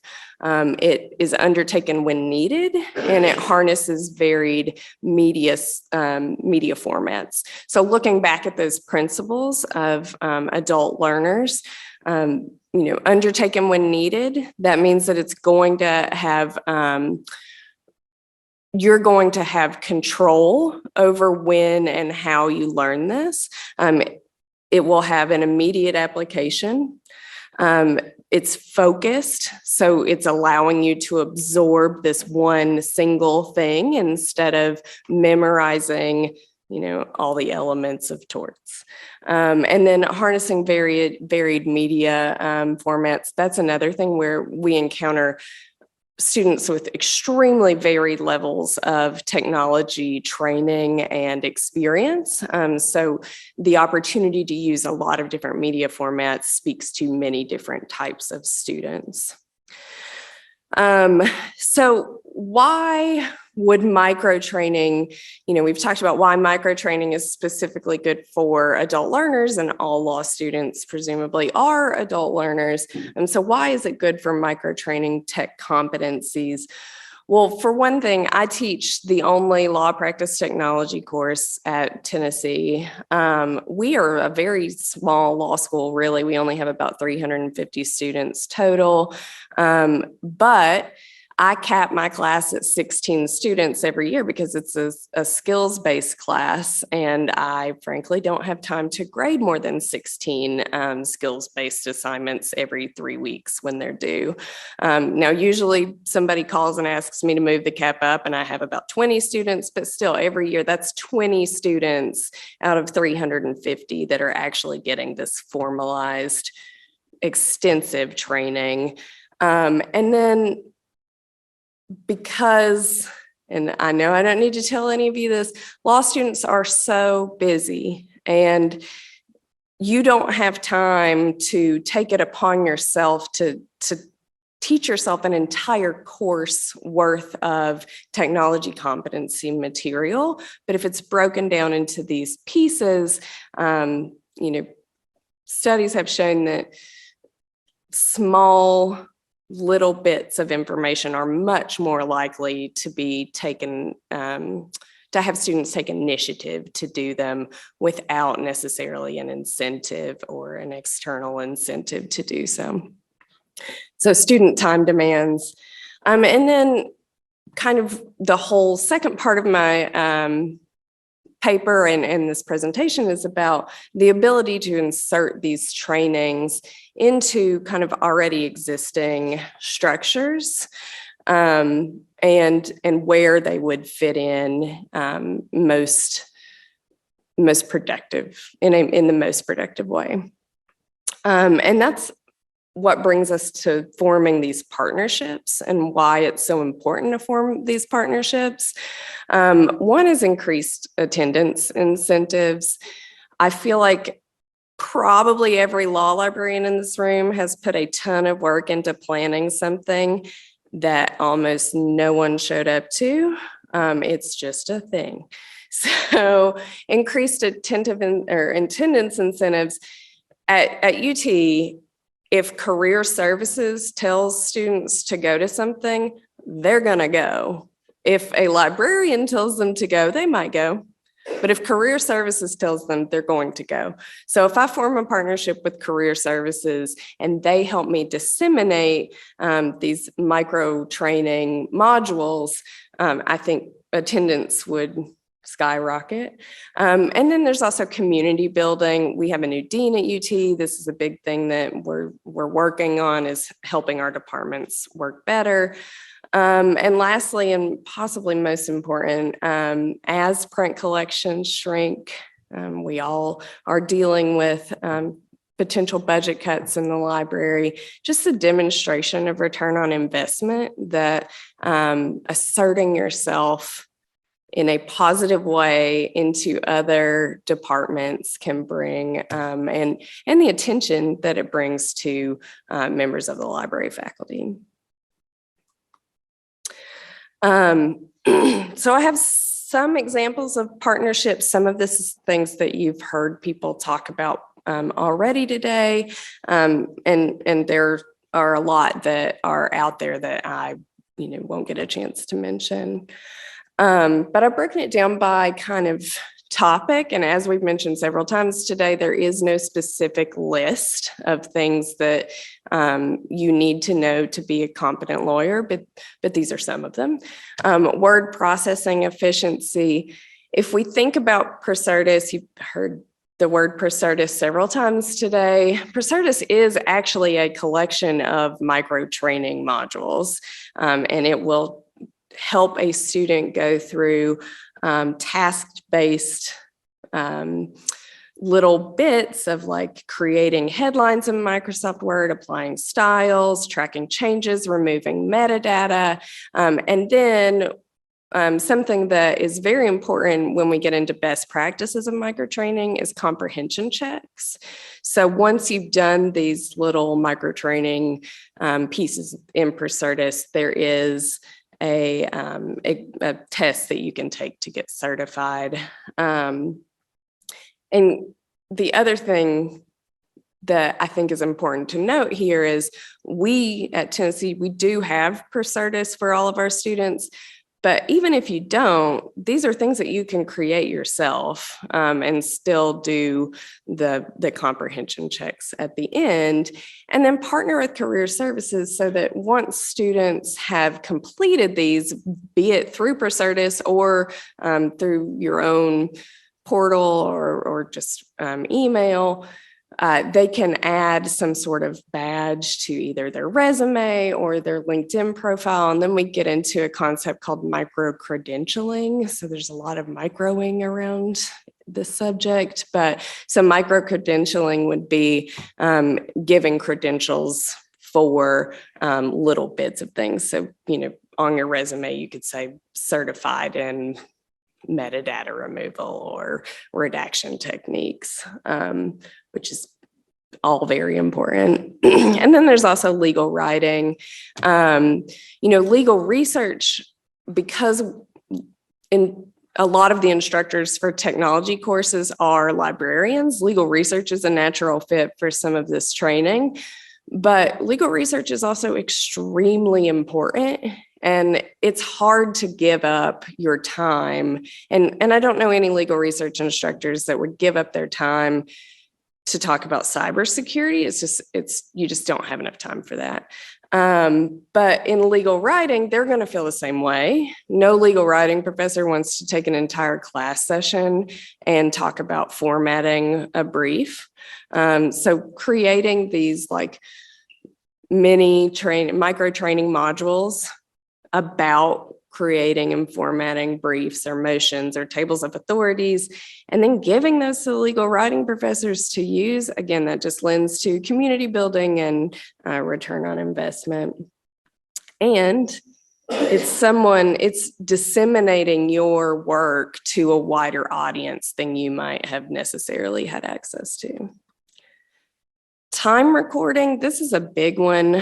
I use time recording in law practice technology. Anytime they're working on an assignment for me, they have to record their time. And we actually use kind of it's like Clio or it's Practice Panther. It's a firm management software. And it's, as Jacob was saying, it's a company that allows student or instructors to have a partnership for free. So they go into our firm management and they track their time on assignments and they create a document bank with their work.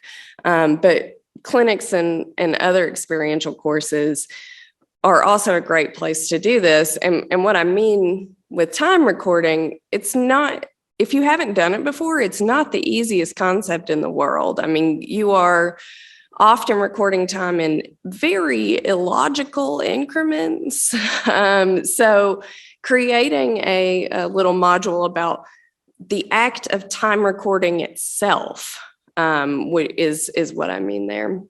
And then also in my advanced legal research course, I have asked my students to record their time because it creates this opportunity to talk about fee-based research plans and the need for efficiency.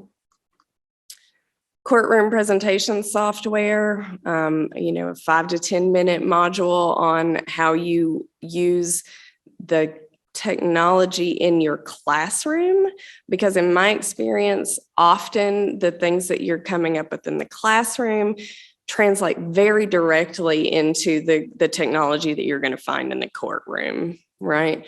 So creating a module about how to use the document camera in a classroom, you're going to see pretty much the same document camera in a courtroom. And also presentation softwares that they might not have thought of. There are other things in PowerPoint, although this is a PowerPoint. And going to moot court and mock trial teams, that's an opportunity to help students create more dynamic presentations. And then also seminar classes. A lot of seminar classes, you write a paper and then you present on that paper. So getting them comfortable with using that classroom technology, don't do that for them. I mean, I know there's a lot of students here, but don't let your professors do this for you. Become confident in it on your own. And then, of course, there's the ethical use of technology. CLEs are not a natural fit for micro training because typically they are an hour or more in length, but I think there's two ways that you can do that. There are CLEs out there that are 15 minutes long that you get 0.25 hours worth of credit for. So there's that possibility. There's also the possibility of using micro training as a wrap up in a longer like CLE presentation. It works just as well if you have a 5-minute video at the end of a longer presentation that you can send people out with, and then they can watch it and remember the key takeaways from the CLE they've just got, and then also at the end of that do a comprehension check. And in terms of advancement, fundraising is a huge deal at pretty much every school. I think sending alumni off with this tangible thing that they have after the CLE is over. And if it's, well done and they're impressed, and then they're like, you know what, I think I'm going to get out my checkbook. I mean, your dean will fall over backwards if that actually happens. But, just so many CLEs you leave with this, which is a piece of paper with the slides and the 3 notes. If you can actually leave with a video that you can rewatch and relearn these competencies when they're needed, following our adult learning principles is a great way to do that. And then also creating micro training courses on technology ethics and giving them to your professional responsibility professors who maybe haven't wanted to wade into technology yet, but it is showing up on the MPRE, which you'll hear about later, I'm sure. And here is my cheesy quote to end on. Technology is best when it brings people together. Using technology as a way to bring together the law school community is kind of what this is all about. Okay. Go Vols.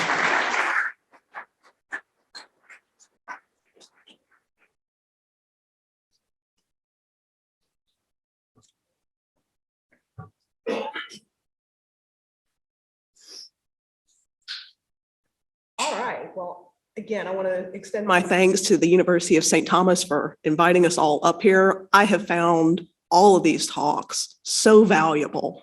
The way our particular panel has been set up, I'm incredibly grateful for that. You've heard about experiential learning, you've heard about micro trainings, and now you're going to get a specific example of that through metadata. So I've struggled with how to teach metadata to my students. It's kind of a difficult concept to get your head wrapped around. It's data about data, but that's not the extent that I want to illustrate metadata for. Metadata, especially if you have multiple data points, can concoct an incredibly rich and in-depth picture of an individual, their whereabouts, what they're doing, who they're interacting with. And I struggled for a long time on how to illustrate that point.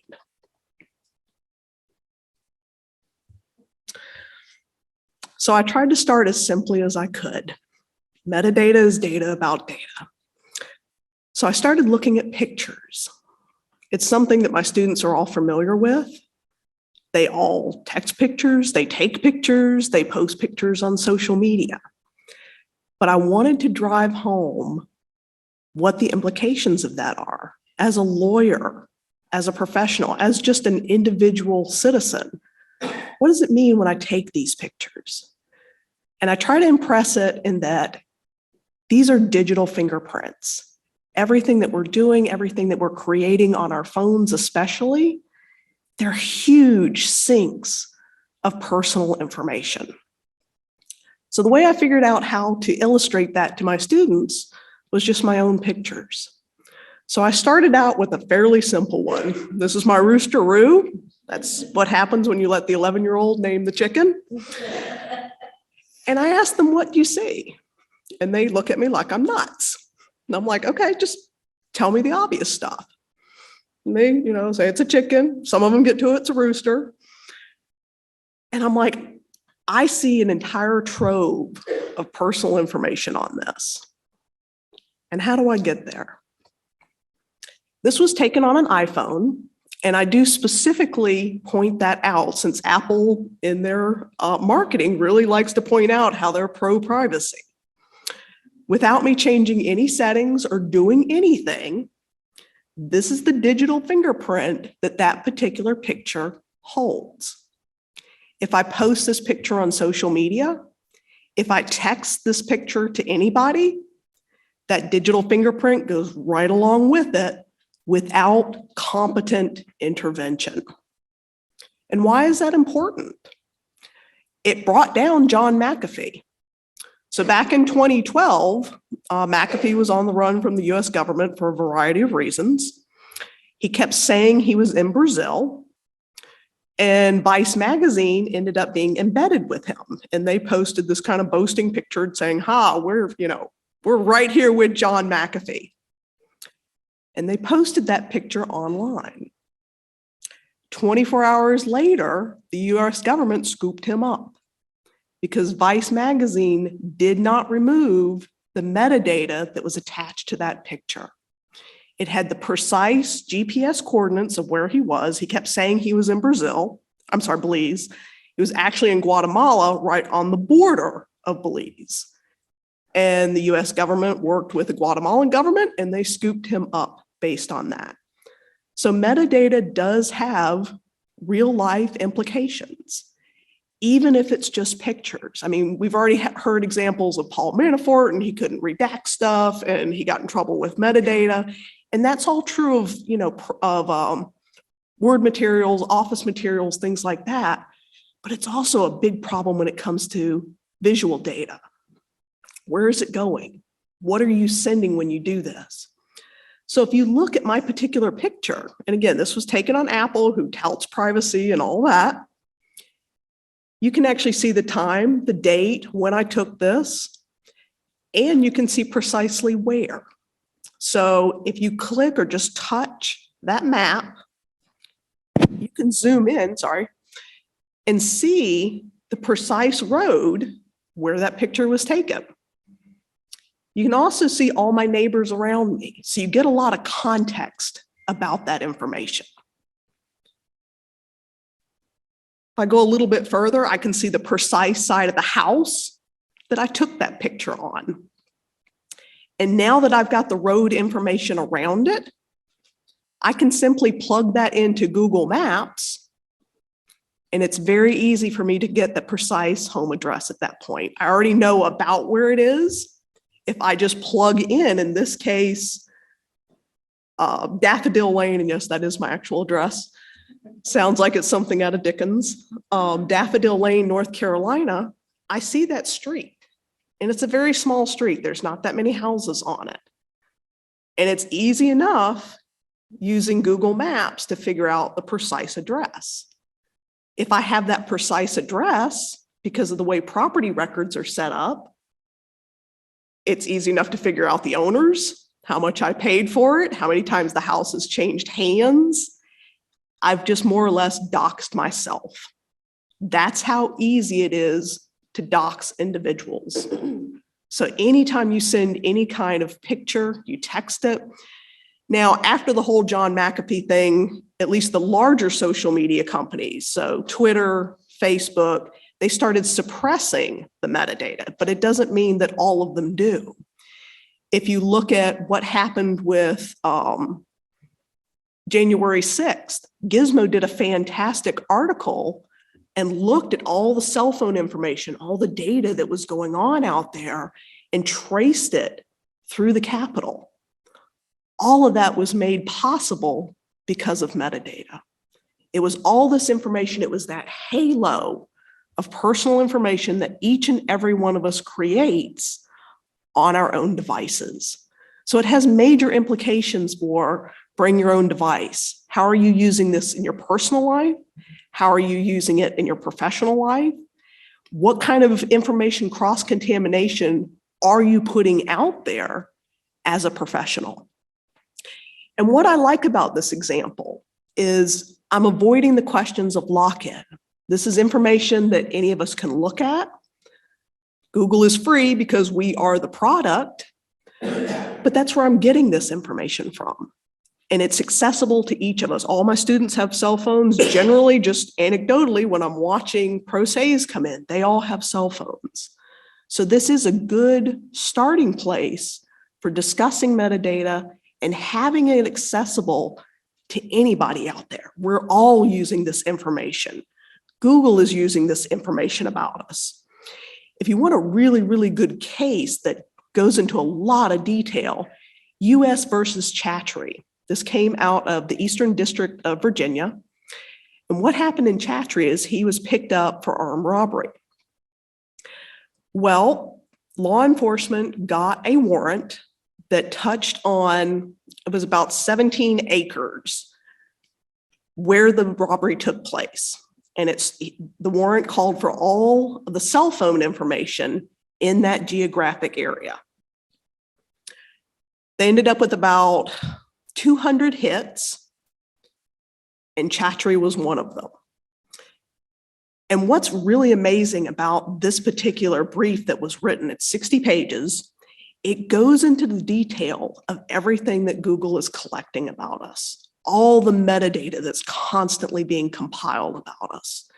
It's called the Servo Vault, and it can determine the precise location of where we are. So if we're up in a 10-story building, not only is it getting the GPS coordinates, which is what you're seeing on my metadata, but precisely where you are in a building, who you've interacted with. Now, what was interesting about Chattery is the court came down very, very hard on Carpenter. They're like, this is a gross violation of the Fourth Amendment. Going forward, we're not going to allow these kind of geofencing dragnets to go forward. But because law enforcement acted in good faith in this particular instance, we're going to let it go. So the data was brought in. I'm sure it's going to go up on appeal, and I'm watching this with a lot of interest. But the flip side of that is knowing how to use metadata could also train our students on how to defend people. If you don't have the large geofence warrant out there, using the precise data could possibly help prove somebody's innocence. So we talked about, I've got my home address, so there's a picture of my house, and I got this from Google Maps. You can see just precisely how much information is collected about us. Now, this is a paid app. Granted, it's like $4, and you can see the level of detail. This is what was being captured. This is what was being discussed in Chattery. At the very bottom there, you can see the GPS designation. You can see exactly when it was taken. You can see the software that the cell phone took when I took the picture. So at this point, it's iOS 16. When it was taken, what version of it, you've got all that information. And like I said, it's not the one single data point. It's all the data points combined. That's what can really show where somebody's whereabouts was. It's not the one data point, but it's multiples. So what I want to do with my students to illustrate this point, and I can't actually click on the link, but anybody who gets the URL, you can click on it. Yeah, okay, go ahead. And then if you will, just click one of the pictures. Yep. There's a little scope note. There's an eye. If you want to click on that up at the top. Yep, perfect. So what I do as an assignment to drive this home for my students. It's North Carolina. We've got tons of hiking, although this particular one, yeah, this was North Carolina. Sometimes it's Virginia. What I'll do, and my poor husband, he puts up with all this. is we'll take pictures throughout our hiking trip, and then I give them a fact pattern. I'm like, okay, here's the fact pattern. A lot of times it's armed robbery. You know, I'm suspected of knocking over a convenience store in Durham. It took place at a certain time on a certain date. And what I do is I just give them this URL to a Google Photos app, and I let them go and I let them create a storyline for me. Where was I? What was I doing? What time did it take place? How many devices are involved in this? So they should point out, and you can see it was shared by me. It's an iPhone 12 Max. Whereas if you looked at the ones that my husband uploaded, it's just an iPhone 12. You can see those differences. There's also screenshots of the apps in there. And one thing I want them to take away, and they always want to tell me, oh, well, you could, I mean, the screenshot itself is not that probative. It can be corroborative, but it's not very probative. And they always want to tell me about, you know, testifying personal knowledge. And I'm like, all right, pretend that doesn't exist. I want to know what the tech is telling me. What is the metadata telling me? And some of those screenshots are things like the weather app. If they look up in the corner, they'll see that it's using my location data. So what does that mean? It means that if I had to, I could subpoena those cell phone towers, and with that level of specificity that I'm using one or even two devices, I'd likely pass on a Fourth Amendment smell test that I could subpoena that information, that if I needed to prove my whereabouts, that I'd have that location data. And I have other data in there as well. I'll put Fitbit data in there. There's a app called All Trails that it's fantastic if you hike. I mean, we're out in the middle of nowhere. And what it does is if you have it running, you can literally see where you are on the map with the trail so you don't get lost. I got lost one time and once was enough. Solved that particular problem. But it was all through GPS. And if I needed to, and what their big takeaway is I'm not so much worried that it's a screenshot. I want them to realize that that could potentially be data that I could subpoena from Fitbit, from All Trails, even my Apple phone itself. Have you ever looked at the health data in your own Apple phone? I deliberately have never messed with the settings. I just wanted to see what it would collect on its own. It collects all my steps.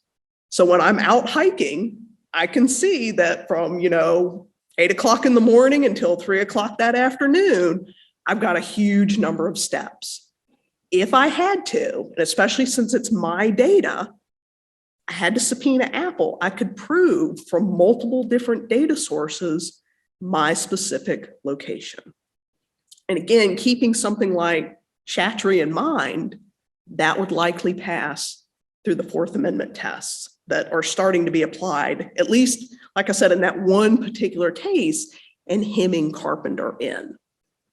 So that's where I like to start with metadata. What is the data that we're all collecting? What is this data halo that's out there that each one of us is generating about ourselves? Even if my students are not interested in pursuing this, if they don't want to go into e-discovery, that's fine. It teaches them better digital hygiene. What is this information we're creating about ourselves? What are we doing with it? Where is it going when we text it, when we post it on social media? And those are all questions that we need to ask. Another implication of it is also proportionality. So if you're dealing with e-discovery, in 2022, the most litigated so far issue in e-discovery has been proportionality. How much is this going to cost? Students that have an understanding of metadata can arguably make an argument that this is a cheaper way to do it. You might not have to go with these different subpoenas if you can show, and if both parties agree, especially in the pretrial conference, yeah, if we subpoena this information, it's going to be pretty solid, especially if I'm comparing it with all of these other apps. So there is very much a cost to this. Why are we learning about it? Because it can reduce costs. It's something that we all have access to.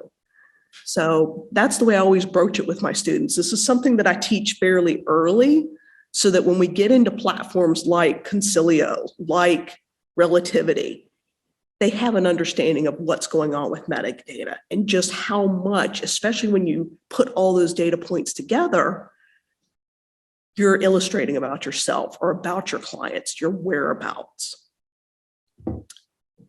So that's what I've got for mine.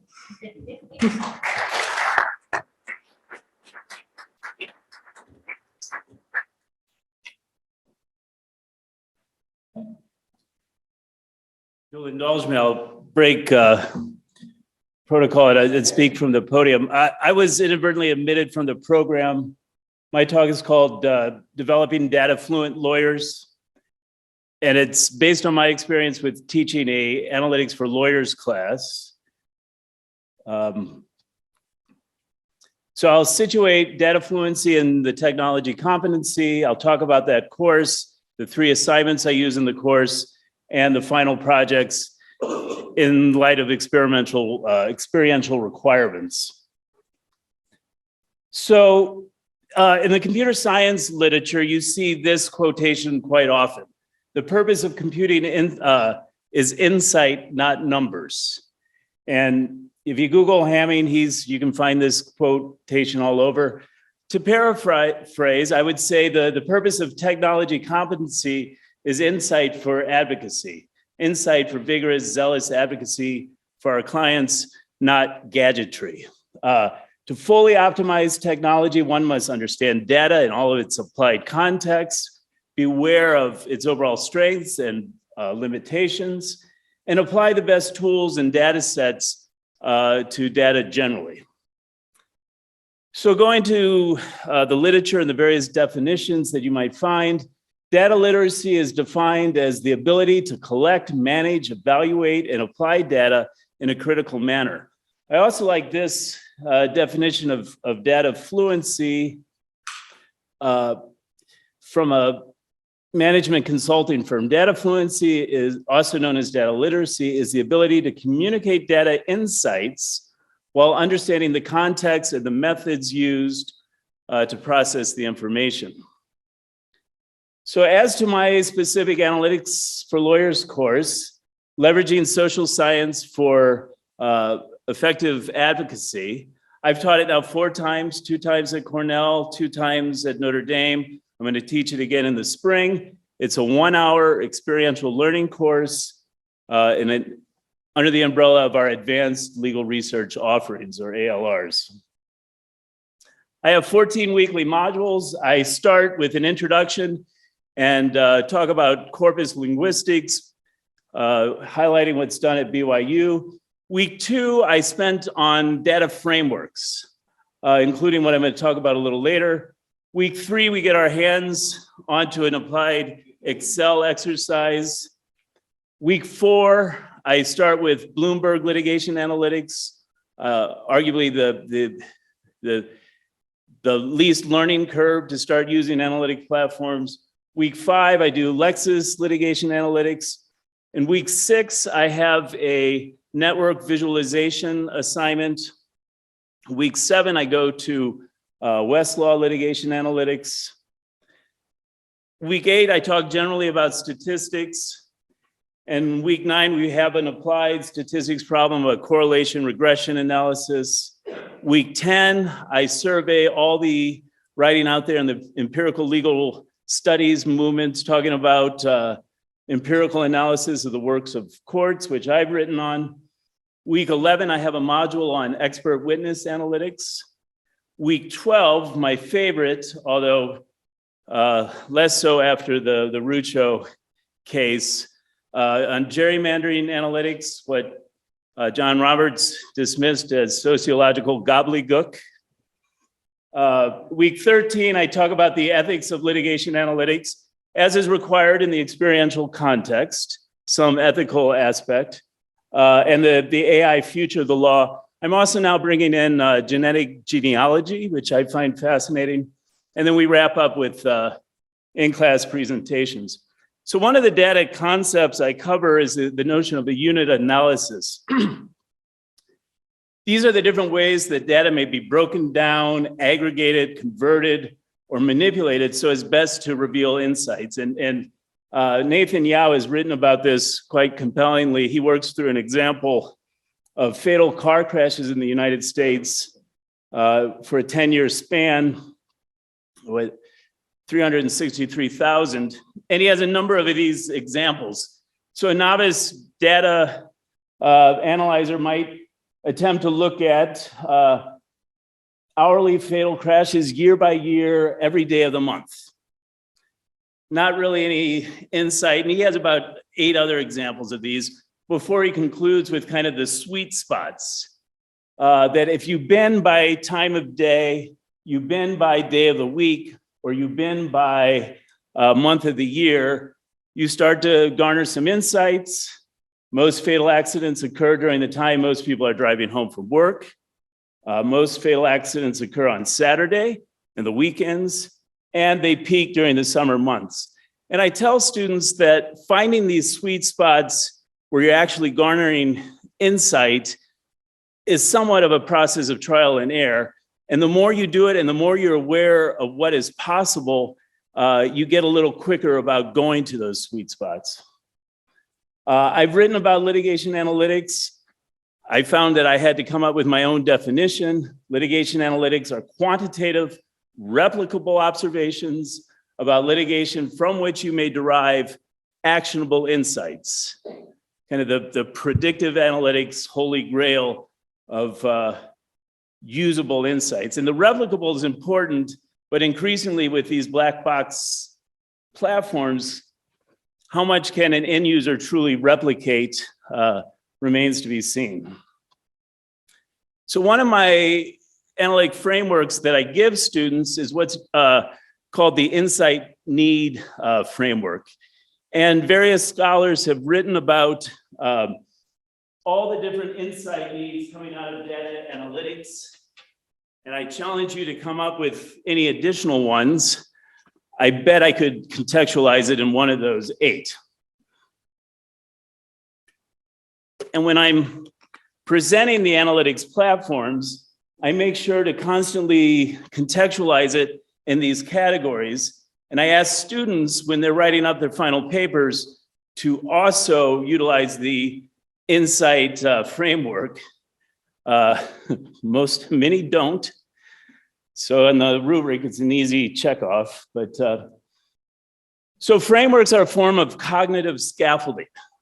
They remind one of all the possible insights to be gained from the litigation analytics. They also prompt questions that a novice might ask of the data to try to derive actionable insight. And they help ensure that no important questions go unanswered. In the interest of time, I'm not going to belabor these, but these are the 8 insight need categories contextualized in how they might appear on the various platforms that we have readily available in law school. Hopefully Fastcase gets in the mix. We'll include that as well. So categorizing and clustering, what kind of cases does Walmart get, is involved with? Ordering, ranking, and sorting. All the litigation analytics as a default present data in some kind of ordered or ranked format. Distribution. Trump's sister, appellate judge, as to the opinion she wrote, how do they distribute over subject matter? Comparison. Lex Machina has some great comparison apps. Trends, another one of the insight need categories, as well as geospatial location, composition. And number 8, relationships. I mean, there's implied relationships on a lot of the analytics data, but I think one of the better examples comes outside the litigation analytics context in RavelView on looking at the citation networks on just a general search on Lexis. So I have 3 assignments in the course. I have a Excel assignment that students use Excel as a data calculator. I have a network assignment where we look at visualizing network software. And I have a regression correlation assignment, again on Excel. I've made the Excel assignment available on the RIPS's teach-in kit. I think it works well. So what I have students do is put in the latitude and longitude coordinates of all the state capitals, so 50 of them, and we develop through some spreadsheet magic, we create a matrix, a 50 by 50 matrix using a formula that calculates distance between the coordinates. And we use Excel as a powerful data calculator to quickly spit out the matrix of all the distances between those pairs. And so much of data analytics is, I'd say, data conversion. So some things you might encounter as a matrix, but sometimes you need to convert that to a pairwise edge list. So we have students do pivot tables, and in this case, an inverse pivot table. And we end up with an edge list pairing that they can then sort and find the closest capitals, the capitals furthest apart. And that's the hand-guided exercise that I give them through voluminous screenshots. And then I have them replicate the analysis with world capitals. So we go from 50 to about 200, and they have to be thinking enough to adjust the formulas accordingly, or you're not going to get the right results, and it's really easy to grade. As to my network visualization, one of the sandboxes used is the Enron data set that came out, Enron emails that came out of the bankruptcy. And then we work with correlation analysis as to traffic fatalities in the states and other data such as per capita seatbelt use, per capita spending on law enforcement, per capita highest college obtainment rate, highest college degrees, and the like. So as to my final projects and the experiential requirements, as Jacob alluded to, absent a clinic, it's all simulation. And most important for me is that it's a set of facts and circumstances devised or adopted by a faculty member. And I let students choose, subject to my approval, so they can do a default analytics project where they choose a particular firm, practice area, managing partner, or applicable federal district court, and do all the associated analytics. What companies does your firm partner represent? What practice areas do they handle? What are the properties of the judges in your chosen jurisdiction? As to a self-defined issue, which judge do you want to most appear in front of and why? Same with motion practice issues. Find an expert witness that would be helpful, that with high success rate that would be applicable to your scenario. But I also let students do what I call the non-traditional assignment and find a data set and work that up for insights. And sometimes that involves kind of a post hoc rationale of what the simulation is. And I realize that might be a little problematic, but I guarantee it leads to better exercises, and inevitably the ones that go with a non-default, such as I had a student who had a data set of police caused injuries in New Jersey, and we posited that she was a lawyer for the US Department of Justice, Civil Rights Division, seeing if there might be a need for some kind of oversight or to intervene because of disproportionate use of force in some jurisdictions. And I'll conclude with recent student work. I had a student who did a co-voting analysis of Ninth Circuit en banc decisions. And the network visualizations readily attribute to the hypothesized ideological divides that come out in en banc decisions. And that's been written about in the literature. You can take that same network and put it in another network visualization tool that uses the automation to come up with categories. Striking here is the strong association of the recent Trump appointee Ninth Circuit judges.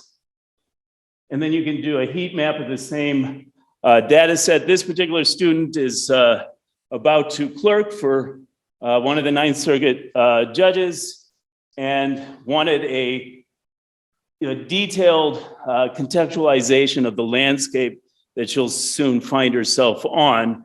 We talked about this as a trial project or a pilot project, but even a data set of only 29 en banc decisions, I thought came out with some pretty interesting data. And more importantly, I think it's helped her understand for whom she's about to go work. Thank you.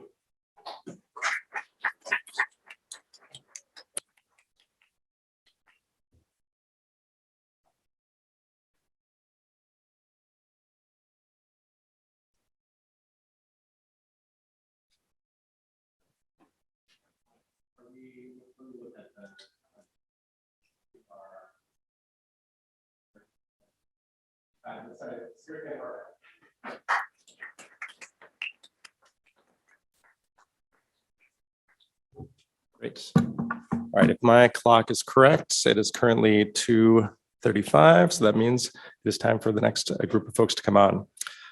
Is that right? No, what do we do? What are we doing?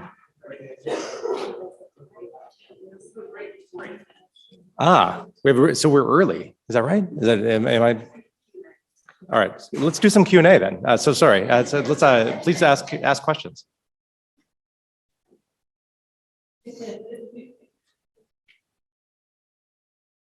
I guess I'll maybe prime by a question. For data visualization and data fluency, that's something near and dear to my heart since I do data science every day. To what extent are your students terrified by data and at the beginning, and then exhilarated by data toward the end? Yes or no? Or I guess to what extent?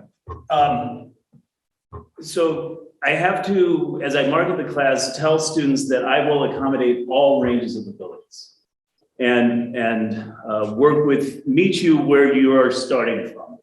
And so I definitely provide screenshots to the point that I hope it's relatively straightforward for even a novice. But I do get advanced students, people with advanced degrees. And for them, the expectations are higher in terms of their final project. I mean, if you're starting from a different point, I hope to get more from them. Indeed. Open to other questions, obviously, but I'm going to continue down the line. Metadata is something near and dear to my heart. Sally, you're going to hear about it later. Similar question. To what extent does the talk that you just have, does that terrify people? And have you talked about students changing their behavior after learning about what you described? Yeah, I mean, like Peter, I try to accommodate all learning levels. And most of my students, every now and then I get the rare computer science student, but generally it's liberal arts students. It's history majors, it's poli-sci majors. And I'm very upfront and I tell them, I'm right there with you. That was my degree. I have a master's in history. I didn't start out learning this stuff. I just slowly accumulated the knowledge. I put together a background in network security. And I try to make that very clear. I mean, usually, they'll get their welcome letter from me. One case that I like to use, again, it goes back to metadata. It was a rape case. It was solved because the attacker was using Google Maps and they were able to crack the case that way. So I start out with that. I send out that letter and there's invariably at least one or two drops. And I'm always like, so when I get them into class, the face-to-face that first day, I always try to explain to them that we're going to walk through this step by step. I want it to be accessible to everybody. We're going to start with your phones and then we're going to work all the way up until we're in programs like Concilio, like Relativity, where we're still using that metadata, but they've got a lot more context to them. So my biggest problem is that first day and that first introductory welcome letter. That's very fun.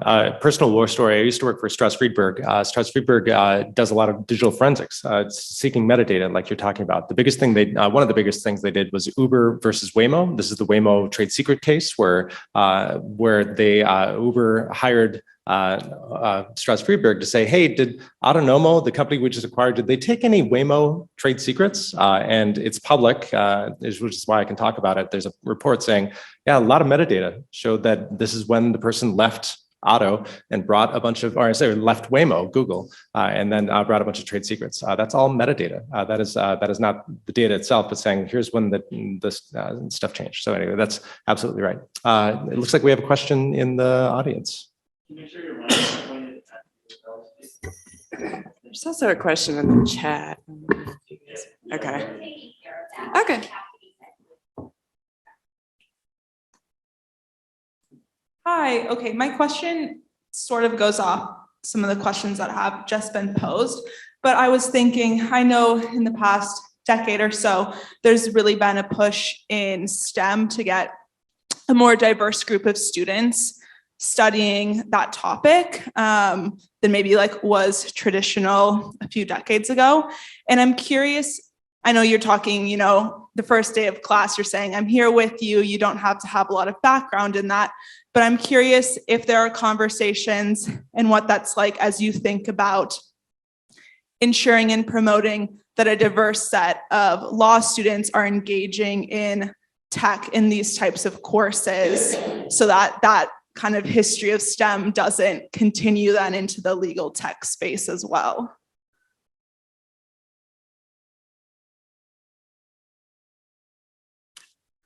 I mean, I can start. I do think there's a problem with self-selection. So my course is not required. It's people who like tech, but may not know as much about it. And like I said, I'm pretty sure I've just on my welcome letter, I've scared people away occasionally, but it's self-selective. I've tried to mitigate that by going into 1L classes. I've got a good relationship with our professor who teaches Civ Pro. When she gets to discovery, I go in and I give them examples of this, and we look at concrete examples of what it looks like to do electronic discovery. And I hope it broadens it out. But again, I can't control who actually enrolls in the class. So I don't know if I'm doing that. And that is a weakness. And besides reaching out to the 1L classes, I'm not sure how I could address that besides doing those one-offs. And again, being part of the library, I hope that we reach all the 1Ls and maybe we get that, but that is a weakness. Interdepartmental partnerships. I make my class pass fail, or I give the option that students can take it pass fail. That helps a little bit too. Looking at Professor Brobst has her hand up. Thanks so much. I'm sorry to interrupt. I feel like it's like the Wizard of Oz here. But I was really intrigued by Professor Bowles' micro training. And I just wanted to ask you, considering that everywhere I've taught, students always come to me, you know, they're so young and they still say, I'm not very good at tech. And I'm never quite sure what they mean. So I'd be interested to hear which types of training were most popular for your students. Like which ones did they say had the biggest impact and sort of light bulb moments? Yeah, 100% it's creating a table of authorities.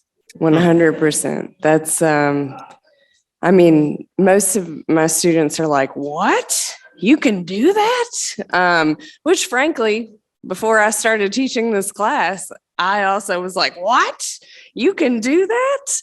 And, you know, I think in particular, letting the legal writing professors know the capabilities in Word. If there's a way that you can, and our current legal writing model is adjunct based. All of our writing professors are adjuncts, so it's very difficult to do this. But if there's a way that you can provide this training to the legal writing professors, that goes into creating buy-in for you to disseminate these trainings through them, because, you know, our students are digital natives.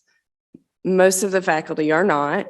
And I think there is a lot of overlap in what we don't know though. And, you know, digital natives often, we assume, they assume, everyone assumes that they know how to do things because you can figure it out. You're all capable of figuring it out. So they said earlier, do you know how to use a VPN? And I leaned over to my neighbor and I said, I could figure it out because I was the only person that didn't raise my hand.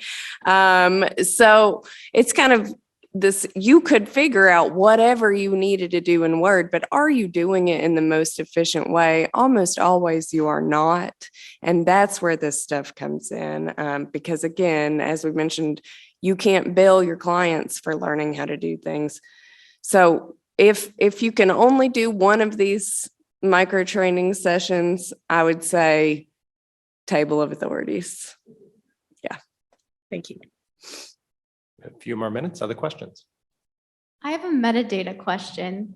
So I'm in a class called Wrongful Convictions right now. And through that class, I attended a CLE that said cell phones are the new DNA when it comes to exonerations. Would you agree with that? And then the twofold question is, like, would you encourage people not to turn off their location settings to preserve that kind of alibi evidence? I mean, yeah, I definitely think it's the new fingerprint of the modern age. Our cell phones collect so much information from so many different sources and concentrate it on one device. If I could get a duplicate of somebody's phone, I can pretty much recreate their digital life for as long as they've had that cell phone. If it's, if you're uploading stuff from Google Cloud over the life of your phone, that's a lot of personal information about you. And I'd say it's a double-edged sword. I mean, if you want to maintain that privacy, you can turn it off. A lot of stuff will break. I don't know if people are willing to trade the convenience for that privacy.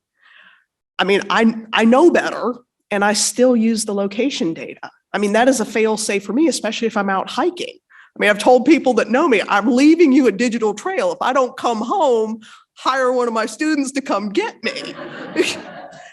And that's exactly why I'm using that. It is a fail-safe. But at the same time, if I was doing something nefarious, I've also painted a perfect picture of what I'm doing. And for the general population that doesn't understand this, yeah, they can be painting a very, very detailed picture of their personal life, especially if you amass all these data streams together. I mean, it works very well with data visualization to show what somebody's doing, who they're associating with, where they're going.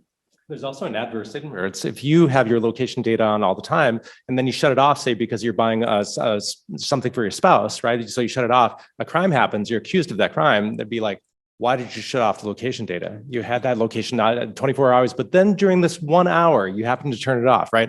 So there is a tricky part about that. There's an adverse inference. If you decide to protect your privacy for a limited time, does that count against you? But I do like that question because almost everybody says privacy location bad. This is one instance, maybe location equals privacy good, exoneration good. Hi, so we just heard about two really cool courses that almost make me want to transfer out of St. Thomas and go and take these two cool courses. And they're offered to limited students because you can only teach one class, per semester. But we also heard about micro trainings and interdepartmental relationships. So I'm curious, to what extent do you think your courses could be turned into micro modules that could be inserted in other courses to be more widely available to students?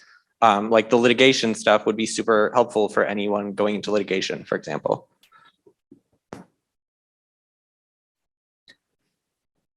Well, I think those classes could be, so I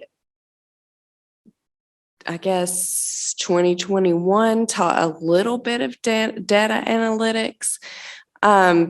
I think the main problem with micro training is if something gets so complex that you can't do a good job of teaching it in 15 minutes, you probably need to think about a different avenue. However, like I mentioned with the CLEs, you can always create a micro training module that goes at the end of a course. So that way students, if we have a data analytics course and it takes the full hour and 20 minutes that I teach, and none of my students use those skills for a year. But then later, it comes to a partner has said, hey, can you figure out whether a judge is favorable to this type of motion? And you're like, okay, I had this with Professor Bowles, but it was a year ago. I don't remember. Oh, wait, she sent those micro training wrap ups. Let me go find that and figure this out. So in the sense of like, everything can be a micro training if you think of it if you think of using the micro trainings as wrap ups of complex topics. But certainly I think metadata could be a good topic for one of those short 5 to 10 minute videos. Now, there's a lot more about metadata that you would want to know that you couldn't cover in 5 to 10 minutes, but considering that a lot of people don't actually know what metadata even is. I mean, a lot of us went to library school, so we know what metadata is, but if you didn't go to library school, you might not. So giving law students that baseline level and then doing the comprehension check, I think certainly it's a good fit for that. Want to piggyback off yours? Yeah. My number one little like micro training, table of authorities and page numbers in Word, automatically generating it, especially because North Carolina's weird and we have dashes. So it has to be like page 2, dash on either side. They want to automate that. There's a great quote attributed to Einstein that if you can't explain it simply and quickly, you don't know it well enough. So microtraining is a really good example of of course, everything is complex, but to provide it simply in microtraining is really a beautiful thing. I see, looking at time, we are 4 minutes over. So now, despite my premature ending, let's give them all a round of applause.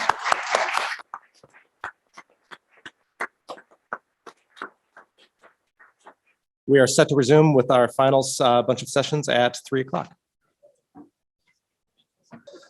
So as we get started, back for our final sessions, it's my pleasure to be able to introduce our next panelists. One of the panelists is Corinne Munsterman, who is here remotely from UNT Dallas. She's worked at many law schools, including Harvard, Dartmouth, and others. She's a consultant for technology, and she speaks frequently about being practice ready and speaking about social media in the law. That is Corinne Munsterman. Also, we have Artie Burns, who's here. Artie is with the Southern Illinois. He's head of public services and an assistant professor there. He teaches legal research and technology training, particularly on emerging technologies. Amy Emerson is to his right. She's an assistant dean at Villanova, teaches about law and technology. She has a decade of experience as a lawyer. Practicing lawyers turned law professors are near and dear to my heart. She's on the board of directors of Cali, as well as AALL. Please join me in welcoming our panel. So I am starting. Hello to everybody. Thank you so much for having me here. And I've been attending all day long, and normally, I multitask, but today, quite honestly, I haven't been because the panels have been that good. So for the past 20 years or so, and just verify that you can see my screen. I think you can from my view of the room. I assume you can. Okay, thank you. So for the past 20 years or so, I have worked in, I just lost my view of what I want to see. Okay. I worked in law schools with a brief stint in business school and a brief stint in working for a company that makes technology for law schools. But before I went to law school and before I started working in law schools, I was an office manager in different firms. And so I would see our summer associates come in and our new hires come in, not having any idea how to use technology, like how to keep even like simple things like keeping time and billing expenses and understanding client matter schema and doing conflicts checking. And so then when I started working in law schools, after I went to library school, my first job was as an electronic services coordinator, and I was responsible for teaching Westlaw and Lexis and setting up the dreaded CD-ROM towers. For those of you as old as I am will remember those things. But I always wanted to incorporate technology into the curriculum and had a lot of pushback from faculty over the years, saying that, there's so much that students need to learn and it's not worth the academic credit, right? Because it's not academic enough. It's not doctrinal. So why do they need this? They can just pick this up. And that's really gotten worse over the years because faculty assume that students come in with a knowledge, with technology knowledge, just because they know how to use a phone or know how to use a Mac, which, and this has been discussed earlier today, they really don't have the technology skills for practicing law. They just know how to, you know, tweet and post and put up TikTok videos.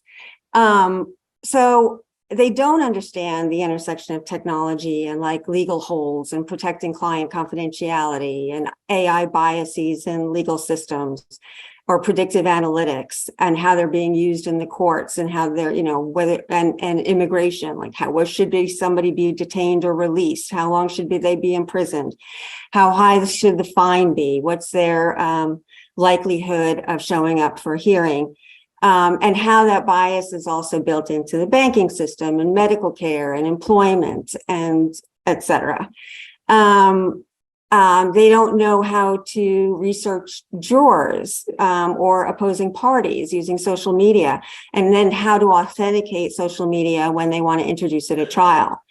Someone asked about enforcement earlier, and beyond like sanctions and suing a lawyer for malpractice, there have been instances where, you know, they just got like immediately called out because, for one example, there was a recent mistrial because a lawyer went on to a private attorney group on Facebook complaining about a hearsay ruling, and didn't realize that the judge, who had been a prosecutor, was still in that group. And then there was charges of an ex parte communication, and therefore there was a mistrial. Or that the Starbucks lawyers missed their filing with the National Labor Relations Board by 8 minutes. And because the attachments to their email were too large, and therefore they were precluded from arguing the issue that they wanted to, which was basically going to help them slow down the litigation. So, you know, different ways technology can really get lawyers in trouble, short of, you know, actually being brought before an ethics board. So as I said, a lot of faculty think that, and administrators think that because, and I see this in classes sometimes, because the students can often help them do their PowerPoints or set up their Zoom, that therefore they know how to use all of technology. And that's just really not the case. They don't know how to use technology to reduce their malpractice bills, or what their duties are to remain competent, and how they can get into trouble for using or for not using technology, what questions to ask a vendor, what to do in case of a data breach, how to leverage social media, what forensic discovery is, et cetera, et cetera. So a lot of these issues we've talked about before. So I was really lucky when I came into this job. So one of my predecessors today, Jenny Wendrasik, was also my predecessor in the job that I have. And she was, as she said earlier, she set up the policy at UNT Dallas. So there was a former academic dean, Ellen Pryor, who was very interested in setting up a best practices law school, and turned to Jenny and to come up with the language and the policy around what became a requirement for our students to graduate with having a practice-related technology proficiency. And the idea behind that was to ensure that students graduate with competence in practice-related technologies. And, you know, it talks about Rule 1.1, Comment 8, that was already been brought up. And to satisfy the requirement, the students can do one of two things in order to demonstrate their proficiency. One is they can take the law practice technology class, which is a 1-credit currently pass-fail class, or they can do the Procertus lessons. And so people had talked about Procertus earlier. If you're not familiar with it, it's a series of lessons in the Office suite, so PowerPoint and Word, Excel, Adobe, or Acrobat, and so you walk through these lessons and learn how to use styles and how to do page numbering. And they're very, very short lessons. And some students choose that route. And I tell my students when they are in my LPT course that there's no reason why they can't also do the Procertis lessons if they want to. It's just an added certification that they can add. We do go, and I go through, fairly in depth over 2 class sessions. The more important features of Word that can cause problems, or that people don't really understand the power behind. So, creating a table of authorities, automatically creating a table of contents, doing the page numbering, being able to put, where to put the section breaks and change from Romanet to Arabic numbering, those kinds of things. But so they do get exposure to Procertis, to word skills in my class, and also to some Excel and some PowerPoint.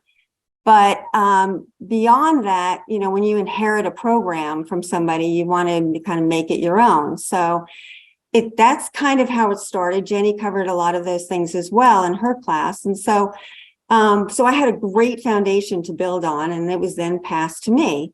And so I wanted to, I had an idea based on my experience of working in law firms and also supporting, I was the director of clinical technology at Harvard and supported the 8 different, at that time, there were 8 different clinics with all had uneven, were leveraging technology unevenly, really based on how much funding they had. So I tried to even that out, and based on what they experienced and the problems that those law students got into, and based on my own experience in law firms. And then I also, wanted to go through and look to see what other people were doing. So I attended pretty much every conference that I could, and every webinar and symposium like this. And I started looking at what somebody mentioned earlier, looking at job descriptions. And so I started looking at those to see what skills were now in demand, and, scouring the internet, just like a lot of you have already done. I want to give particular thanks to Gabe Tannenbaum at Suffolk, who I knew when I was at Harvard, but he was a great resource to me when I was trying to figure out how to incorporate, how to prioritize what I wanted to incorporate into the course. So from that, I recreated the LPT course, and my goal was to get them some really hands-on experience with tools that they would use in practice. I also wanted to establish an legal innovation center, which was, pretty ambitious too. So we have one project in that, which I'll tell you about, and hopefully we'll get more.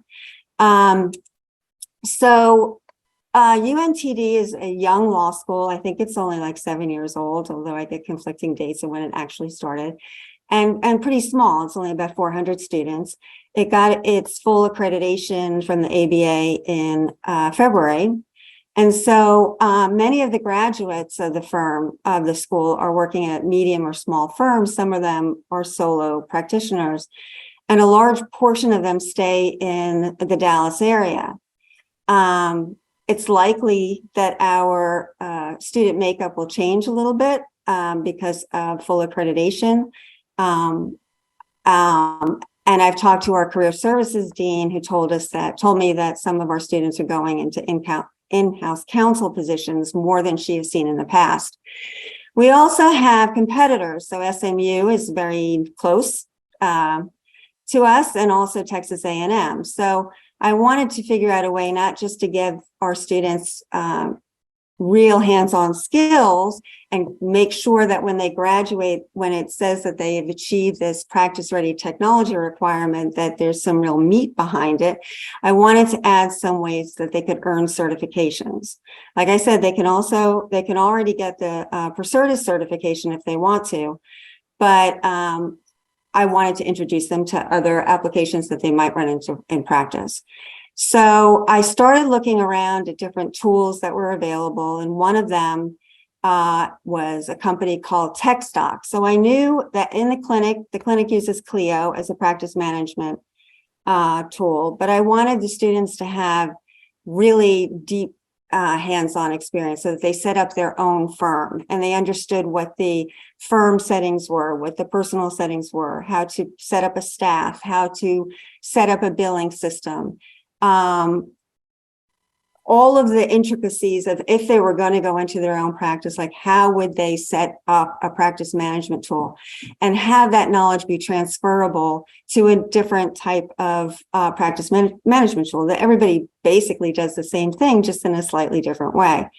And I also wanted to expose them to document automation tools because, like I said, some of our students are going to be solo practitioners and they're not going to have a huge database worth of templates or forms to use when they go into practice. So TextDocs is a Texas-based practice management platform and document automation tool, which they give us to our students for free. And the first semester, they just kind of walked through. I gave them an assignment. They set up their firms. They did the document automation piece. But I wanted them to be able to get a certificate, and TextDocs has been great about developing a certificate in practice management proficiency and document automation proficiency. So TextDocs has 12 different subject areas, family law, criminal law, wills and estates, et cetera. So if they were going to go out as a new lawyer, this is a really good tool to introduce them to. It has an officials directory for county clerks. It has all of the the holiday schedules for all of the different jurisdictions in Texas. So it's a really nice tool, and they can add that certificate to their resume as well as a badge to LinkedIn. So after adding that, I went to a webinar on what other people were incorporating into their law practice technology courses. And I saw that some people were doing e-discovery. I don't have time really to teach an e-discovery class, although I'm hoping to do an 8-week one in fall 2023. But I contacted Disco, a woman named Carolyn Hall, who was terrific. And so what my students can do is they are required, there's no midterm or final or paper or anything. What they're required to do is set up their practice management firm, create some documents. I think it's like 4 documents they have to do an automation of, and then also put in, leverage the client portal so that, they work with another student who acts as their client, and then they send that out to them and gather information. So they have some exposure to what client portals look like and how to set them up. That's one assignment they have to do, the practice management document automation. Then they have a choice of one of 3 for their second assignment. One is they can get the Disco certification in e-discovery. And Disco, like a lot of platforms, has an academic portion to it. So they just go through those lessons and they're able to get the certification at the end. So some students opt for that.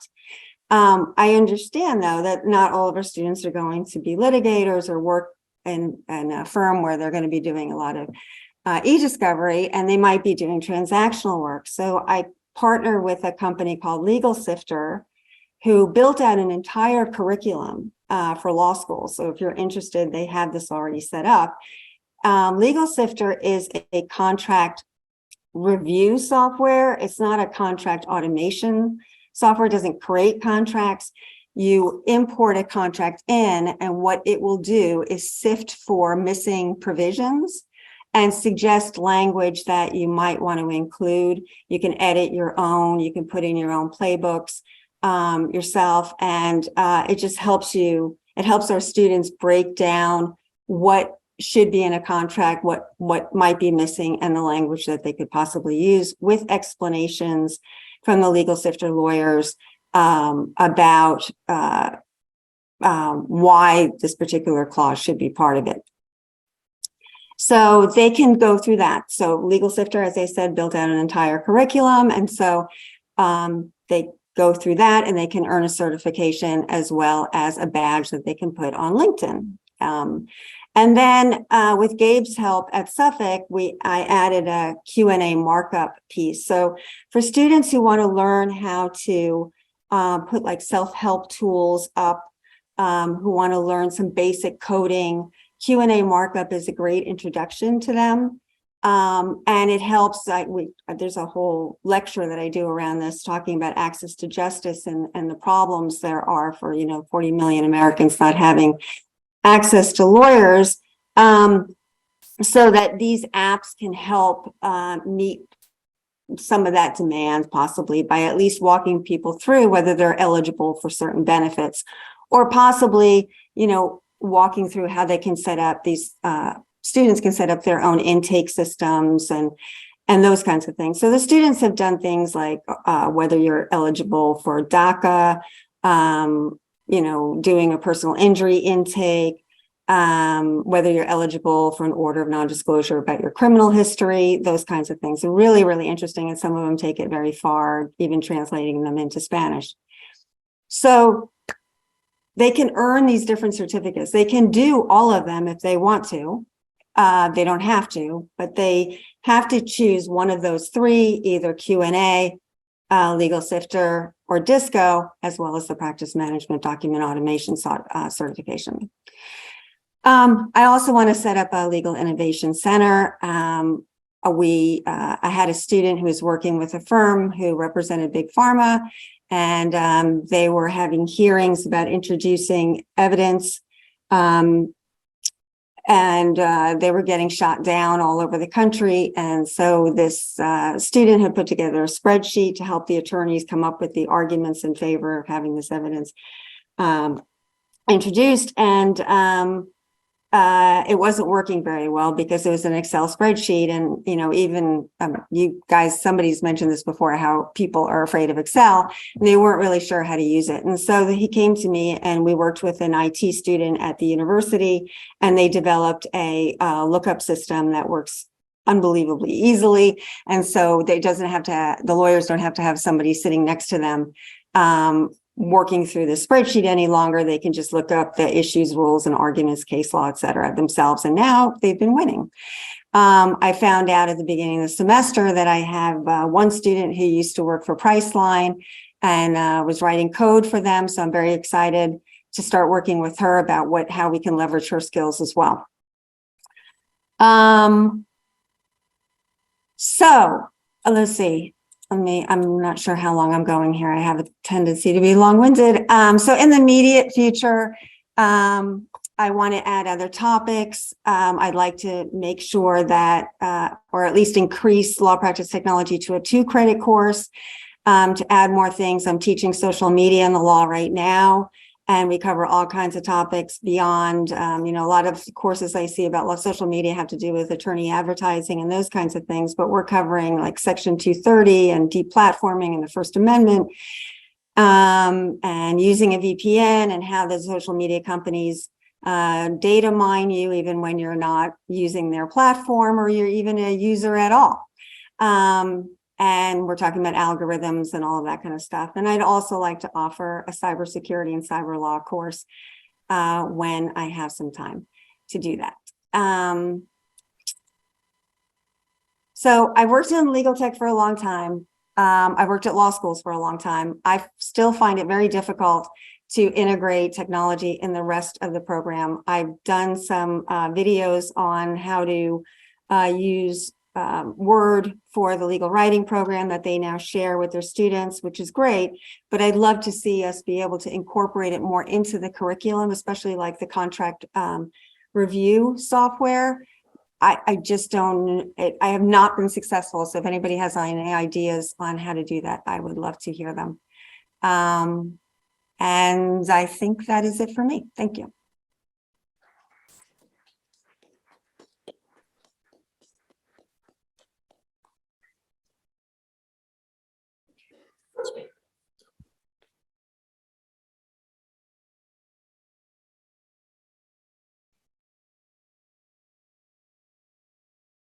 All right. Okay, so hopefully this won't be as disjointed as a David Lynch movie, despite the David Lynch movie opening. It's a picture of me, some information about me, because I wanted to show how humble I am by showing you an enormous photo of myself. So, and I will talk about myself some more. In 2015, I graduated from library school and I got my first job at Western New England, where I was given the title of Research and Emerging Technologies Librarian. And part of my job was to take over like a 3-session lunch and learn that purported to teach students about Microsoft Word. And I thought, well, I mean, I don't have any skills, though I thought that I did because I was able to cross-link footnotes and confuse other people in law school about how did I make the footnote disappear. Yeah, so, but at the same time, I also took about 2 days to create a table of authorities. And I had some material which I had inherited from my predecessor, but mostly I had to come up with everything on my own, and I didn't know how to do that. Later, I added brown bag, Acrobat Pro, and Excel classes. And also I did a lot of guest lectures where I might teach Clio, and some technology did find its way into advanced legal research, which I taught. For instance, Tomoko, which if you know what it is, it's like a specialized browser for collecting evidence. So it was, I've been sort of teaching in this area. Anyways, before I created all of the content for legal education, I reviewed software platforms. I reviewed ProCertus and NSLT, and I did not get to review LTC4. So I'm told LTC4 is a set of competencies, which is what I felt like I needed. But in order to even look at the competencies, you needed to give them $1,500 and agree to a UK forum selection clause, which Western New England was not about to do. The other thing I found is that didn't include any training or evaluation. At the end, I didn't really feel that any of the platforms that I had reviewed did a good job. At the time. Recently, I feel like NSLT has done a lot better at improving and wrote an article, at least to that effect in part. In 2018, I formed a group with attorneys and some technology trainers that I had met through the ABA Tech Show, including Heidi Alexander, Catherine Reach, and Michael Robeck, who is here today, along with a few others, to create a set of open source learning objectives or competencies, because those to me are essentially synonymous. And you can tell me how I'm wrong later, but I've got the microphone now, so that's what we're going with. And this group met several times over the course of the next year and a half and created 2 sets of competencies, one for Microsoft Word and one for Adobe Acrobat. I think we have some printouts of those, which may or may not get passed around. Oh, they're being passed around, so you can look at them yourself. The group took a prioritized approach to developing these competencies. In other words, we thought about what needed to be taught first, in terms of both technology tools that are most crucial, i.e. what topics and in what order would be the most efficient use of time. And we started with Word because, well, some of you probably have Word open right now, you know, just like Burns is talking, we'll take notes. And we attempted to keep this prioritized approach within a set of competencies. For instance, you pay attention to what needs to be scaffolded so that you can teach more advanced subjects. In other words, of course, we need to learn styles before we learn headings, before we learn how to build a table of contents. So just in that way, you know, you get an idea of the order in which things can be done. A word that comes to mind is triage, is just having that idea of the things that are the most important. We tried to keep extensibility as part of our approach. And by this, again, if I have the definition wrong, you can argue with me later, but for now, we'll go with this. We just wanted to produce something that would be immediately useful, and that also something that we could easily add to later. And I like this point because in these groups, and I've been in a lot of these groups where we have discussed technology competencies, and invariably, a lot of people get hung up on arguments about, theoretical considerations. And to me, that's a waste of time, because 98% of people use Microsoft Word. And if even 20% of people used Google Docs, I would teach a class in that, right?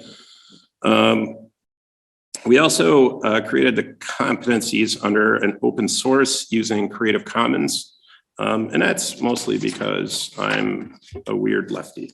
And so when beginning each set of competencies, I would solicit suggestions. I think some of the people in this room received those emails.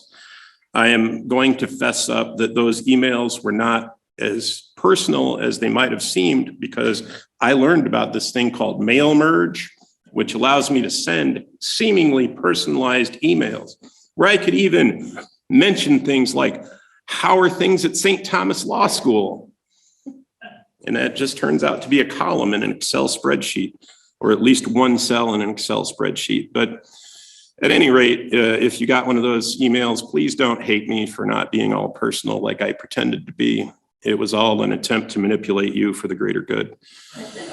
And then I would take the suggestions and compile the list of skills one needed to be proficient with that software product. And I don't mind saying software product, because yes, we've talked about how that's ephemeral, and how at one point, well, maybe nobody said this today, but at one point, WordPerfect was the thing, man. And all the law firms used WordPerfect. And today, a few law firms still use WordPerfect, and they're very proud of that.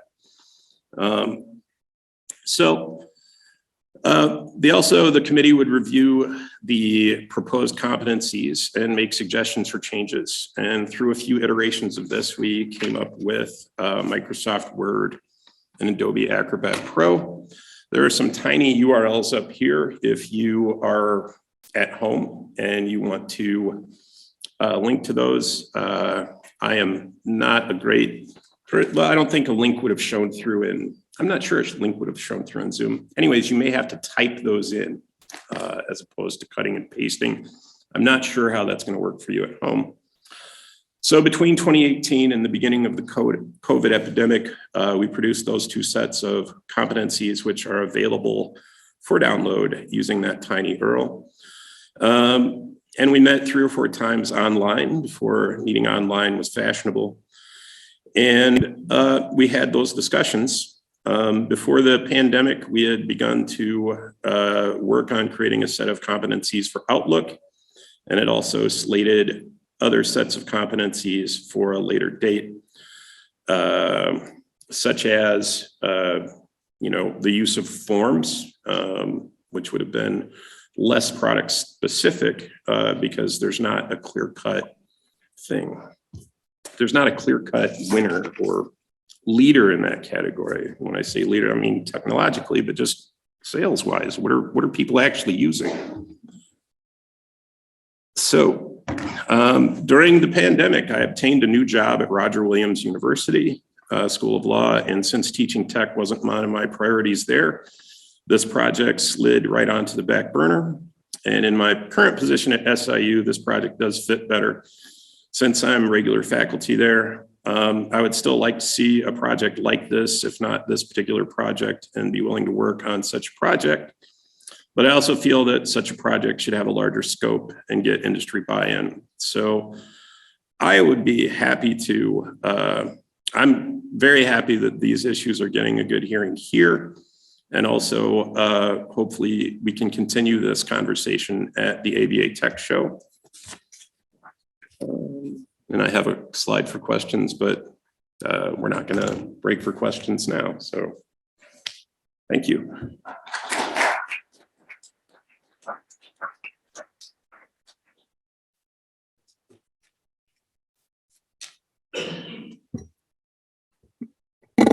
Hi, everyone.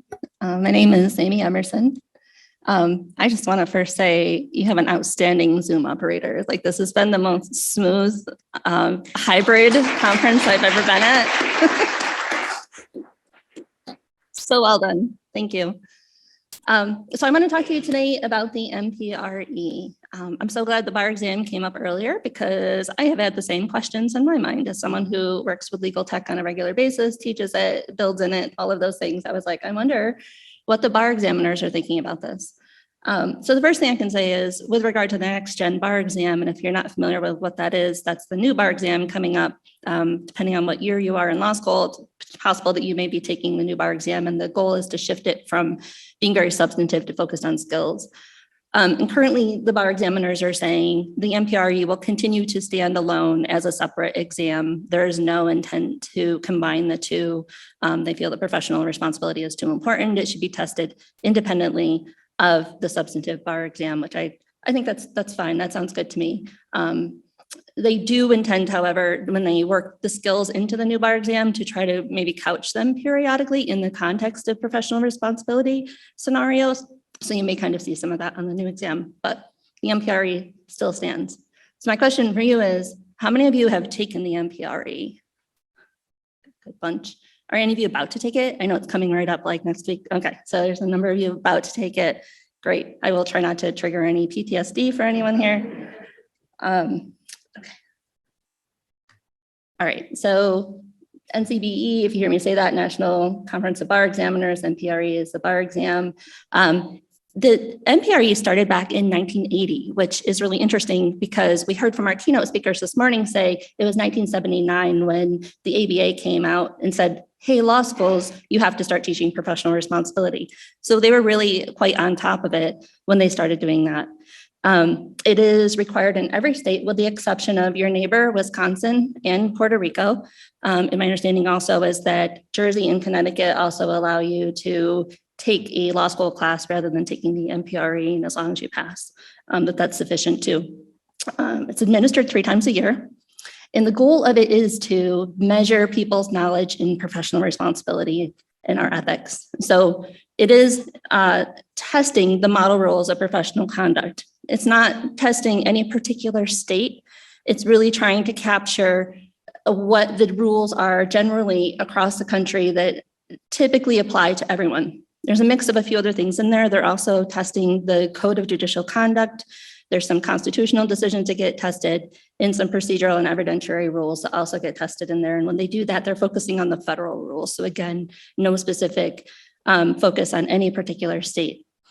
What's interesting to me about this exam is that they wait at least a year from the time that any new rule comes out before they will even begin to test it, at least a year.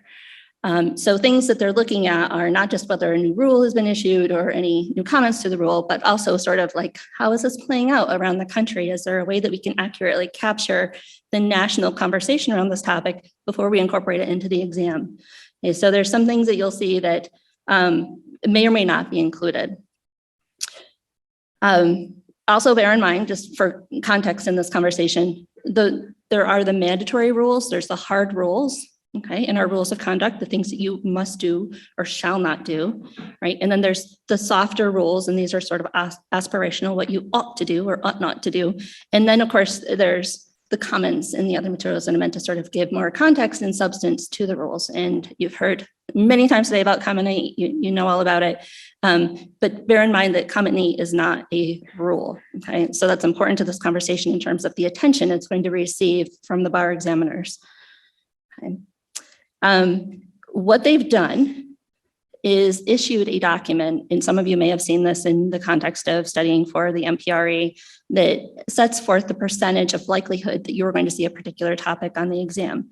So for the topic of the broad topic of competence overall, it will cover about 6 to 12% of the exam is likely to cover the topic of competence. Okay? And then there's all kinds of subtopics that are contained within there.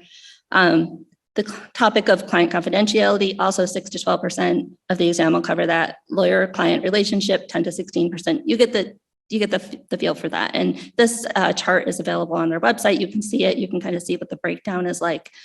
But it does give you a sense that there's a whole lot of material that they're covering. And so tech competency is one small slice within the greater competencies, within the overall structure of ethics that we all need to conform to as attorneys and judges, right? A few other pieces just for context. Again, each state sets its own score. Even though you're taking a national exam, even though everyone's taking the same exam, basically what happens is you answer 50 questions on the exam. And let me back up and just clarify. The exam is a total of 60 questions. 10 of those questions are what they call test questions. So you're not being graded on those questions. Those are just questions that the examiners are putting out there to see how it goes and whether they need to tweak them. If everybody gets it wrong, they know they didn't do it well. So you're being graded on 50 out of the 60 questions.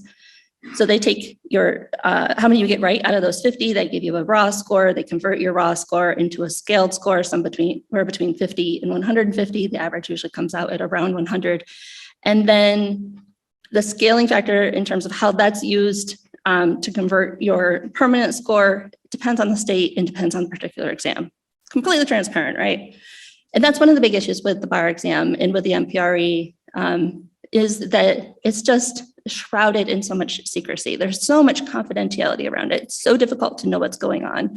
When I mentioned that this project was of interest to me, to someone at my school, another administrator professor, he was like, the first rule of the MPRE is you don't talk about the MPRE. I was like, great. So that was where the context in which I set out on this project.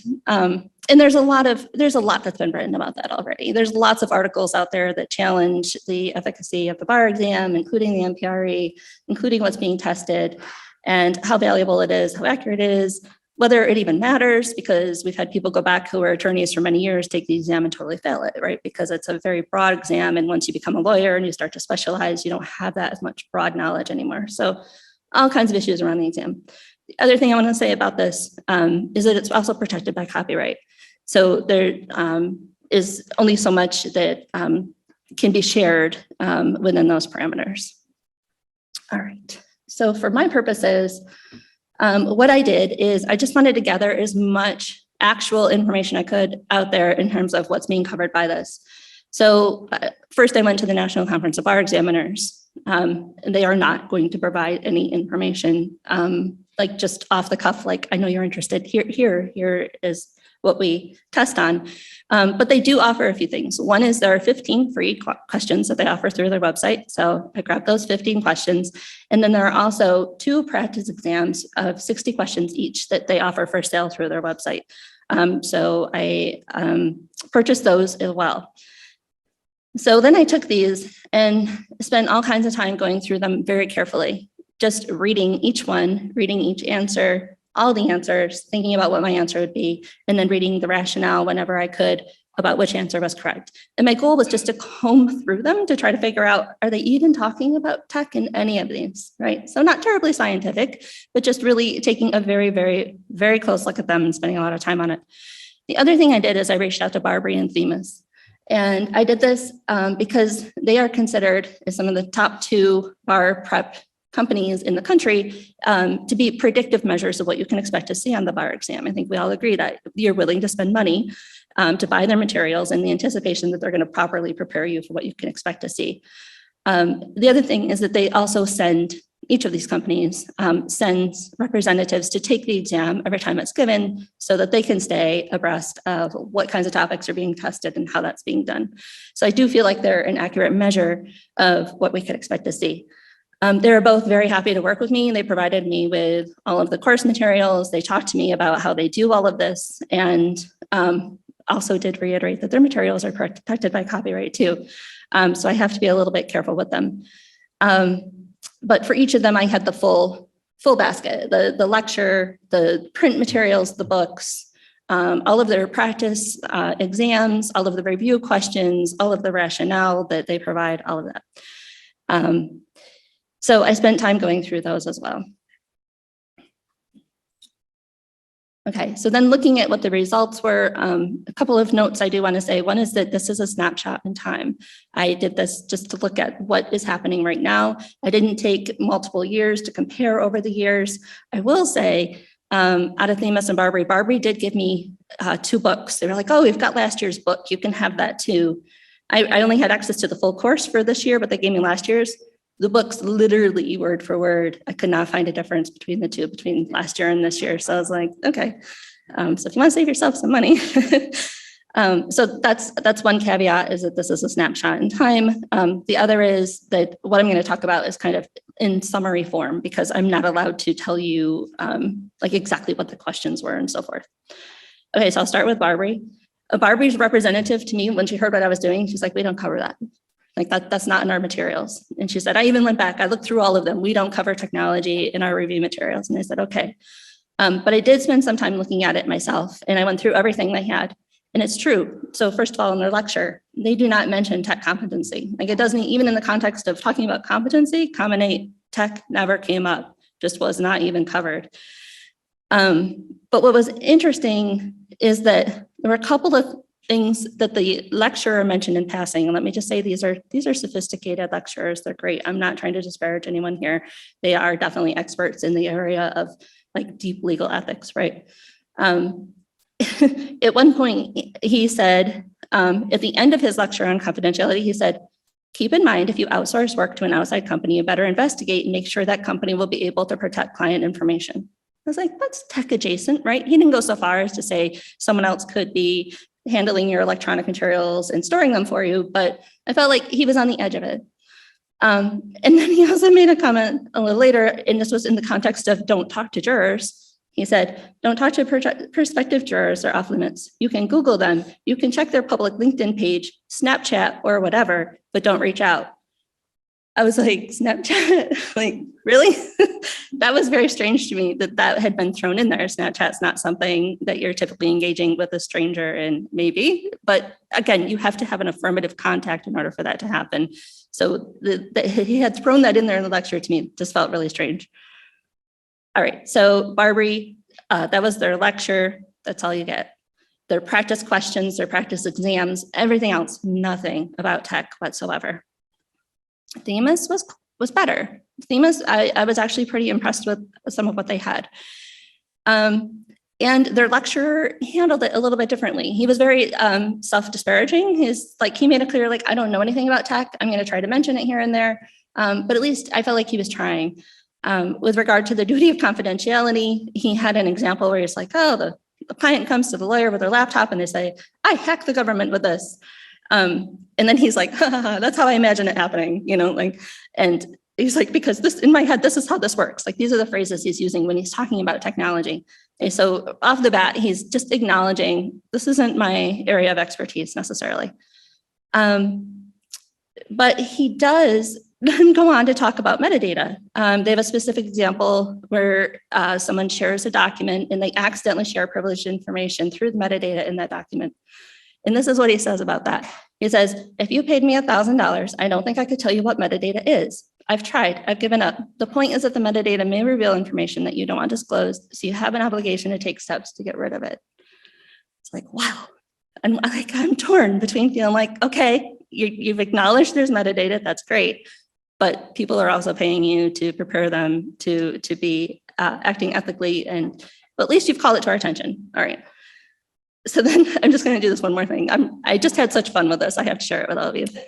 And then the discussion of confidentiality, he's talking about electronically stored information. And this is what he says about the cloud, because it's under, so if you were listening to the lecture and you're looking at the outline, this is under the heading about electronically stored information, the cloud. So he says, and last, because we are living in modern days that I don't understand, there's a thing called the cloud. I have learned that it's not an actual cloud. There's information there. All I know is my cell phone is constantly talking about memory in the cloud, and I don't know what it's talking about, and I just get a new one. Basically, you got to keep your data safe. And then he moves on. Wow. All right. So that was the lecture. But in Themis's practice exams, in their questions, they did have some good ones that I was actually pleased to see. I felt like that was really where they came through. So one practice question was about inadvertently including metadata and revealing confidential client information. And then the other side goes and uses it to their advantage. And that's an important part of the scenario that they present. The attorney is charged with malpractice, negligence, and the question is like whether the client is likely to succeed. And the answer is yes, because, and this was a question earlier, yes, because the lawyer breached the duty of care and caused damages. Okay, so what we see here is they're taking the technology competency and they're placing it in the context of the bigger lawyer competencies. And I actually think this is really useful for us when we are having these discussions about what does competency mean. I really like this idea of thinking, well, what's the bigger picture of our competencies already, and how does this fall within there? Another question, a law firm contracted with an independent company to store electronic files. They did vet the company. The company took reasonable steps to protect the files. Nevertheless, they got hacked, but there's no evidence of harm to the clients. So you've got all these pieces, right, that come together. Question, are the lawyers subject to discipline? No, because they took reasonable measures to prevent the disclosure of client data. This just comes down to that reasonable measures, that standard, okay? I think that's a very fair standard. Okay, so those are a couple of examples that they had. So my overall observation of theme is much better. They're trying. I think they get that it's important to be covering this topic. One thing I will say is that the examples I've shared with you, and there were a couple of others out there, were not in the chapter about competency. And they were actually in other areas of the bar review that they were covering where these came up. So thinking about this more broadly than in that competency context, I mean, obviously all these lawyer-client interactions pose the potential for these things to happen. Okay, so that was Barbary, then Themis, and then the bar examiners themselves. So when I looked at their questions, I had 120 questions that I had purchased, and then we had the 15 that were available for free. There was one among them that was on the question of tech. But I'll take it, because if you think about the small slice that tech plays in the context of the bigger bar, I think that that's great that there was one there at least who represent technology. Interestingly, it was very similar to the Themis question. It was about electronic document storage through a third-party vendor. Documents get breached. This time the question was not about malpractice. The question was about whether the lawyer was subject to discipline. And the answer was yes, because the lawyers hadn't done their due diligence, and that was all part of the fact pattern and so forth. Okay. Other times, and I didn't count these, there were some sort of what I think of as tech adjacent kind of questions that come up where someone's using email or advertising on their website, but then the question really kind of goes down a different path of other issues. And so I will say those exist. I didn't necessarily include those. Okay. So this is my take. I know we're running short on time, and you've heard from a lot of people today. I've heard several people today say that tech competency should be embedded in the curriculum. I couldn't agree more. When it comes to law school, I think the classes that are being taught are so important and should continue to be taught. But I also am a huge proponent of tech competency should be everywhere. If you're teaching a contracts class, that contracts class should also be talking about smart contracts. It should be throughout the law school. And I think that that's how we should be approaching the NPRE as well. And I feel like from what I've seen, based on how Themis has treated it and how we have this one question from the bar examiners themselves, I think they're kind of trying to do the same. And I think they're trying to place it in the bigger context of all of our other competencies and just say, how would a good ethical lawyer handle this situation? So let me give you one more example that I really liked. This was a question, this was again from Themis. And this was, I was surprised to see this one because the questions about judicial conduct tend to be a little different than the ones about lawyer conduct, but this one was about judicial conduct.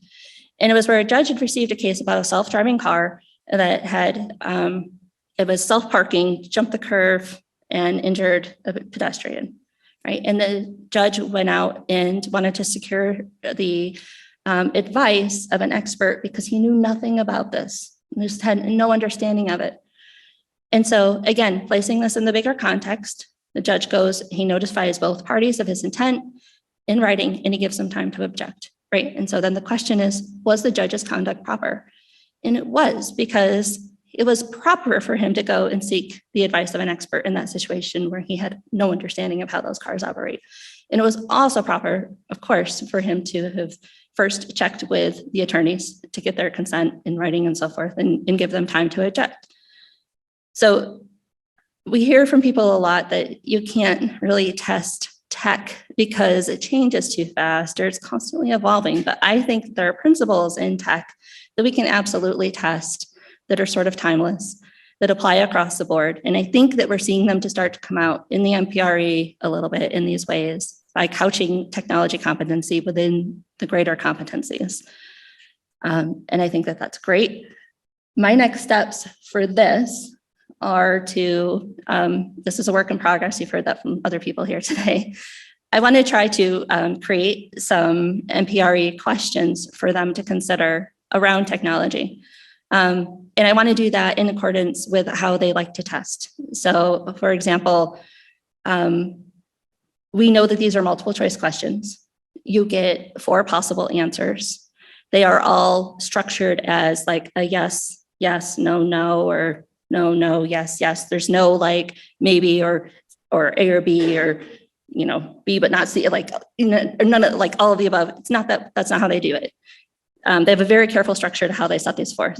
The other really interesting thing to me is that they weave in several rules into every question. So you read the prompt and you think it's about one thing, but then when you start to read through all of the answers, the 4 answers are typically on different subjects because they're simultaneously testing you across several different topics at once. And that's meant to be dynamic. It's meant so that they can test as many topics at once in as short of an exam as they possibly can. So within that context, I think that there's a lot that we can do with technology. One, I would just throw out there, for example, and then I'll turn it over for questions. Taking an interest in client as fee. Does anyone remember what this means? The bar examiners make it sound so much loftier than these things often are. It's the idea that instead of being paid with cash, your client wants to pay you with some other thing of value, right? They can be like, here's some corporate stock, or here is a mortgage to my house, right? Just fraught with all kinds of issues, of course, like all kinds of concerns about conflict of interest there. But we know that clients are periodically offering to pay in cryptocurrency. This is a great opportunity to bring that issue up. You can also cross-test it with the rules around personal interests of the lawyer. So thank you. That comes into the question of when lawyers draft wills, they can't name themselves as a beneficiary, right? That would be improper. I think you could work that into your part of your 4 answers in terms of cross-testing, and there's other ways we could do this too. But I think there's a lot of potential for coming up with some great tech questions that are really about testing all of our competencies and aren't just necessarily like, this is so tech-centric that we're just going to test tech. We can make it all work, I think, together. That's what I have. Thank you all very much.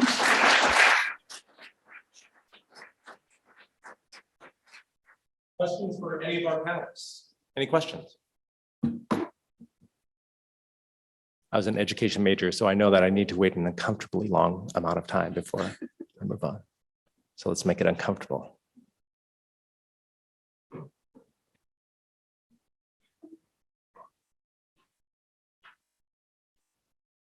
Something I've been hearing kind of as a theme is about efficiency with technology.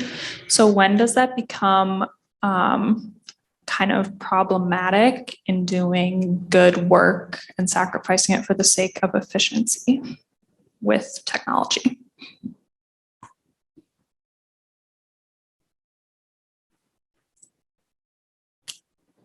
I'm going to jump in. I practiced. Any practice of law is balancing doing what the client needs and not wasting the client's money. And so really, I could spend $2 billion on this case. And really is that my client's best interest? So really, I think that with technology, you have to balance, do you spend a lot of money on the thing or do you be more efficient? And I think it comes with time. I mean, if you're thinking of like, if you're feeling concerns as a law student or someone who's about to be a new lawyer. Of course, it's going to take you longer to come up to speed on whatever issues you're either researching or learning about, whatever it may be. That's natural. And I think the efficiencies come with the experience largely, and sometimes with a little bit of confidence too, that gets gained over time. And then the tech is that's just tools to get you there a little faster, maybe, right? Like in the end, it's really the lawyer's expertise is what's going to create the efficiencies. And then just, or should we bring up the table of authorities again? Like, like if you've got a few shortcuts through tech, that's great. But in the end, when we talk about artificial intelligence and things like that, like everyone wants it to be the end all and have the answer for us. But in the end, we're counselors. Like we have to give advice, and that requires making judgment calls and things like that. So there's things where there's going to be efficiencies, and there's going to be things where you just have to take a step back and engage in some deep thought and reflection and give some careful advice. And it'll be a mix of those things. I think we have a chance for one more question before we run out of time. I just want to add something. One of our rules of professional conduct is to, and it's often overlooked, is to charge a fee that is reasonable. And that involves taking into consideration efficiencies that technology can assist with. It wouldn't be reasonable for me to say, I want to use the books, in between saying, hey, kids, get off my lawn, instead of going on Westlaw or Fastcase, okay? And I prefer Fastcase in many instances, and finding the result quicker, more efficiently. I think that's part of my ethical duty in, charging a reasonable fee. If I were to charge an excessive amount because of the excessive amount of time it took me to achieve the same result, and likely an inferior result, I'm not living up to that ethical responsibility. It's a little like what Professor Wondrasek said in referencing the Canadian opinion from Ontario, where the judge said, no, I'm denying your attorney's fee award because I think you could have done a much more efficient use of technology in the legal research, which formed a substantial part of that particular fee request. So. Also, in terms of basically your hard skills with Office and whatnot, it's a business. And if you're an employee, your boss is going to be angry with you if you take 4 hours to do a 30-minute task. If your boss knows that that's a 30-minute task. And if your boss is a partner that is ethical, that doesn't want to charge the client 4 hours for a 30-minute task to be able to get that money. Yep. There is that too. Slowest lawyer wins the race. Also, as a legal educator, you guys are very busy. So if you develop word skills, as a 1L, just the amount of time that you would save throughout law school. I can tell you just from my own experience, just looking back, having as an educator learned about these technologies, I'm like, oh my God, I could have slept. True. Amen to sleep. All right. I think we may be close to the end. We're close to the end of the day. We're about 10 minutes over our schedule. So how about we give a great round of applause to our final panel.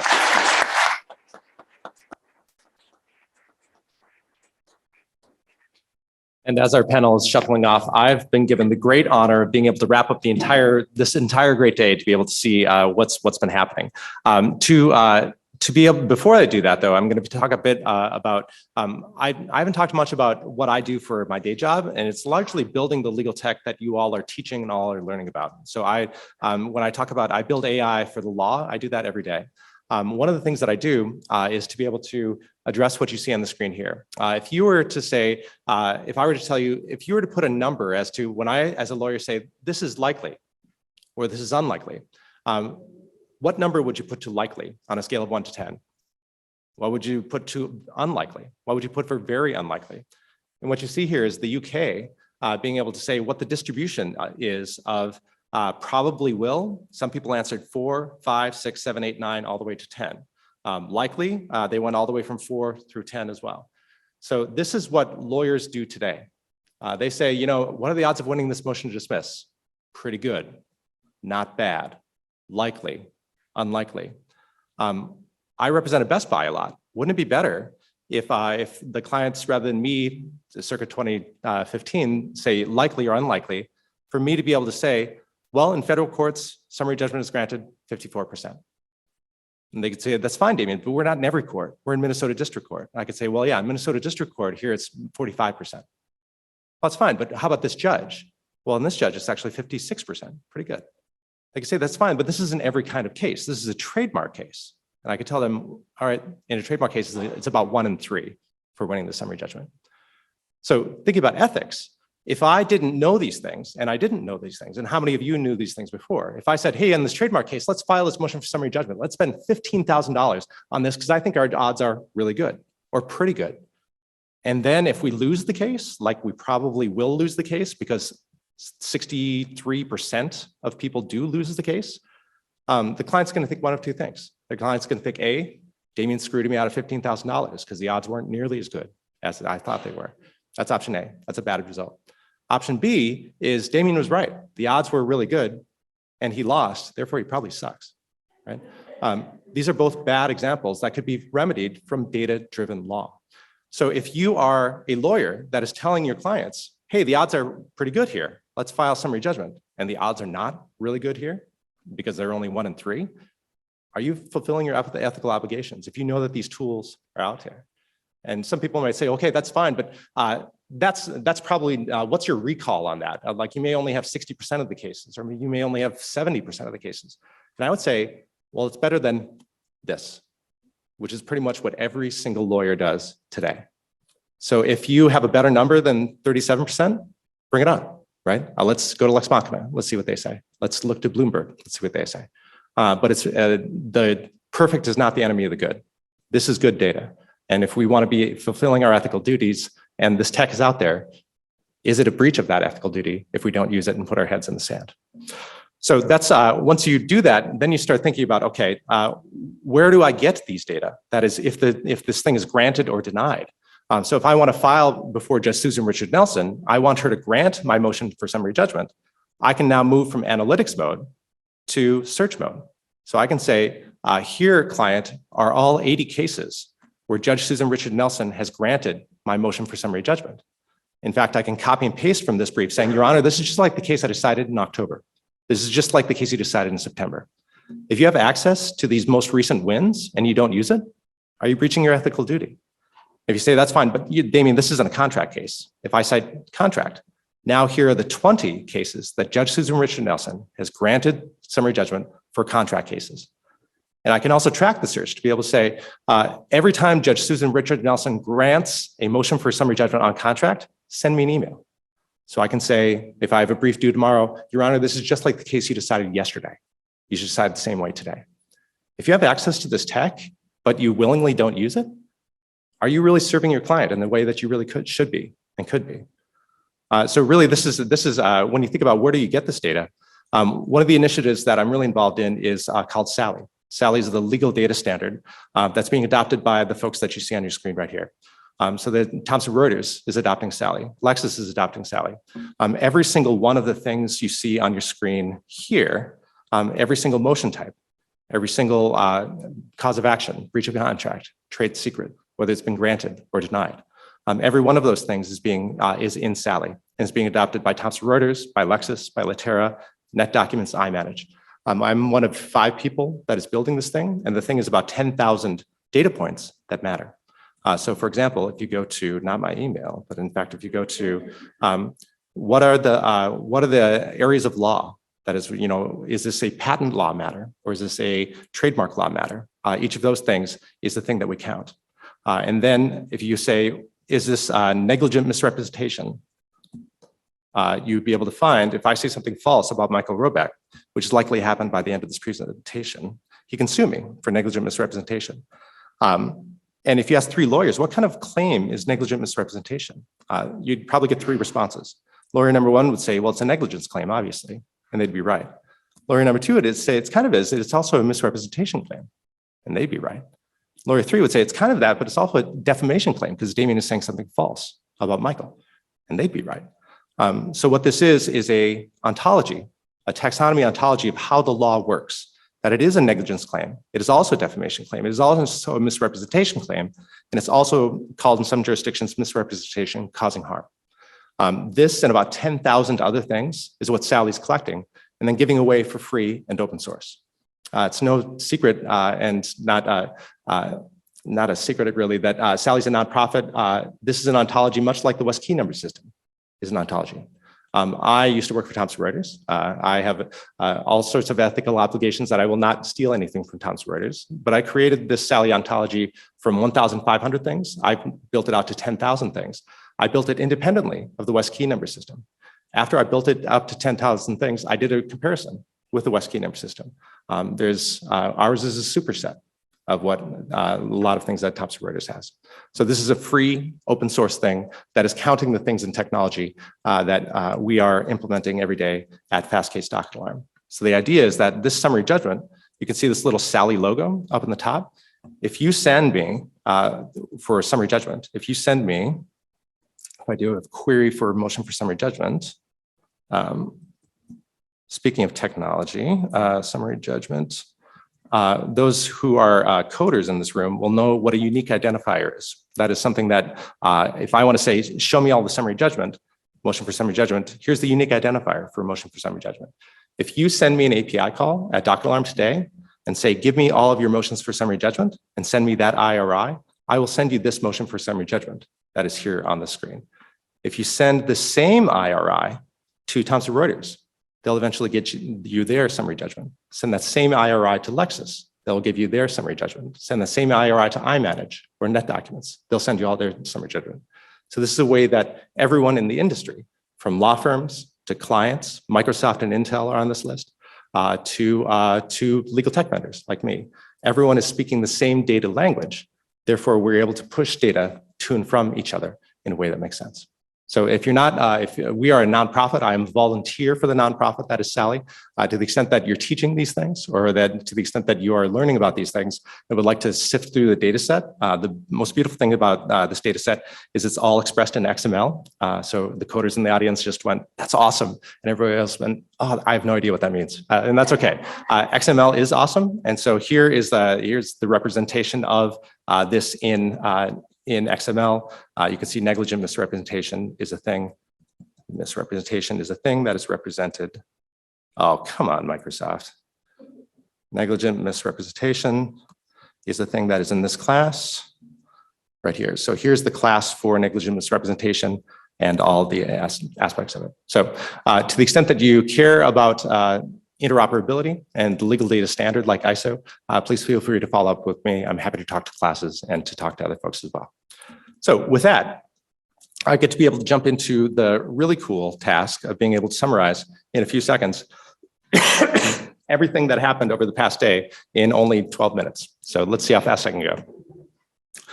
We talked about the keynote, ethics plus curricula, as I make this a bit smaller so we can be able to see things. We talked about everybody wants everybody to have legal tech, and we talked about Comment 8. One of the first of many talks about Comment 8. We said, where are students? What do they look like? What are the biases that they have? There's early adoption with iPads, but do they really lack the basic skills that for the practice of law, even though they can swipe things? There are Google schools, and you can data mine legal tech courses, and they're relatively few. You're able to say less than 30% of the schools have practice-centered things. And there are prototypes to be able to go through and be able to provide doctrinal versus standard courses. Here are some of the business of law versus entrepreneurial, et cetera. E-discovery, there are 57% had standalone and a bunch of others. There is an overlap between standalone and incorporation of legal tech amongst other folks. I-shaped lawyer, T-shaped lawyer, delta lawyer, O-shaped lawyer, whole lawyer, and all sorts of other things. Adhering to timekeeping, as a lawyer who litigated for 15 years, it's the bane of every lawyer's existence. Good luck with that. You're gonna love it. High quality work product, obviously. Communication through email and Slack, contracts, motions, interviews. What are the databases that you need? What are the search processes? What are the ethical issues related to tech? The whole lawyering, innovation, soft skills. This is everything that you need to be a lawyer. We consider grades and rank. Maybe we should think about soft skills and more of the practice of law instead. Hiring bots don't know about those soft skills. Relativity is important. I was just in Chicago last week. There were 1,800 people at Relativity Fest. Amazing. Tech competence assessments, ProCertus, we talked about a lot, Casey Flaherty, Word, Outlook, Excel, mainstays of any legal practice. And then we jumped to the framework where we talked about George's talk about analytics turning into library function, LAII and the certificate that they're doing. There's analytics for tech innovation and processes. The idea is that this is subjective, not objective. Tech literacy and tech competency means different things to other people, and it is purposefully vague. We hear this several times throughout it. You create, we need to define this. Is this operational tech? Is this knowing about data? Is this knowing about automation? Is this knowing about how to practice? And the answer is yes, yes, yes, yes, yes, yes. We learned about the really cool cone that they have, the know, integrate, create. And you could say firms require you to use Microsoft, even if you're a Google kid in the Google school. So you have to be able to do those practical base skills like drafting documents, like presenting, like knowing about data, knowing about spreadsheets, knowing about security and privacy, two sides of the same coin. Knowing about communication like email, Slack, et cetera. If you're a mid-sized firm, you certainly need to know this because you don't have people supporting you like the large firms do. And even more so with the smaller solo firms where you have even less time to be able to, less people to rely on, more time on administrative work. Use case number 3 is what should I teach students? Of course, data classes, practitioner tech, all the things we talked about throughout this day. Moving on to framing the curriculum, we heard some really good ghost stories. We heard the ghost story of the email filters. We heard the ghost story about the Fifth Circuit saying, "This gather around the fireplace. This is a cautionary tale." We figured out that John Eastman's lawyers should have deactivated links, even though they didn't deactivate links. The client, they said, "I'm innocent. Here's a social media post," and the lawyer didn't know what a post was. And they said, bankruptcy lawyer said, "No, thanks. I'm going to opt out with being in the 21st century," and that lawyer was disbarred. Clio, smokeball, case management, timekeeping, these are all things that matter and you should know about. Presenting, of course. Cybersecurity, Florida requirements in the CLEs, North Carolina, New York. Reply all to a Wall Street Journal reporter, not a good idea. Alex Jones's lawyers should get a Nobel Prize for, I guess, Ig Nobel Prize is what I think it's called. That's right. Better late than never, I guess. Yeah. That's right. The horses left the barn. But with that, I'm going to make sure, the barn door is not open. All right, Alex Jones, your lawyers gave me a phone and you did not object. That is a bad result. A quarter of the firms have had cybersecurity incidents. I would argue since that happened, it's actually even more than that. If you have an AOL mail email, that is just asking your malpractice insurer to up your rates. Retainer, and there's actually something that some employers, if you don't have a Gmail account, if you have like a Yahoo account, they'll just get rid of you altogether. So AOL is even worse than that. Retainer checks, deny the firms not malpractice, it's going to go forward. Ransomware, things go away. Looking at time, actually, we're not doing too badly. Cyber risk consequences, it should be part of law school. Moved on to ignorance is not list benefits and risks. What are the benefits of these things, of technology? What are the risks of them? Some say, don't dodge the worst case scenario. It's really not meaningful. It's just a reminder. That's kind of the weak. But of course, Ambrosi and others say that's a sea change and it's a cornerstone of the rules. I tend to agree with Ambrosi. There's a middle saying, we should pay attention to it. It's not a sea change, but it's not the little reminder that we have. It already includes tech, therefore we didn't need to do it, ABA says. Suffolk says it's not enough to keep abreast, but you must keep up to date. So that's kind of interesting. You must have skills, whether it's a must-have skills or you can have skills. Is it relevant to individual practice? That wasn't part of it, could have been. Black's Law benefit, according to Black's, is the advantage or the privilege of helpful or useful. Of course, tech provides lots of advantage to helpful or useful things. And of course, tons of risk with anything we do. It is a spectrum. I thought that was really helpful that there's efficient, there's inefficient. Where are you in that spectrum? There's secure, there's insecure. Where are you in that spectrum? There's biased, there's insightful. Where are you there? And then good communication versus poor communication. Really, really excellent insights there. How do you quantify efficiency? Is my efficient the same as your efficient? How do we teach these things? Most importantly, for the justice gap, which it's lots been said about the justice gap needs to be shrunk. How do we do that? Text can actually exacerbate and be able to make it more equitable. Students have the benefit of time to be able to consider these things before they get to practice. They often say change happens one retirement at a time. Students can lead. You can be the smart tech person in your firm, especially if the lawyers are not tech savvy. Lead your firm, lead your bar, lead nationally. Ed, I went to school to avoid math. That's really fascinating and true. Data is empowering, it's not intimidating, and we need to think like a lawyer. We need to think like a tech-forward lawyer, not like they did in the 1950s. If you're thinking about law in the way that they did in the 50s, you're doing it wrong. You need to make work product in a way that is tech-aided. You need to make briefs. You need to make contracts in a way that is tech-aided. And this is not going to replace your job. It is just going to make your job less drudgery. You're not going to be just reviewing documents in the way they did in the 2000s. You're not going to be drafting documents in the way they did in the 2000s.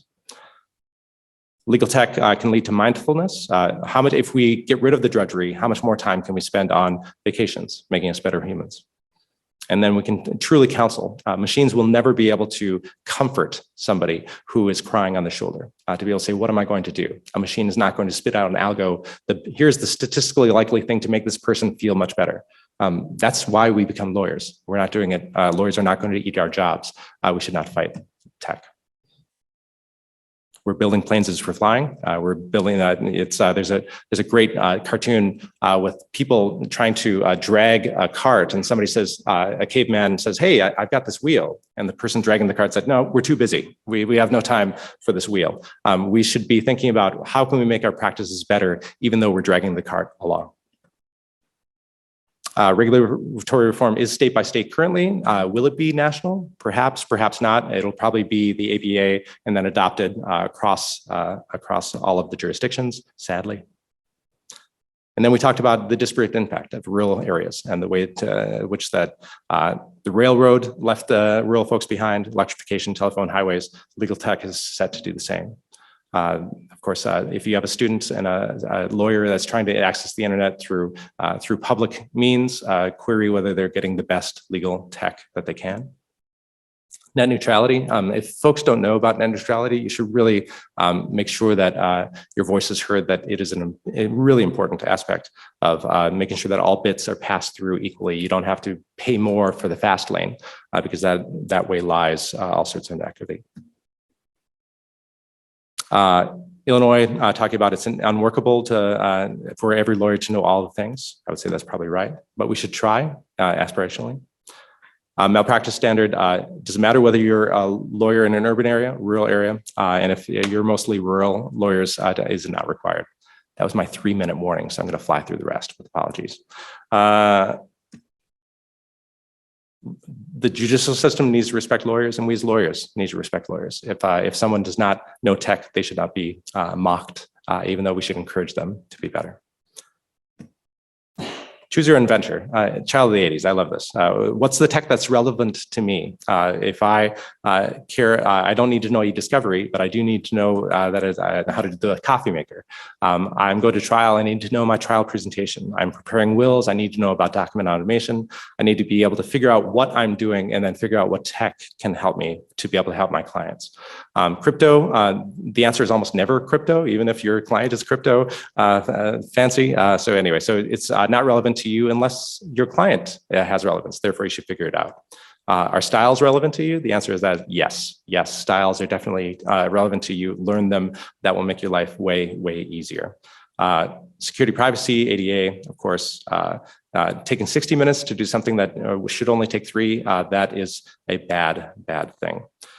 Can we define tech competence? Next gen bar exam, should that be included? Should you be practice ready? What does that even mean? It means different things to solo, small, to large. All the things that lawyers do, videos all over, all sorts of horror stories that discipline all over the place. Should we include that in the bar exam?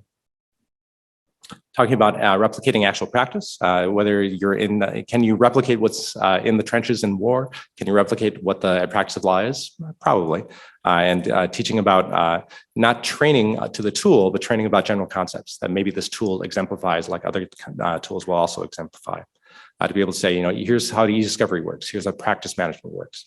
Here's how adult learners can learn from micro-training to be able to apply things just-in-time training, just bite-sized. Be able to figure out who's the partnerships with other areas of the schools, other areas of the community, word processing, Procertas again, CLE 60 minutes. We've spent all day, more than 60 minutes, much better. Wouldn't it be great if we just had bite-sized versions of all the things we just went through? Metadata, microtraining, meta-training. This maybe is the most terrifying one of the day. All sorts of digital fingerprints from Roosteroo, geolocation, John McAfee, being able to figure out within a few meters of us what's happened, as they did with the January 6th investigation, find out even more data.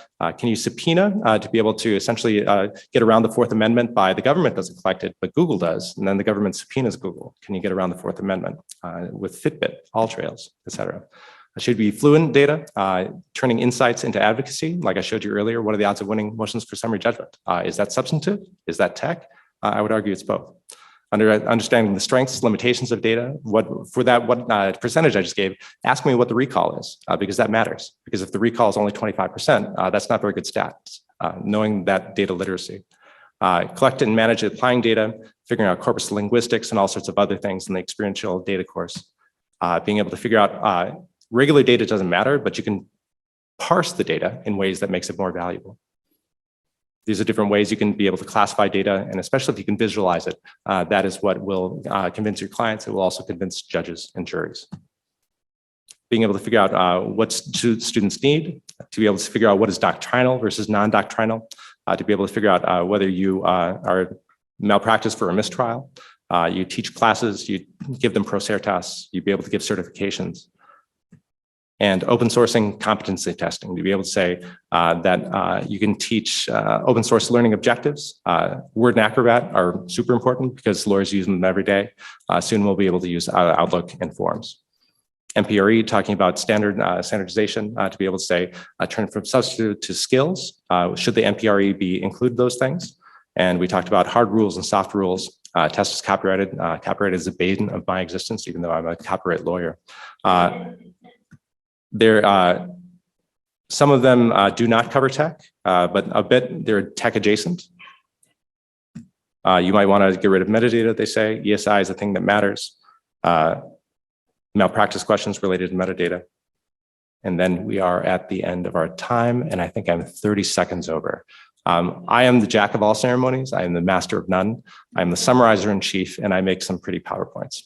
With that, I think I may turn it over to Michael to close it, or if you would like me, I can close it myself. I cannot top it. Great. This has been a fantastic day, everybody. Thank you so much for making it fantastic, and really enjoy the rest of your weekend.